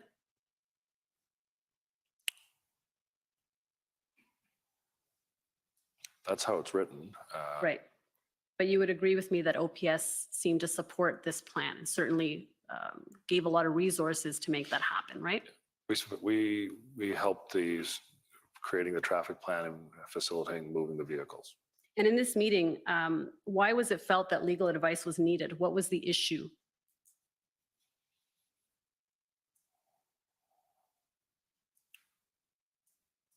We sought legal advice on a lot of topics during that time period. A daily event, to be quite honest. So I don't know what, I mean, I understand we would be looking for advice on that topic. There was an issue raised and they wanted to see what the mayor's position was and get an opinion on it. I assume they would have talked to Christiane, Right, but what was the issue? It doesn't say at that point, and I don't have independent notes about the legal issue. Okay. So in this meeting, it sounds like the issues that PPS had raised were discussed, correct? Correct. And did the chief indicate at all that he had a call with Steve Kanalakis right before this meeting? And it's in these notes, but I won't take you to it, where he told Steve Kanalakis that it was over. I can take you to it. It's on page 9 at 16:52. Yeah. Call with Steve K. Got off phone with Brookson. He's from PPS, correct? Yes, Larry Brookson, yes. 2 concerns. Does the level of government have ability to negotiate and direct police? So I think this is indicating the concerns that perhaps Brookson identified. Correct. Are they directing you? No, they are not. And then it says, we weren't involved in negotiation. We don't have a say in it, but it fits in our plan. The devil is in the details. How many trucks? How close are they going to be? If you want to be involved, you should have been briefed. I briefed our people and RCMP. And if you go just to they have more discussion about it. I don't think he is going to throw a crowbar into this, but he wants to be at the table.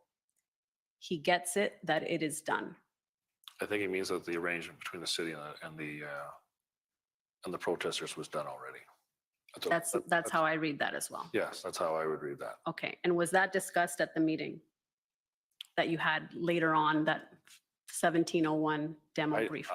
I don't remember. I mean, Trish obviously brings up that PPS is not happy, or like the comments aren't attributed. Well, some of them are attributed to people, and some of them are not. But fair to say there were concerns raised at this demo meeting at 5 p.m. about PPS on the 14th, Yes. right? Yes. So is it fair to say that by this time now, no more trucks are being relocated? This is kind of the end of it. Is that right? Correct. Okay. And now the next day, on February 15, there's a call at 9:30 a.m. and I think you talked about that. This is the meeting that where they're discussing also the issues that are here. And if we go to your notes, OPS 30s14455.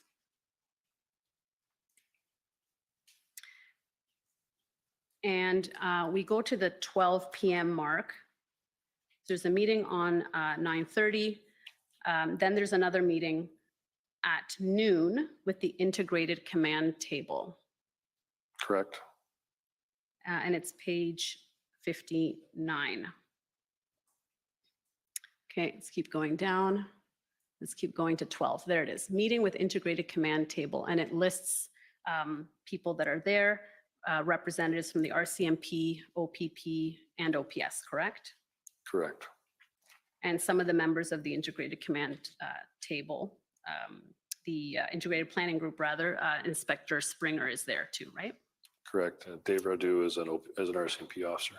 Okay, perfect. And if we go to the next page, page 60, and the last bullet point there. So now these are discussions that are being had. If we go down. Okay. So if we go up a little bit more, just to the one before to get some context, PLT need to clarify what OPS is doing with the providing safe movement of trucks to Wellington as per the city agreement with Protester Freedom Convoy, not facilitating. Agreement is with city, only to provide safe movement. Correct. And then it says, problem is the change with Emergency Act and not orders yet. Moving trucks to area that we may want to do enforcement on later. Can you explain that note? Well, that obviously, that was an issue we faced the whole time is, ultimately it goes into the conversation I had with them at the meeting on the 13th that they couldn't stay there forever, that the police would at some point be coming to deal with that issue if they didn't want to leave. And we brought up the same issue there, that we were concerned about what the orders were going to be from the Emergency Act, and would we be then going there at some point to enforce them? And with order, you mean the regulations that would come with the invocation of the act, is that right? Correct, yes. I know I refer to as orders, but regulations might be the proper term. Okay, so the invocation of the act then seemed to imply some POU action enforcement, which is what is noted there, and that moving the trucks to that area may not be a good idea if you're looking to do enforcement now that the act has been invoked. Is that fair? Yeah, we weren't going to be doing enforcement immediately, but at some point we thought we probably would go there if they wouldn't move. We were still very hopeful about resolving it using PLT or other means at that point. Okay, so we can agree then that the reason the relocation of the trucks from residential areas to Wellington, the reason that stopped was because the invocation of the act changed OPS's priorities and objectives. There were many things. There was the act. There wasn't a lot of real estate left on Wellington, and not all the groups were prepared to move, and a lot of them weren't moving as per the agreement.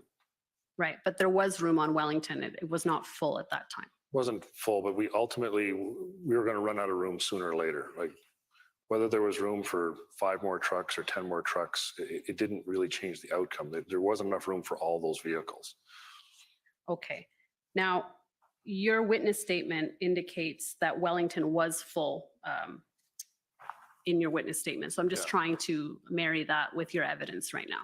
Okay, so I had told them that it was full, but whether there was room for a few more vehicles, I can't say. I wasn't on the ground to see it myself, but from the view, from some of the camera systems and some of the information I was receiving from officers on the ground, that we were running out of space there. Okay, so I'm going to take you to Superintendent Bernier's scribe notes from that noon meeting on February 15, OPS 30-11410. And so this is the same meeting at noon on February 15. And if we go to page 19 of those notes, at 12:38, see there it says Drummond. Do we even still have room left on Wellington, Elgin Bay? And then Inspector Lucas says, I think there is, but we'll check cameras and assess. And then who's Hodgkins? Tim Hodgins. Says, are we complicating the problem on Wellington? No more room on Wellington, go home. No room, stay here, not helping us. So what's the discussion there? it's about that we don't think there's enough room left. Maybe there is some room, we're not going out there and measuring Right. exact amounts of how much room there is, but ultimately, whether we move a few more trucks or don't move a few more trucks, we can't fit them all. Fair enough. So if we go to page 22, at 1309, at the bottom there, Lucas reports back gaps on Wellington, and he indicates where the gaps are there. You see that? Yes. Okay. So really, the trigger for stopping the relocations was not that Wellington was full. You would agree with me on that? It was one of the factors. Okay, but we can see there that it was not full, right? Not all of it, no. Okay, so OPS made a decision on the 14 in the evening to stop facilitating that deal, correct? It would have been on the 15th. That meeting would have been finalized on the 15th. Right, but on the 14, the chief is telling Steve Kanalakis it's done, right? I think he was telling Larry Brooks in that, was he not? That was the meeting with Mr. Kanalakis. He gets it that it's done. I'm not sure. So is he saying that the deal's done? I thought when you showed me that, it was about him speaking to Larry Brookson. That was earlier, he had spoken to Larry Brookson. But in any event, in that meeting on the 14 in the evening, where there was that discussion, it was essentially decided that OPS was no longer going to facilitate the movement of trucks onto Wellington. Can you bring that back up? I don't know that we have a lot of time for that, but sure, I will see if we can bring that back up. If we go to OPS 30-14566.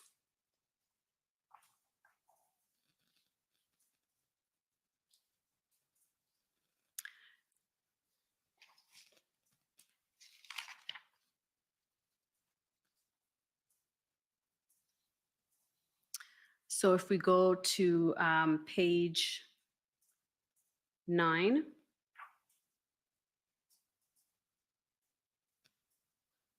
Okay, so call with Steve K at 16:52 if we go down.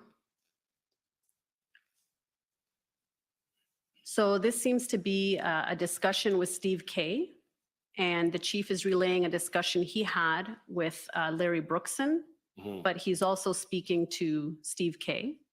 Correct. And he says at the bottom, he says he gets it that it's done. Like, I'm assuming that means that the deal's done, like that they've made the deal. Okay, fair enough. And if we go to the meeting that happens right after, if we go further down to, the demo briefing, okay, had to pivot due to new, and we know at this time PPS is not happy with the trucks on Wellington, according to what Deputy Chief Ferguson is saying on the second bullet point. And if we go further down, if we go further down,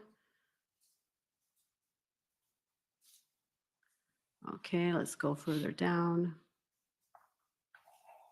Yeah. And before that point was where they wanting to get legal advice about the mayor's deal. If we just go up a little bit. Yeah, there we go. Now I lost it, but there was a point about seeking legal advice. Yeah, I know the point. You showed it to me Yeah, before, yes. exactly. So are you saying that there was still a consideration at this time to continue moving vehicles? Well, the next morning, the city is contacting us about whether we're still moving vehicles or not. So I think that wouldn't have been clear between Steve Kanalakis and the chief the night before, because they were reaching out in the morning Right. to see if we were going to continue to move vehicles. Right, because they had heard that the movement had stopped. Yeah, but it wouldn't have, I don't think that they would have gotten that from that meeting with the chief, because I think that was in the morning with the PLT and the traffic units. I guess I'm asking about your understanding of this meeting that happened at 5 p.m. on the 14th. Was it decided at that time that OPS would no longer be facilitating the movement of the trucks? We know they didn't move after that. No, we didn't move any more trucks of that, but I think in my It was in the morning, we weren't going to move anymore. After the totality of all the events, the space, the invocation of the act, the fact that a number of the groups weren't moving, and they hadn't left, and other groups we didn't see a marked departure. So it was a totality of all those issues coming up on the morning of the 15th. Okay, so it was on the 15th, it was decided that that would be the end of it. Yes. Now, I communicated that with Kimayut. so I think we agree that there was room on Wellington, but eventually it would have run out. Is that right? Correct. Okay. And this deal was not meant to end the demonstration, was it? No, it was to shrink the footprint. Okay. Relieve pressure on some of the residential areas. Could this have been a first step towards a negotiated end to the demonstration? It could have been, yes, depending on how it worked out, but I don't think it worked out the way the city had hoped, because they didn't see, not all the groups were aligned, and the groups didn't leave as they had hoped. The ones that couldn't fit onto Wellington didn't leave. Right, but the meeting notes seem to indicate that the primary concern here was the invocation of the act, POU action on Wellington, potential future POU action on Wellington, the use of resources, and PPS concerns. Those are all factors, yes. Okay, thank you. Those are my questions. Thank you. First up is the City of Ottawa.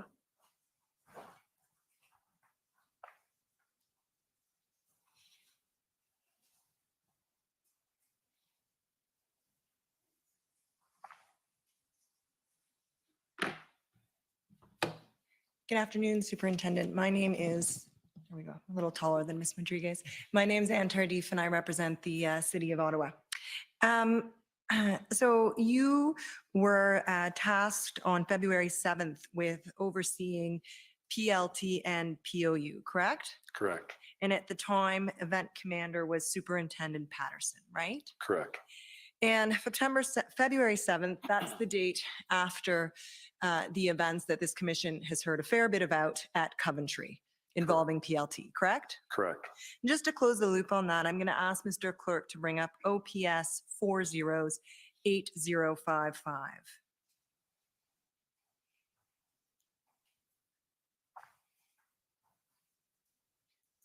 think we might need that a bit bigger.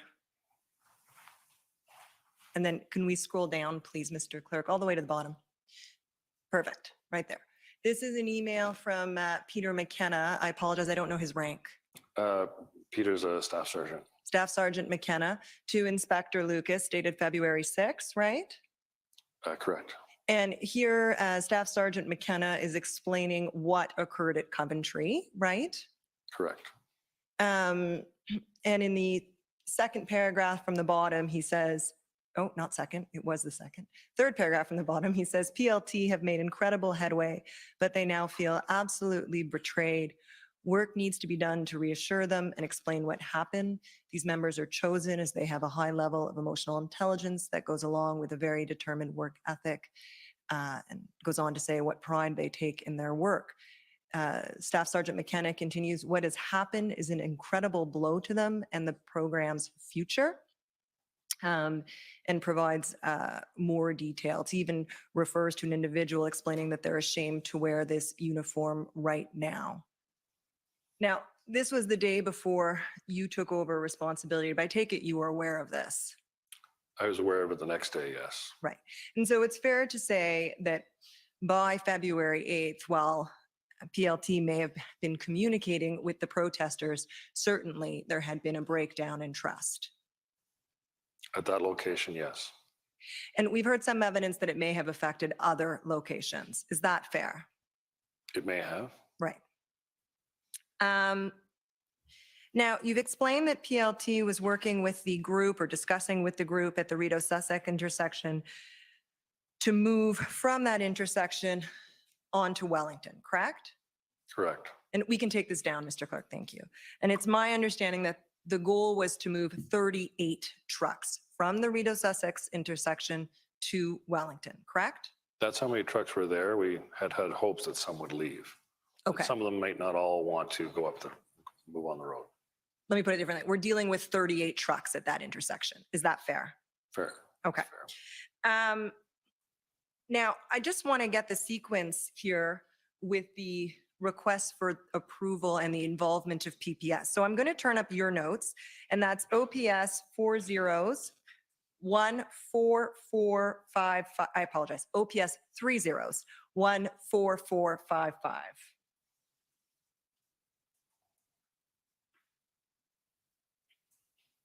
And I'm going to go to page 11 of the document. And I know you have a hard copy with you, Superintendent. Perfect. Okay, there we go. If we can just scroll up the top so the superintendent can see the page in his notebook, page 50. Do you see that, Superintendent? Okay. So if we scroll down about halfway through the page, right there. So this is February 7th. Can you just confirm that for us, Superintendent? Yes, that's the 7th. Okay. And it says, spoke with John Ferguson, that's Staff Sergeant John Ferguson, who leads the PLT unit, correct? Correct. Negotiations with truckers by PLT, working arrangement to get the trucks to move out of Rideau, Sussex, move vehicles west on Wellington to the, you're gonna have to help me with that one, to be closer to groups on Wellington, is that right? Correct. Some may leave. This would open up the Rideau, Sussex / Mackenzie area. Okay. And then need discuss option of PLT option versus POU plan to clear intersection, correct? Correct. And we've discussed already that that POU operation was delayed to allow negotiations to proceed, correct? Correct. So that's the first note that I can find in your notes of this request by Staff Sergeant Ferguson to get approval to move trucks from Rideau, Sussex to Wellington West, and that's on February 7th. Does that accord with your recollection? Yes. Okay, let's jump ahead to page 11 of this, page 12 of this document, the next page, right at the top. Scroll down a bit. Keep going. Right there. Same day. So it says, call from John Ferguson, PLT. Now we're still on February 7th, correct? Correct. Looking for decision on allowing the trucks at Rideau and Sussex to move up on Wellington. Advised I would discuss with Mark Patterson, who's the event commander, discussed with Mark and want more info on truck numbers, correct? Correct. It keeps going. Following up with John Ferguson, 38 trucks involved. No, what's the next word? Number? No number. On how many would have, would leave? yeah. On how many may leave the demonstration. Think they can all fit on Wellington and may be able to open access to Elgin. We'll discuss with Mark Patterson, right? So this is all occurring on the 7th. Let's scroll to the next page, page 13. Still on the 7th. Call from John Ferguson, PLT, asking to get a meeting with city manager, elected official. We've talked about this. And that was the meeting that occurred involving Steve Kanalakis on the 8th, correct?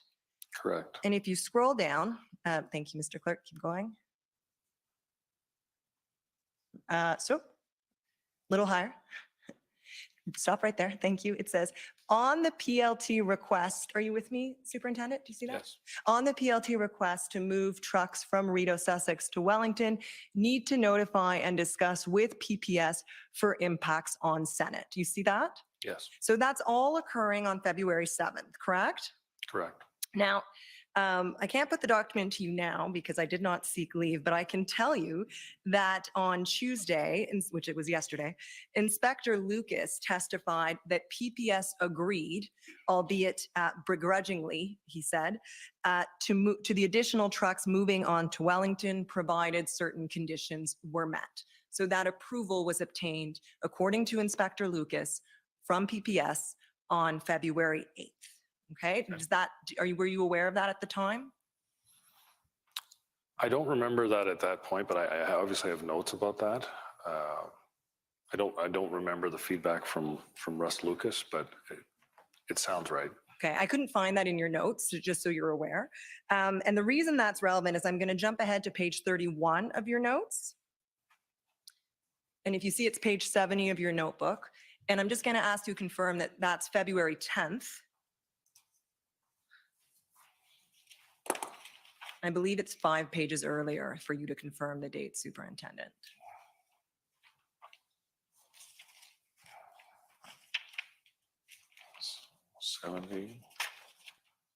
That'd be the 10th, yes. Okay, so we're now at February 10th. Can we scroll down a little bit?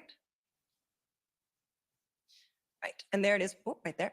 Requests, I don't know the next word. Continued Continued PLT negotiations. to go ahead with letting the Rideau Sussex Groove move west on Wellington. Mark, and that's Superintendent Mark Patterson, right, who's event commander at the time, correct? Yes. Agreed to suspend the POU action for tomorrow and let PLT move the Rideau Sussex Group west on Wellington to shrink the red zone footprint. If we could just scroll down a little bit, Mr. Clerk.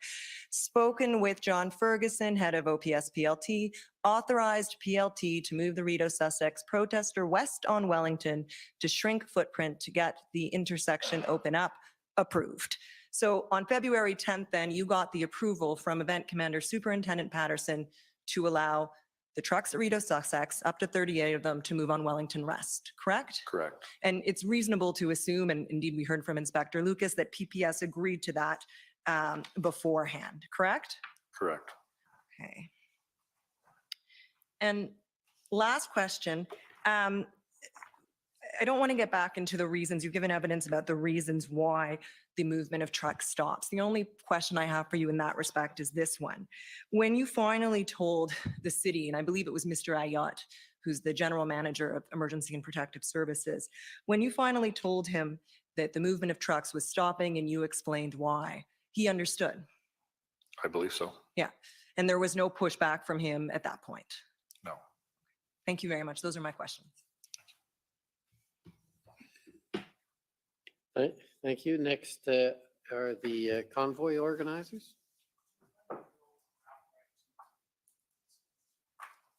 Okay, we'll move to Council for former Chief Slowly, please.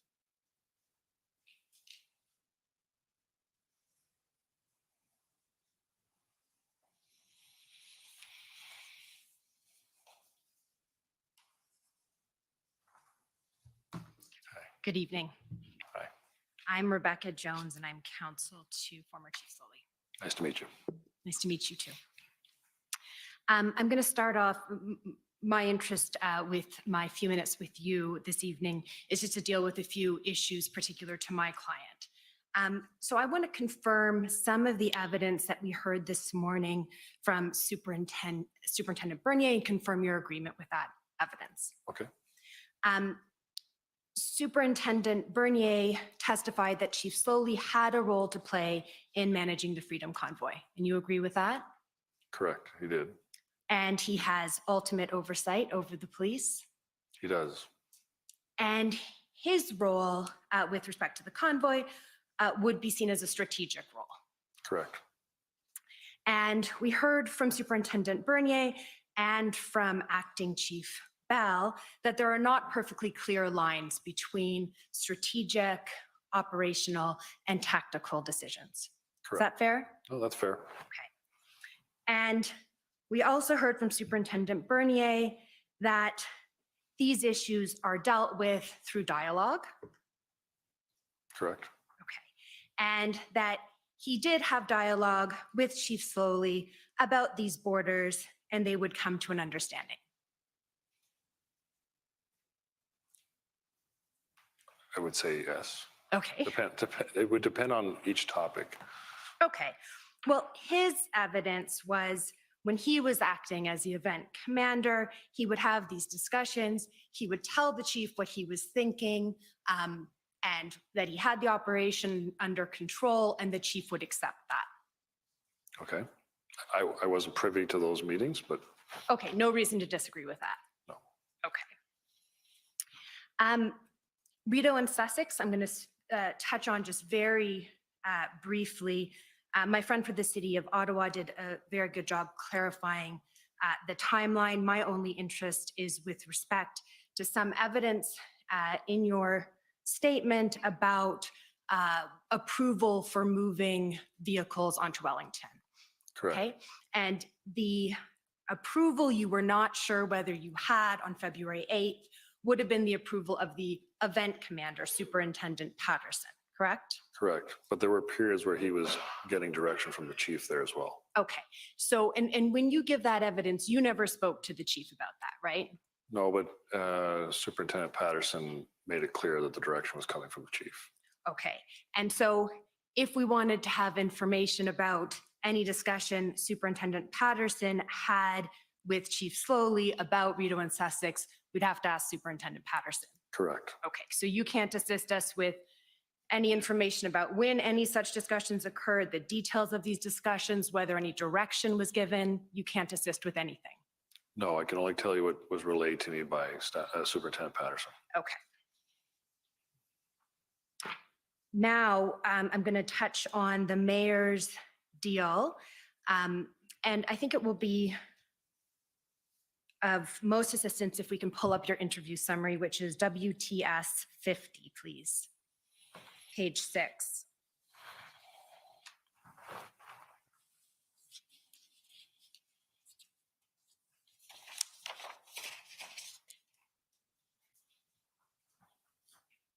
And Superintendent Drummond, you see the first paragraph under the city's deal with protesters. And in that paragraph, you advised Commission Council that at the February 14th, 1:15 meeting with the city, there was no discussion about where the trucks would be moving, correct?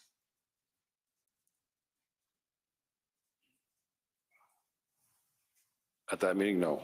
Okay, I don't have it in my notes. right. And if you don't have it in your notes, you can't say that it occurred. No, but the letters made it clear that they were going to be going on to Wellington. Okay, so your interpretation of, and you're talking about the mayor's letter? Yes, Okay, your interpretation of the mayor's letter is that it made it clear that the trucks were going to move on to Wellington. correct. But you have no other information to assist the commissioner with respect to Chief Slowly's understanding. Is that fair? I can't speak to Chief Slowly's understanding, but that was my understanding from the letter. That was certainly my understanding when I went to the meeting with the city. And that was what I communicated back. That's what was done at the update meeting. So it was clear to me that that's what was going on. And that was what was being communicated through my chain of command and at the next meeting the next day where Chief Slowly was present. Okay, so let's break that down because I'm not suggesting to you that it wasn't clear to you in your meetings with the city officials. Okay, so my questions are only relating to what was clear to Chief Slowly. Okay, so if I can ask you to turn, we go to page 8, please.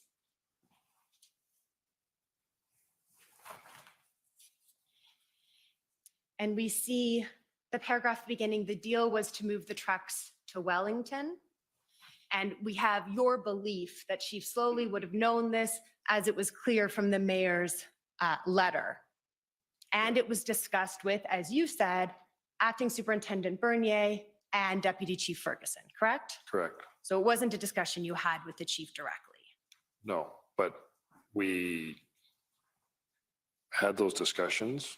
There were updates and there were operational movement happening at the NCRCC on the ground, on the video. So you could see it on the camera systems that were set up. You're saying once the trucks were moving? Yes. Okay, so we're not at the trucks moving yet. And then you see the next paragraph at 9:30 a.m. on February 14th, you provided an update at this meeting and Chief Slowly was present, correct? Correct. And you didn't advise my friends for the commission that you, during this meeting, specifically told the chief that trucks were going to be moved on to Wellington, right? I think we gave a briefing that that was the planned intent, that the trucks were going to move on to Wellington. Okay, so you didn't mention it to my friends when they were interviewing you for the commission, but that's your evidence today? At that briefing, yes, I would have said we were moving trucks onto Wellington. Okay, so your notes of that meeting do not contain any reference to that? No, I may not have written down the notes, but it's Okay, clear to me throughout the whole process that was what was happening. again, I have no doubt that it was clear to you, and my interest is only with respect to Chief Slowly.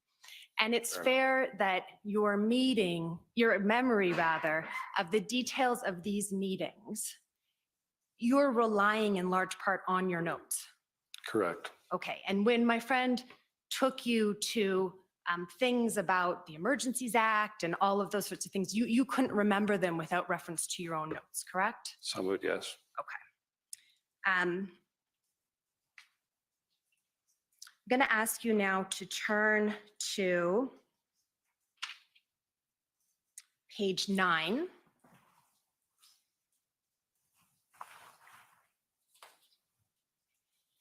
And just go a little, that's great. At 11:20 a.m., then Deputy Chief Bell called you to direct you to continue moving trucks onto Wellington, correct? Correct. And this was after you had made a decision to stop that movement, right? Correct. And that decision that you made was an operational decision? Correct. And what Acting Chief Bell was doing was he was directing you on an operational decision, correct? He was providing input, yes. Well, he told you to continue moving trucks onto Wellington. Correct. Okay. And is it fair to say that for Deputy Chief Bell, now Acting Chief Bell, we can assume that there was a larger context he was operating under when he gave you that operational direction? I would agree. Okay. And that in these extraordinary circumstances that you all were facing at the time, the lines between strategic and operational directions were blurred. Yes. Okay, no further questions.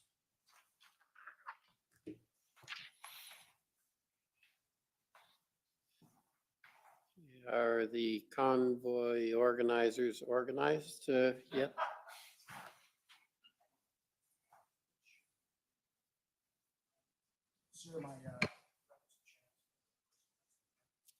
Okay. Mr. Champ, on behalf of the coalition.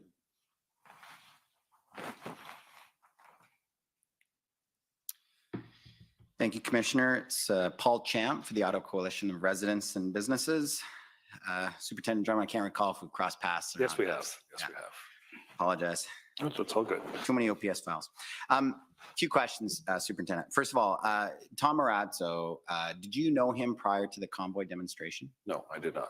Or we know that there was a recently retired RCMP officer, Danny Bulford, who was involved in the Freedom Convoy organized. Did you know him at all? No, I did not.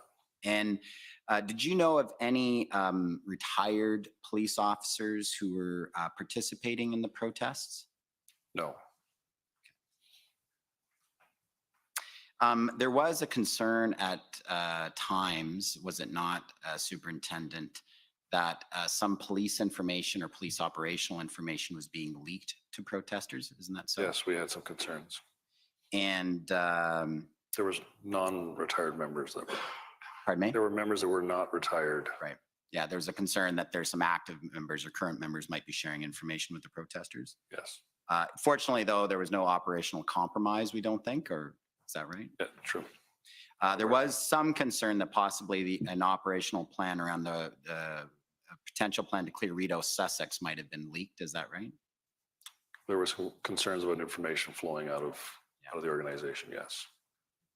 And was there any investigations into that by the Ottawa Police Service to find out if any officers did in fact leak information?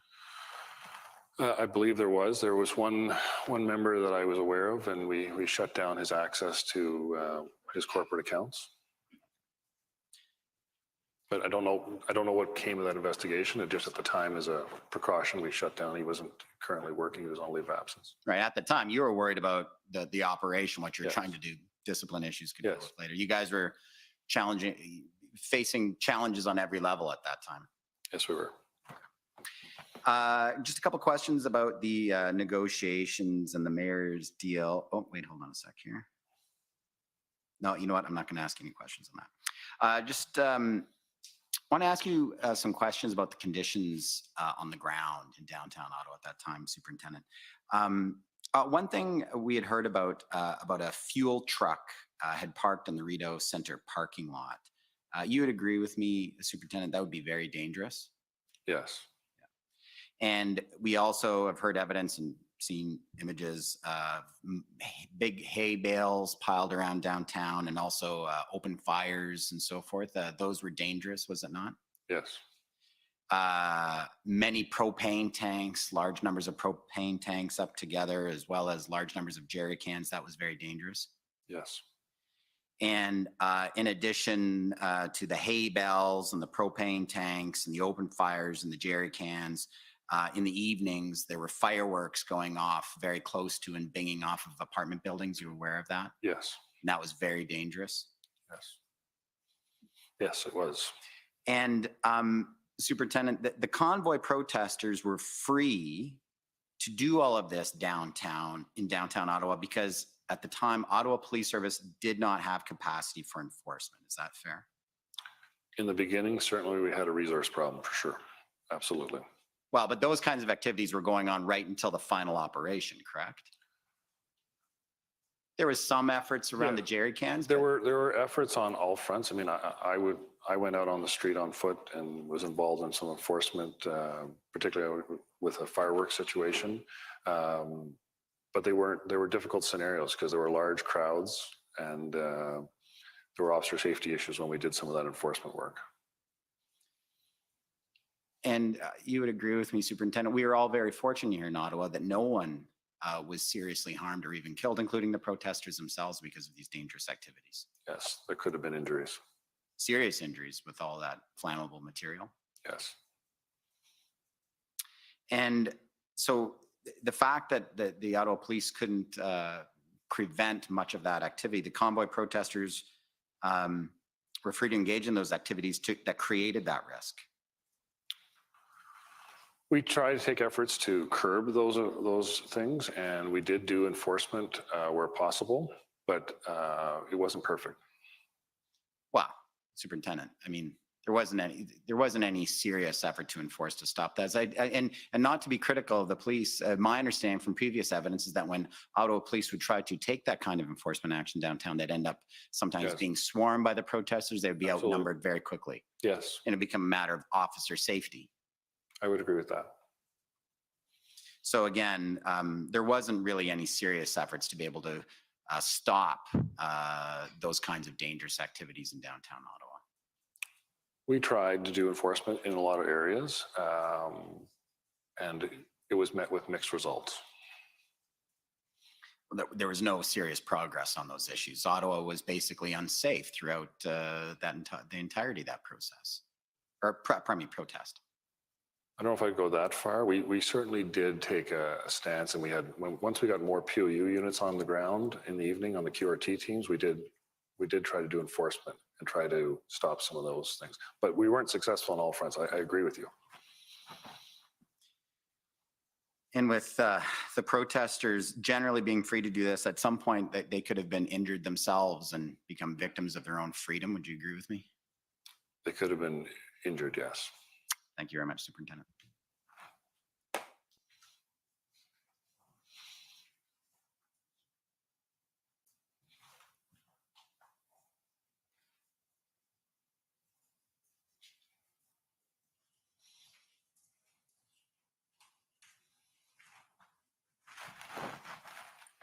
Good evening. For the record, Brendan Miller, I'm counsel for the Freedom Corp, which is the entity representing the protesters that were in your city in January and February 2022. So first, I want to talk to you about February 7th, 2022. And at that time, I take it that OPS was well aware of who Tom Marazzo was? Yeah, that was the first time I heard his name. I can't speak for the entire service, just myself. Right, and I take it that in fact, a PLT report was sent around about who are the key players and leaders within the protesters. Is that correct? There were various reports. Right. Over the course of the. And there was a list of whom PLT had identified as the leaders, and he was one of them. Was that right? Yes.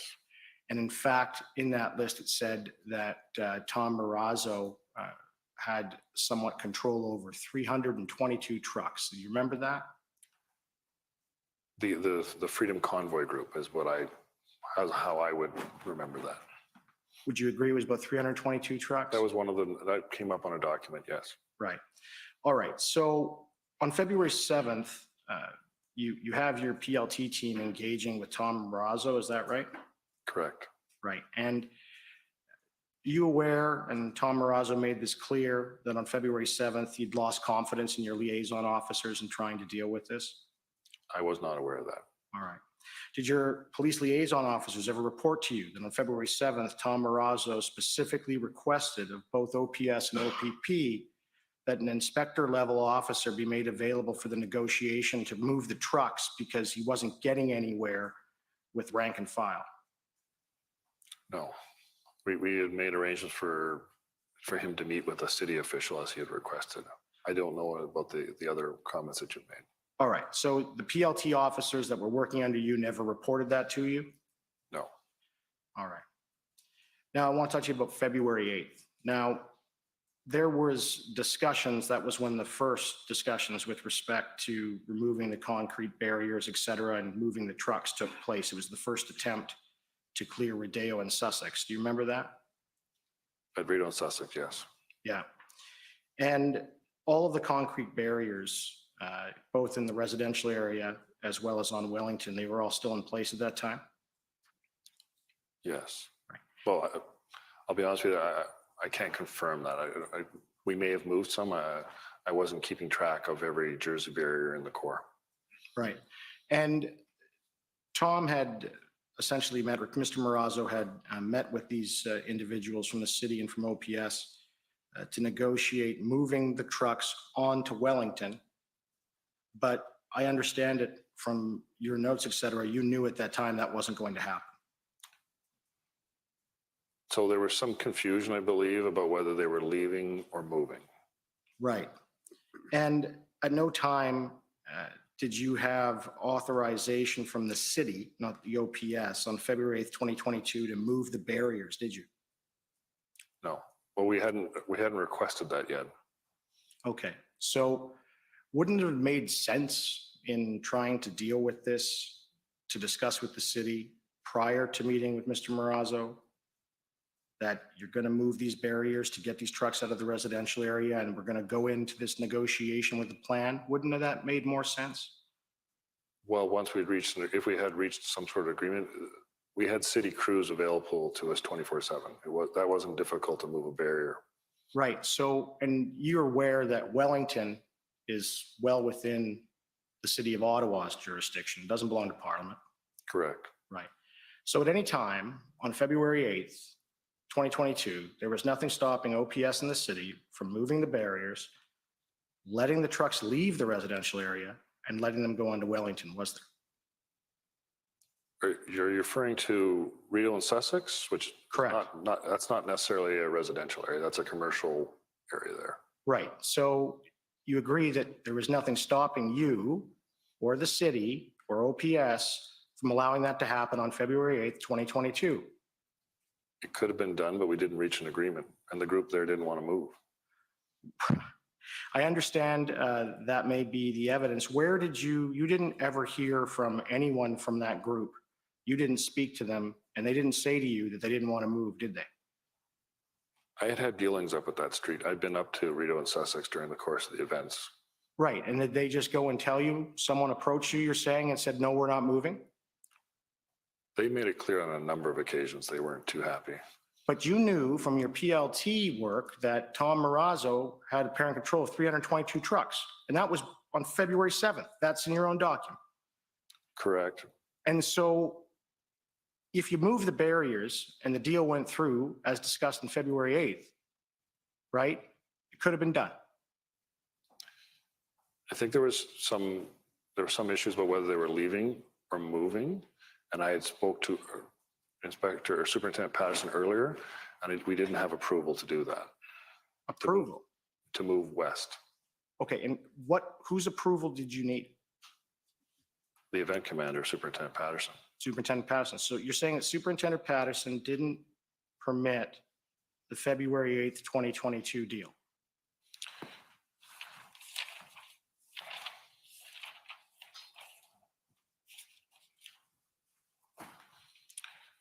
So so around 1738, I have notes about that when I talked to John Ferguson, that I had talked earlier to Mark Patterson and we didn't, and the chief was involved and we didn't have approval to move west at that point. Okay, and you said you didn't have approval. Whose approval again? Was it The event Patterson? command- The event commander. The event commander. So you're saying that Patterson's approval was required in order to move the barriers? Correct. All right. Now, with respect to the February 14th agreement, if I can just have you direct your mind to that, that's the deal with the mayor on the Monday morning. Yes. So Mary Watson and the city manager, Steve Kay, they testified already in this proceeding that senior OPS officials were tasked to be on the ground to help facilitate the movements of trucks on February 14th. You heard that testimony, I take it? I didn't hear that piece, no. All right. Can you agree that you are the OPS official that the mayor and the city manager were referring to? He's referring to me coming to the meeting on the 13th at City Hall. Yes, that would be me on the 13th. I wasn't on the ground on the 14th. Right. And you weren't on the ground and you weren't attempting to carry out the move that was agreed to. We were attempting, we moved 30 to 40 trucks up onto Wellington. Right. And then it stopped. It stopped for a number of reasons. Right. Okay. At any time during the February 14th move, did Tom Marazzo or any of the leaders you had identified in your PLT report from February 7th say to you, we're going to renege? They didn't, did they? No, they couldn't seem to finish the deal in the sense that there were groups that they couldn't get to move. There were groups that weren't on board. So which groups? There was a group on Bank Street. Okay. But again, you were dealing with Tom Marazzo. Correct. Bank Street wasn't in those 322 trucks, was it? See, that was something we didn't have. It wasn't clear who belonged to what groups, right? People Right. didn't wear team jerseys explaining who belonged to which team, so to speak, out there. But they were trying to do it. And we've already seen evidence of this and the barriers weren't being moved, so they could. So we when it allowed got cut trucks. off- Pardon me, We sir? allowed trucks to move that agreed to move. We moved those trucks. Okay, so you're saying that the trucks that agreed to move and go on to Wellington, you pulled up the barriers and allowed each and every one of them out of where they were and onto Wellington, and that you didn't stop anyone? No, we didn't stop anyone on the Monday, no. Okay, thank you. Thank you. Next is the Government of Canada.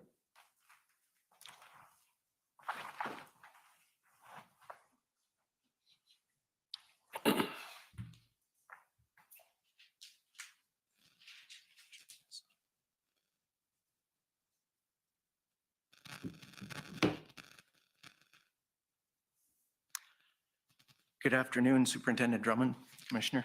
Good afternoon. My name is Andrew Gibbs, and I'm part of the council team representing the Government of Canada.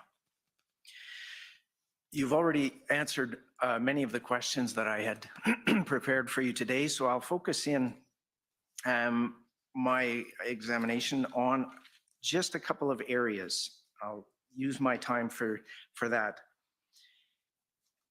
First of all, we heard earlier this week from Interim Chief Bell, who has also testified that this demonstration was exceptionally challenging for our PLT members from the perspective that there were so many different people and so many different organizations and so many different groups. Do you agree with that assessment? Yes. And in fact, I think he estimated the number at 8 to 10 different groups representing 50 to 100 political agendas. Does that sound like a fair estimate? I'd have a hard time putting a number on it, but there were a lot of different groups here. And he in fact said that those leaders, organizers, and groups changed on a regular basis, and many of them had different agendas. And he concluded by saying, there probably could not have been a more complex and challenging environment for our PLT members to work in. Would you agree with that? I would agree with that. Thank you. For the record, those references are to the transcript WTS 8 at page 97, line 13 to 21, and page 194, lines 4 to 8. So there were a large number of factions involved. Correct. And we've heard in your testimony today that there was a group at Rideau and Sussex, Yes, and I believe you said they were very difficult to deal with. they were. The documents refer to Farfada. Yes.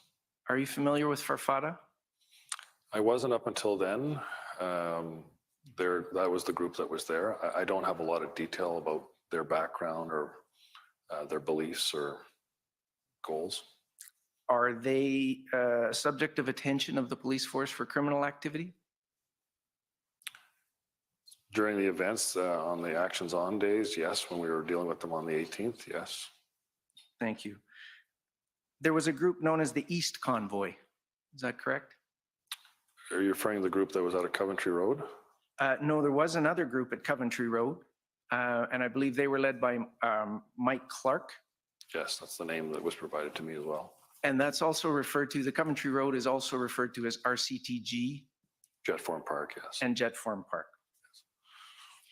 The East Convoy Group, I believe, was the one that put forward a request for a meeting with the Governor General Simons, the Prime Minister, and the Senate Speaker George Furry. Do you recall that? I remember that was in an email, yes. Then you have the Freedom Convoy Group, which was led by Tom Marazzo and Chris Barber. Correct. You met with them as part of the deal with the city. Yes. Was Tamara Leach at that meeting? No. Was Pat King at that meeting? No. So did the Freedom Convoy Group, they told you that they don't have control over the Rideau Sussex group during that meeting? Correct. And they told you they don't have control over the Coventry group? Correct. And it was unclear who else they would be able to control, but that they would try. Correct. So in the end, the deal falls apart. Correct.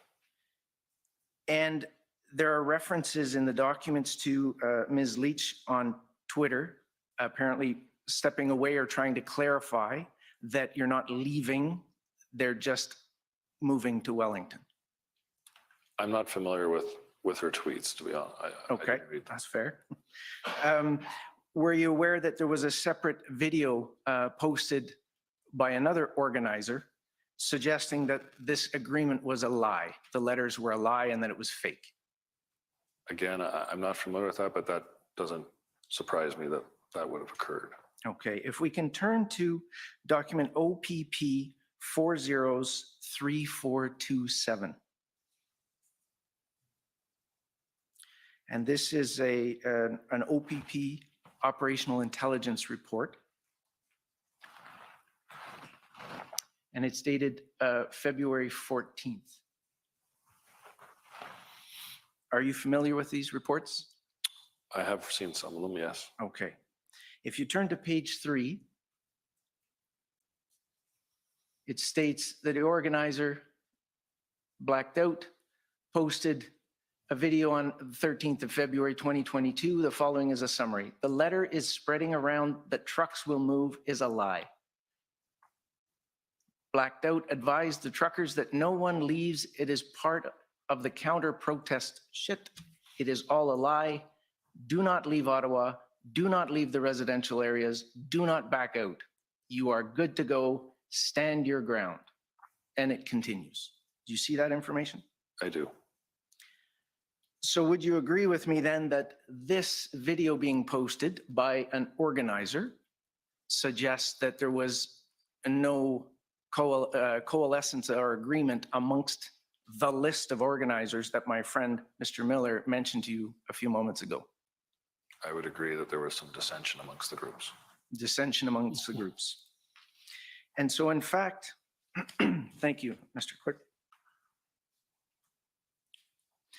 Your witness statements mentions that the protest leadership clearly had not achieved the consensus they claimed they were going to have.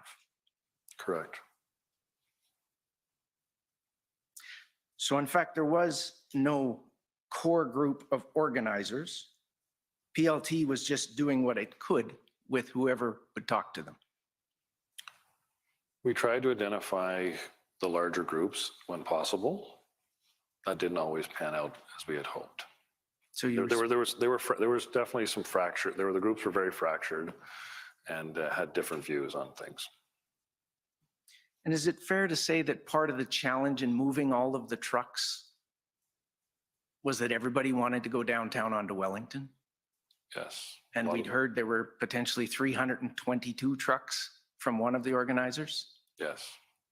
Yes. Ultimately, I believe most of the, particularly, I would say that the people who came from out west, I suspect that they would have liked to had a chance to be on Wellington. Yes. And there was no room for everybody on Wellington. Correct. And so did it become a safety issue with them all trying to come down to Wellington? Yes, we had to do a traffic plan to divert some of them. And you stated that there was no movement of trucks off-site.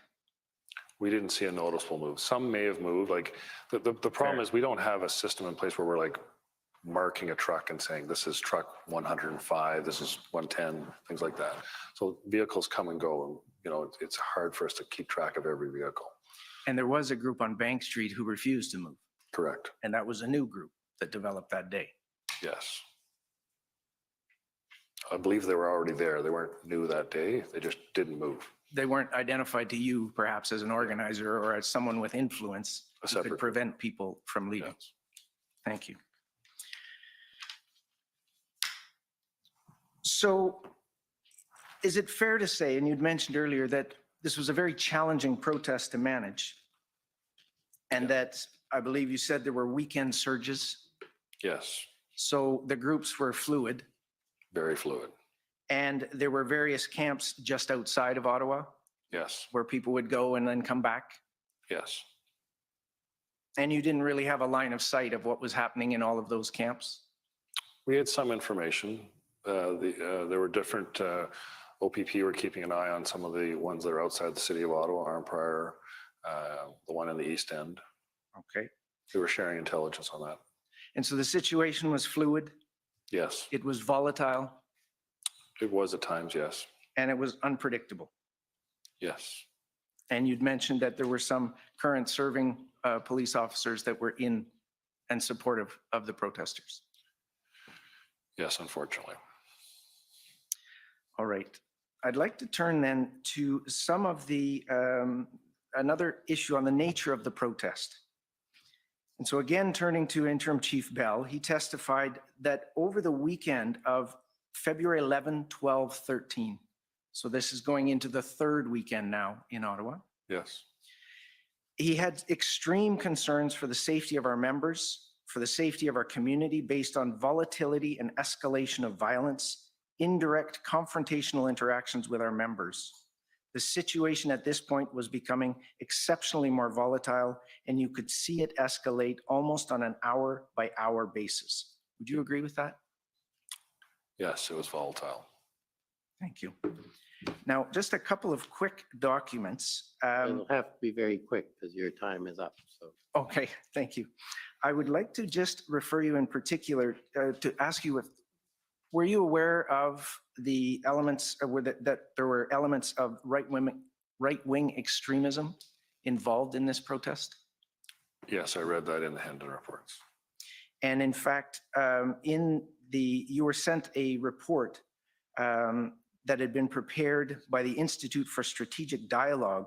It was sent to Chief Slowly, and you were copied on that.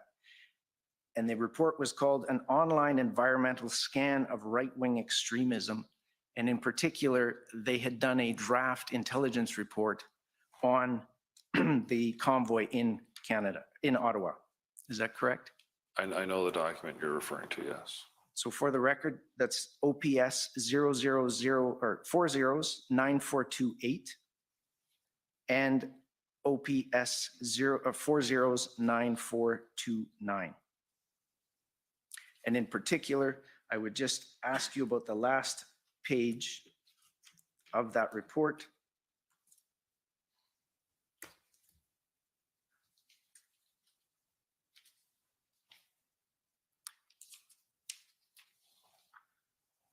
The last paragraph. in summary, just because I'm short of time, but I would recommend to the commission to read the entire report.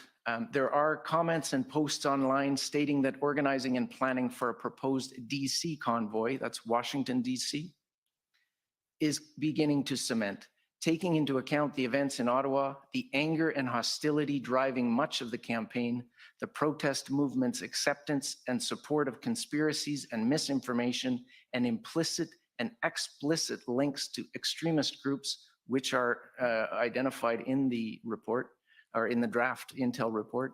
There are some glaring comparisons to the Capitol insurrection on January 6th, 2021. Did you agree with that at the time?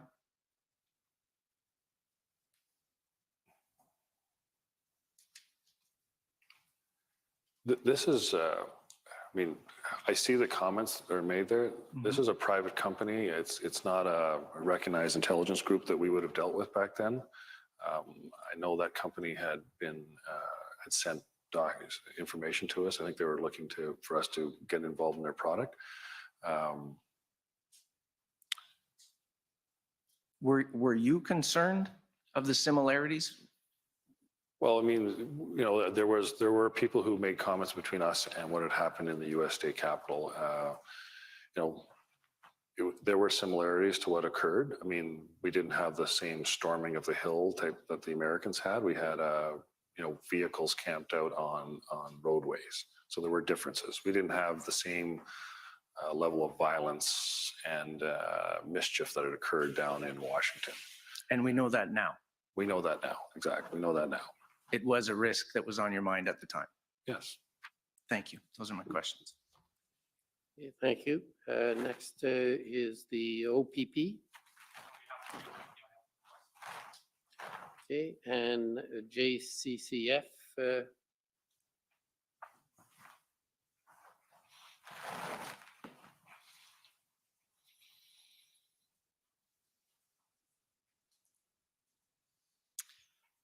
Good afternoon, or I suppose good evening. My name is Hatem Kir. I am representative for the Justice Center for Constitutional Freedoms.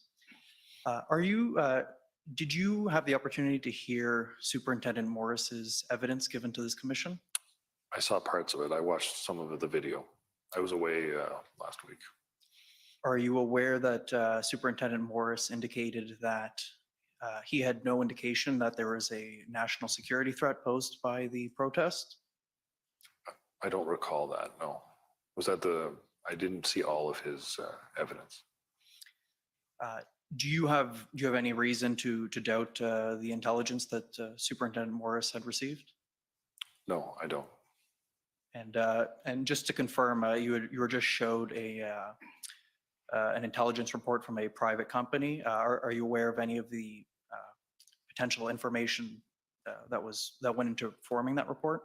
No, I don't. I'm not familiar with that company. I had seen that email, and I think we maybe had a presentation from them earlier in the year through Chief Slowly, but I think they're a US-based company. I'm not really familiar with them. Okay. No further questions. Thank you. Thank you. Next is the Ottawa Police Service.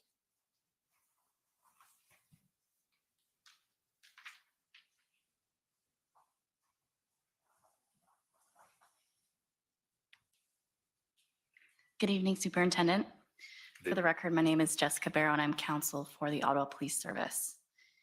Mr. Commissioner, I just want to ask for permission to replay a video that played earlier today with Superintendent Bernier in cross-examination. It only became relevant as a result of his cross-examination. And so though it's not on the list of materials I intended to bring Superintendent Drummond to, I would appreciate leave to do that with this witness.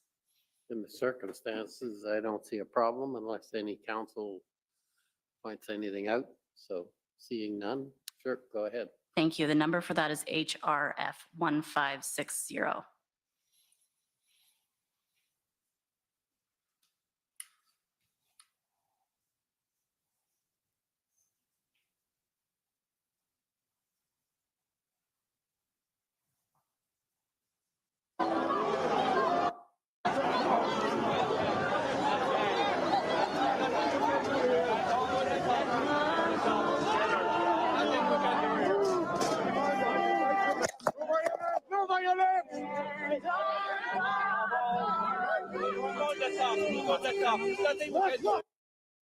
Superintendent Drummond, have you seen this video before? Yes, I have. And are you able to tell us, based on what you're seeing here, where this video was taken? Rideau and Sussex, we're looking southbound here. That's the Westin Hotel on the left. Before I continue the video, can you give us some context as to, we've heard already about the group of protesters that were located there, but can you give us some additional context about the type of behavior that was seen throughout the protest at this location? They were very anti-government, anti-authority. Farfada was one of the groups that was there. We had conflict there and calls for service there to try to deal with even problems within the groups with each other. I think you've heard today that the Freedom Convoy group also was not successful in trying to reach any resolution with them, trying to move or do things differently there. And this video, I believe, was shot on the 18th of February when we are doing what's called actions on for a positive action with the public order units. We're clearing out that intersection, and clearly there are people that are not obeying the directions from the police officers on scene and are entering into altercations. All right, perhaps we could just continue the video.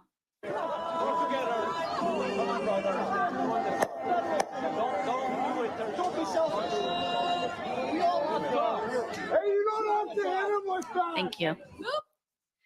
What do you observe happening there? So there is the fellow with the backpack.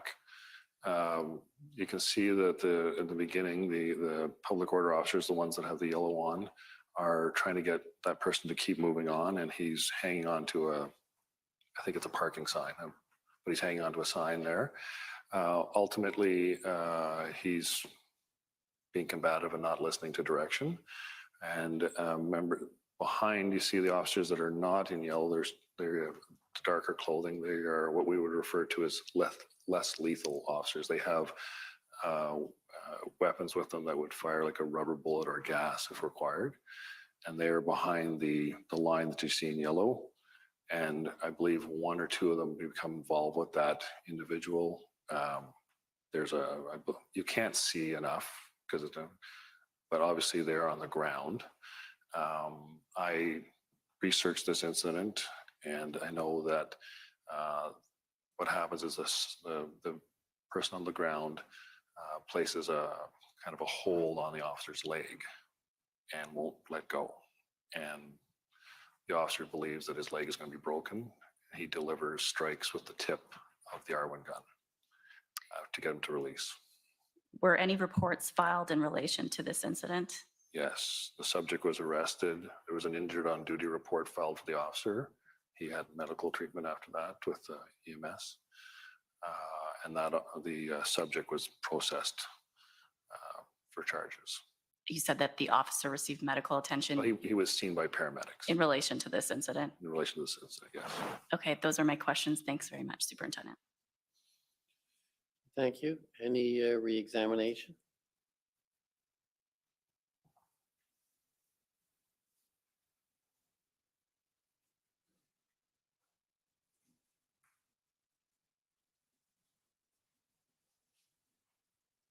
Hi, I have a few more questions for you.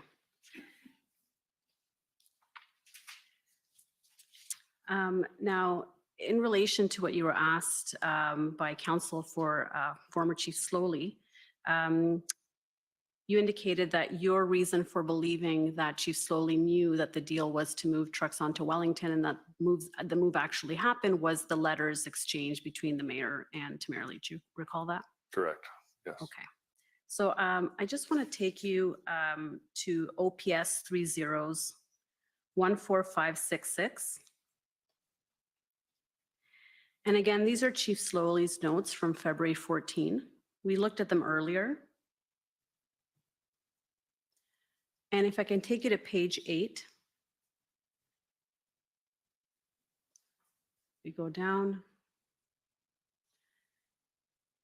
So we see here, we talked about the call that he had with Larry Brookson And Brookson says, trying to get understanding the meeting to completely fill up Wellington Street. Chief briefed his team, understood that the Intersect team would then brief everyone, including PPS. And if we keep going down, and then he says, Brookson says, prefer negation to going hard in. For an administrator to reach out on their own and then permit the vehicles to sardine in on Wellington Street, this was purely political. And the chief says, we were not given any level of details. Rob Drummond is our liaison at the table with the city. We advise him that Brookson will have full access to Rob Drummond. Now, first of all, did Larry Brookson reach out to you after the 14 at all? No. Okay. And if we go down to page 9, right before the redaction, if we keep going, now this is the 5 p.m. demo briefing, and we know that Chief Slowly is there because these are his notes. And if we look in the middle there, we need some significant legal advice regarding the mayor's position that they can be on Wellington. So does this refresh your memory about whether the chief knew that trucks had been relocated onto Wellington, at least by the 14? I believe so. Okay, so that was explicitly stated at this 5 p.m. Meeting, as we can see here. I believe so, yes. Okay. And I want to take you now in response to what my friend Mr. Miller asked you about regarding whether any protesters who wanted to move were prevented from moving, exactly. If I can take you to your notes, OPS 30s14455. And I want to take you to page 60.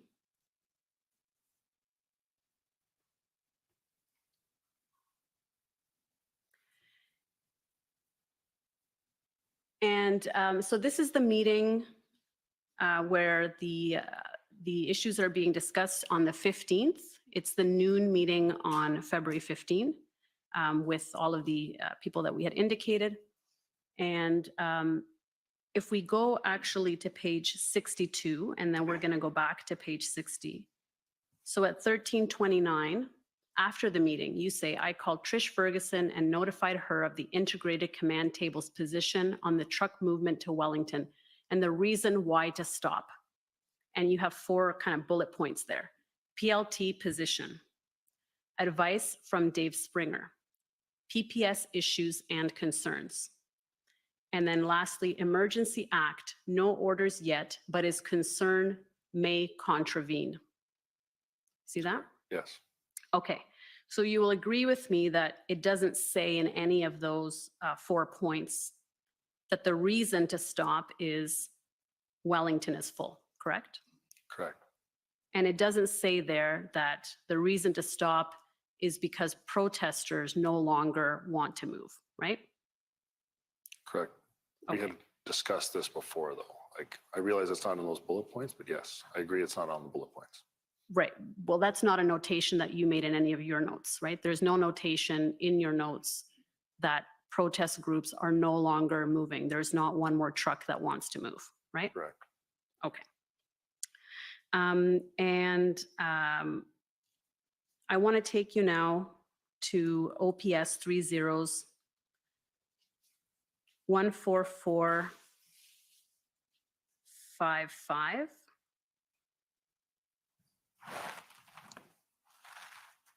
Oh, sorry, I'm there.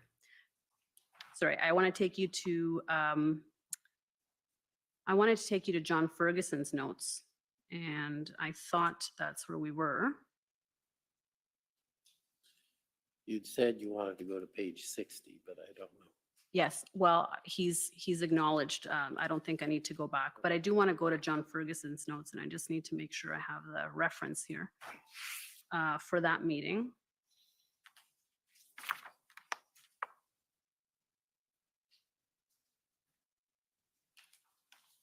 I had taken you there earlier, so I'm just going to find the reference in my notes. Council, if it helps, I think it's 14568. Thank you. That is probably what it is. Yes, thank you. I'll know it when I see it. Yes, that's it. Thank you very much. And if I can take you to page 75.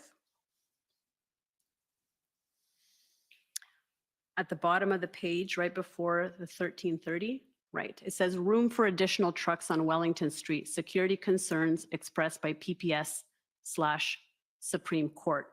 And these are Staff Sergeant Ferguson's notes of the same meeting at 12 p.m. You see that? Okay, yes. Okay, so he's acknowledging here that there is room on Wellington to move more vehicles, right? He is, yes. And finally, I want to take you to Superintendent Bernier's scribe notes from this meeting as well, OPS 30-11410 at page 22.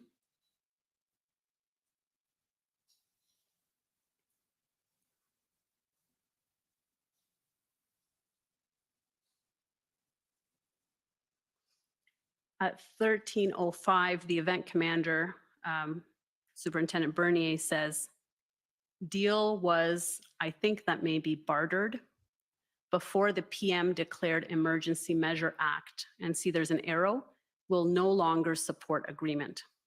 Correct.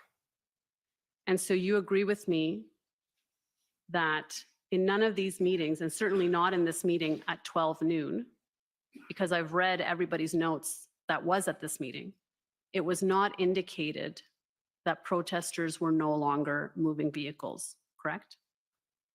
That they weren't willing to relocate. That was not mentioned in this meeting.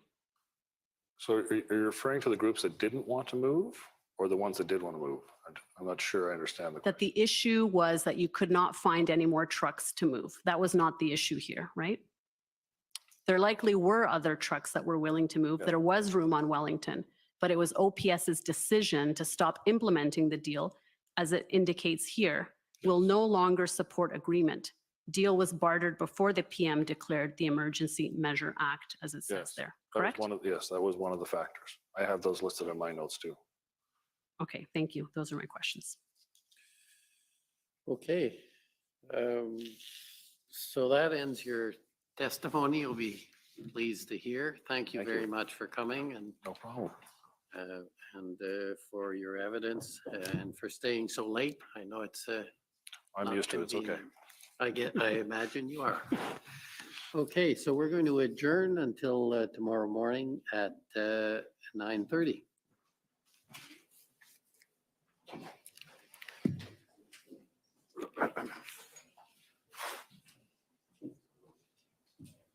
The commission is adjourned. La commission est adjournée.